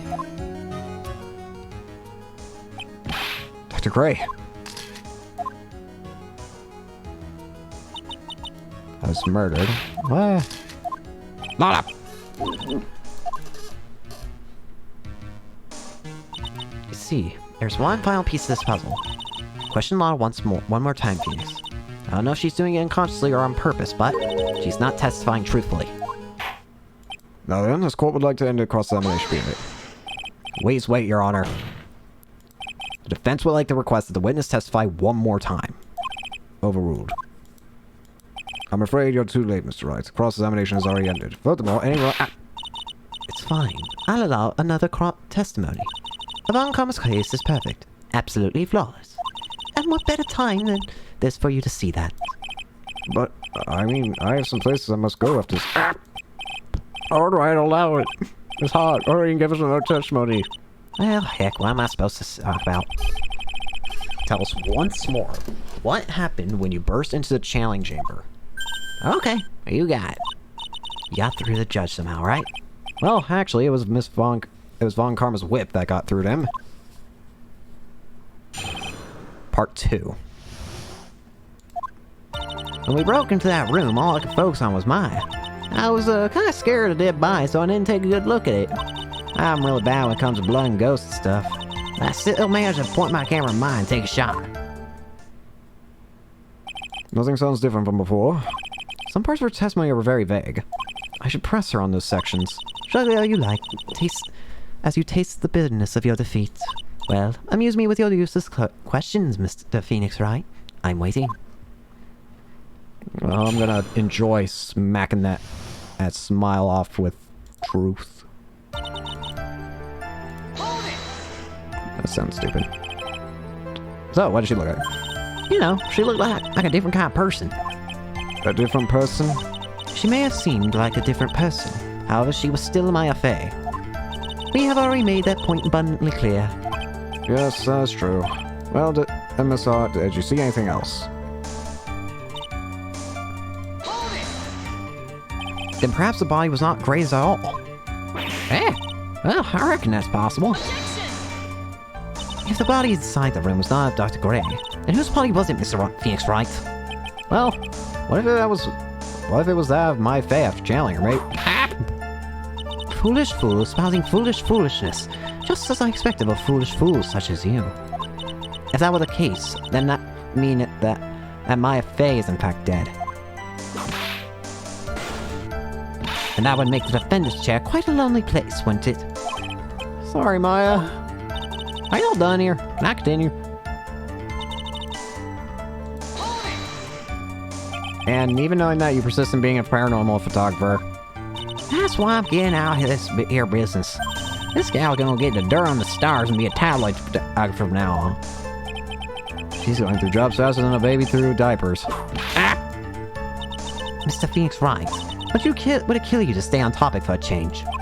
Well, would it? Nice tag teams in stereo. Guess I should be grateful it's not in 5.1.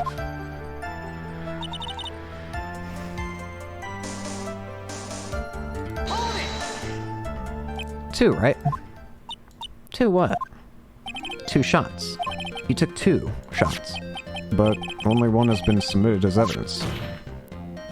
Miss Hart, where's the art picture you've been withholding? No, you got it all wrong. It's not me. I didn't mean anything bad. I know I can be a little mean, but I ain't evil. Well, at least she knows herself. Why have you not shown this other picture to the court yet? Well, I ain't obvious. The prosecutor went and told me shut my trap about it. What? Von Karma! Miss Von Karma, you're hiding critical evidence. Unforgivable, Von Karma. Suppressing evidence like this, you're as bad as your father. To be honest, I think I can just let the judge take this one. I ain't taking the whip. You have it, Judge. I'm so mad that even my throat's clenching up. I'd rather let the judge handle this. Miss Von Karma, would you care to explain yourself to the court? I thought this picture was not important, and thus felt no need to submit it. That's all. How could you think? The pictures were more or less the same, so why bother with the second? I mean, it's just so much more trouble than it's worth for me to submit this as evidence. More trouble? How can you say that? If you want to see it that badly, I'll submit it. Thank you.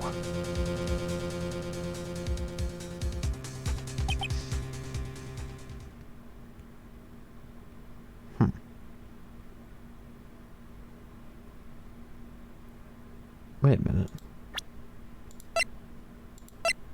Well, that would match, but... if she were to open her eyes... What is this? What is this picture? It's obviously the second picture the witness took that day at the scene of the crime. Well, that's a little off-center, but that's what you get with a nervous amateur. I think the important point here is the person in this picture. This is most definitely not Maya Fey. Well, for once, I'll agree with Von Karma. This actually... what's the meaning of this? This might be the break I was looking for. Now, should I or should I not insist the person in this picture? I mean... there's other issues we can bring up with this. Actually, insist it's not Maya. Any place, the person in the picture is not Maya. Yes, I see that. It's not just her face. Her whole body has taken on a different appearance. There's only one conclusion than to draw. Somehow this person stuck in and traded places with the defendant. Order! Well, I believe you're correct, Mr. Wright. The person who was inside the channeling chamber was not my fae. Yeah, we did it. You're too soft. Yeah, I knew it. You're softer than Aunt Morgan's strawberry desserts, Phoenix. Take a look at Prosecutor Von Karma's face. Yeah. She's smiling. I think you'd better continue to worry, Mr. Phoenix Wright. What do you mean? Alright, take a look at the photograph. Oh. How the... This was taken yesterday at the detention center's visitor room. This is Wright and the defendant, my fae, during his visit. Isn't this a totally different person? How did you get that? She looks this way because she is obviously in the middle of channeling a spirit.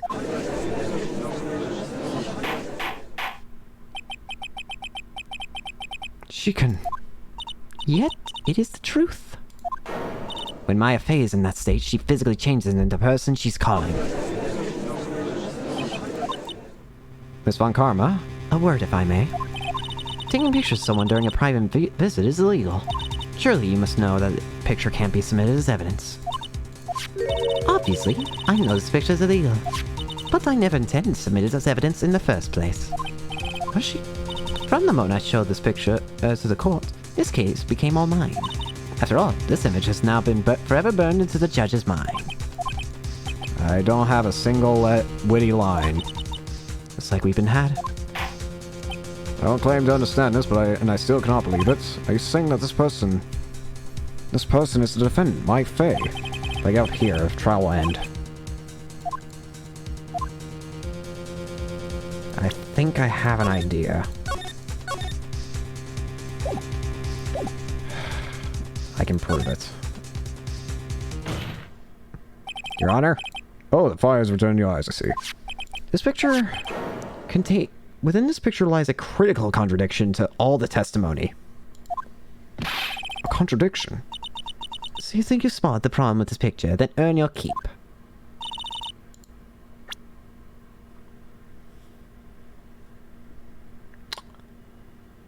Oh, wait a minute. What the heck? Please direct your attention here. To the sleeve? But there isn't anything odd about it. But that in itself is odd. And that is exactly what's so odd. Something that should be there is suddenly missing. Should be there. Ah! There's a bullet hole in the sleeve of the defendant's costume. If that's the case, then it should be in this picture as well. Miss Von Karma, you intend to hide this valuable piece of evidence. You will most certainly be assigned a penalty for this. Alright, this should do some major damage to your argument. Don't celebrate yet. You like to bring down the mood, don't you? Take a look at Miss Von Karma's face. She's got that constant grin plastered all over her face again. Jumping the gun again, I see, Your Honor. I would like to extend an apology on behalf of those incompetent fools. What do you mean? I'm incompetent fools. If those fools down at the precinct had missed the bullet hole, I would have gone and report about it. As I didn't, I could not have known that this picture was of any value to this case. I see. She's lying through her teeth. I know it. That woman knew everything. The bullet hole, the picture, everything. But you can't prove that. Franziska Von Karma's idea of the perfect case is quite fascinating, don't you think? Your Honor, you need not worry. If you must assign a penalty, I'll personally make sure the detective gets what's coming. Leave my boy alone. I'm sure there will be a great gnashing of teeth at his next salary discussion. Poor gumshoe. In any case, there's a very big problem. When the defendant was taken into custody, her costume had a bullet hole in its sleeve. However, from this photo, it would appear that right after the shooting, there was none. The judge is confused by this strange twist of events. This is your chance, Phoenix. Load all you've got into this one shot, alright? Got it. Watch this, Maya. Your Honor.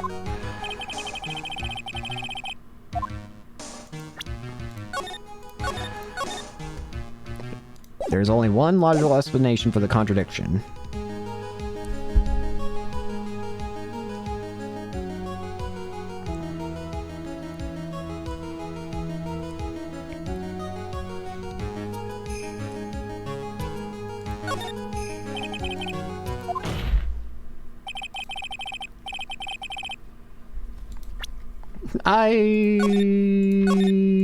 No.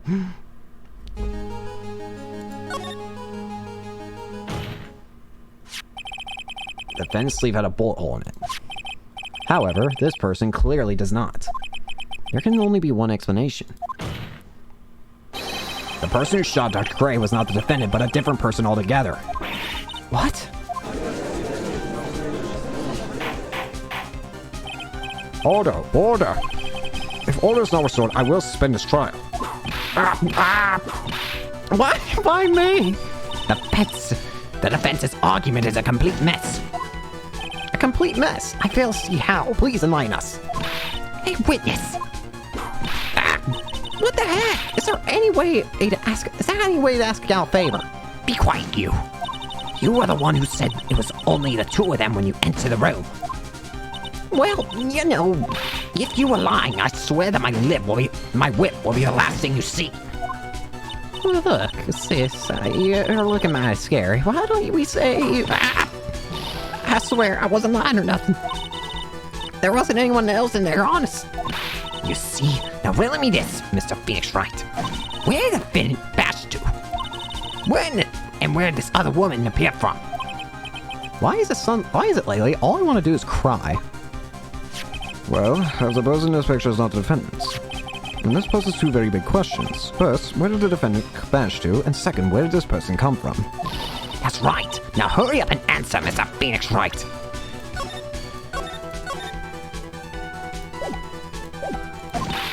Can't fall apart here, Phoenix. Can't believe that even Mia's calling me by my full name. But, I mean, how am I supposed to prove something like this? Had enough yet, Mr. Phoenix Wright? Or do you think you have enough in you to turn things around even now? Turn things around. That's right. Mia would always turn things around and change her perspective. Phoenix? So, where did this intruder appear from, and where did Maya disappear to? I need to look at this situation from a different angle. Let's see. What if before we broke in, the third person was already in the room? And what if Maya had left that room somehow? If I could prove that either one of those conditions were true. Mr. Phoenix Wright, let's see what you've come up with. I think what happened before we forced our way into the channeling chamber is...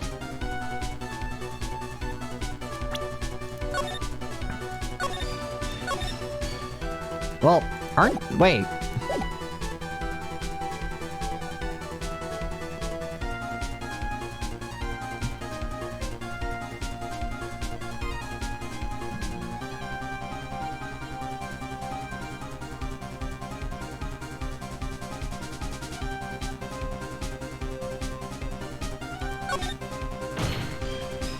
Your Honor, I'd like to present some evidence.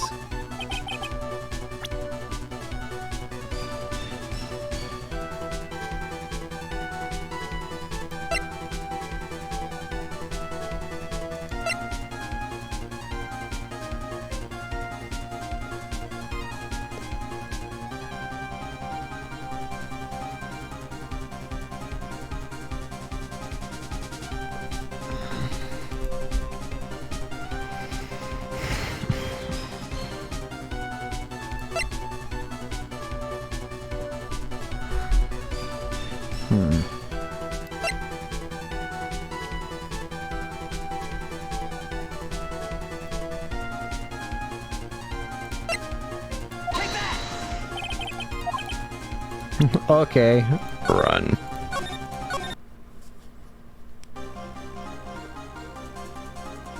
I do think a third person had entered. What did I just present? Oh, the screen.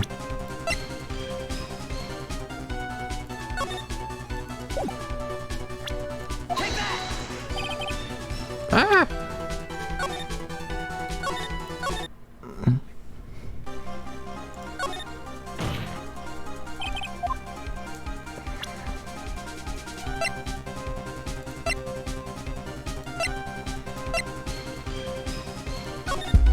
Ow. Just hit my elbow.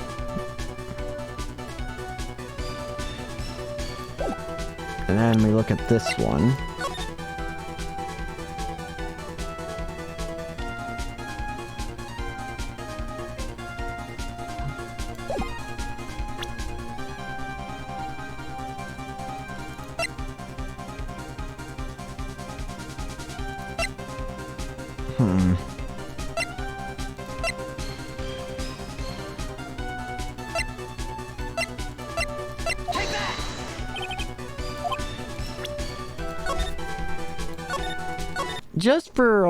Just for convenience's sake, what if I choose this?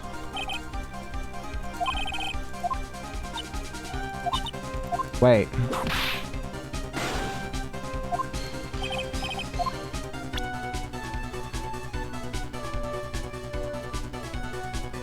Hold on.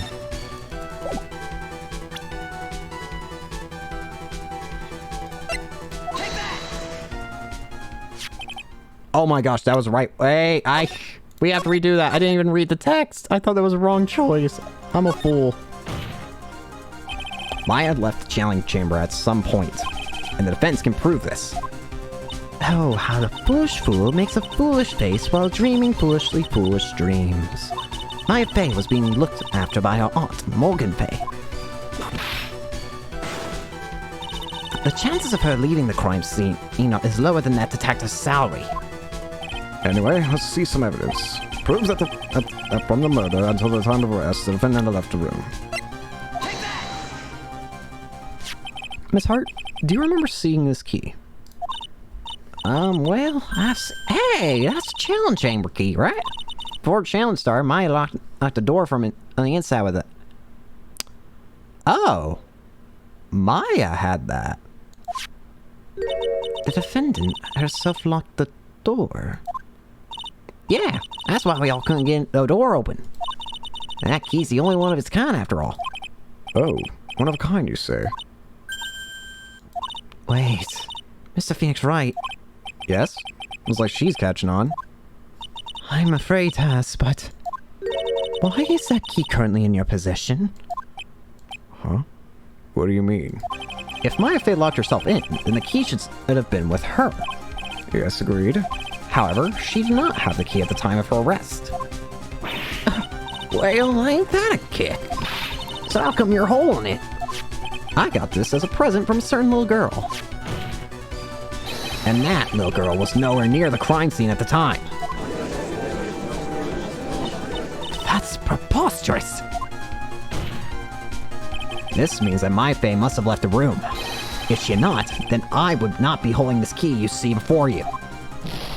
No.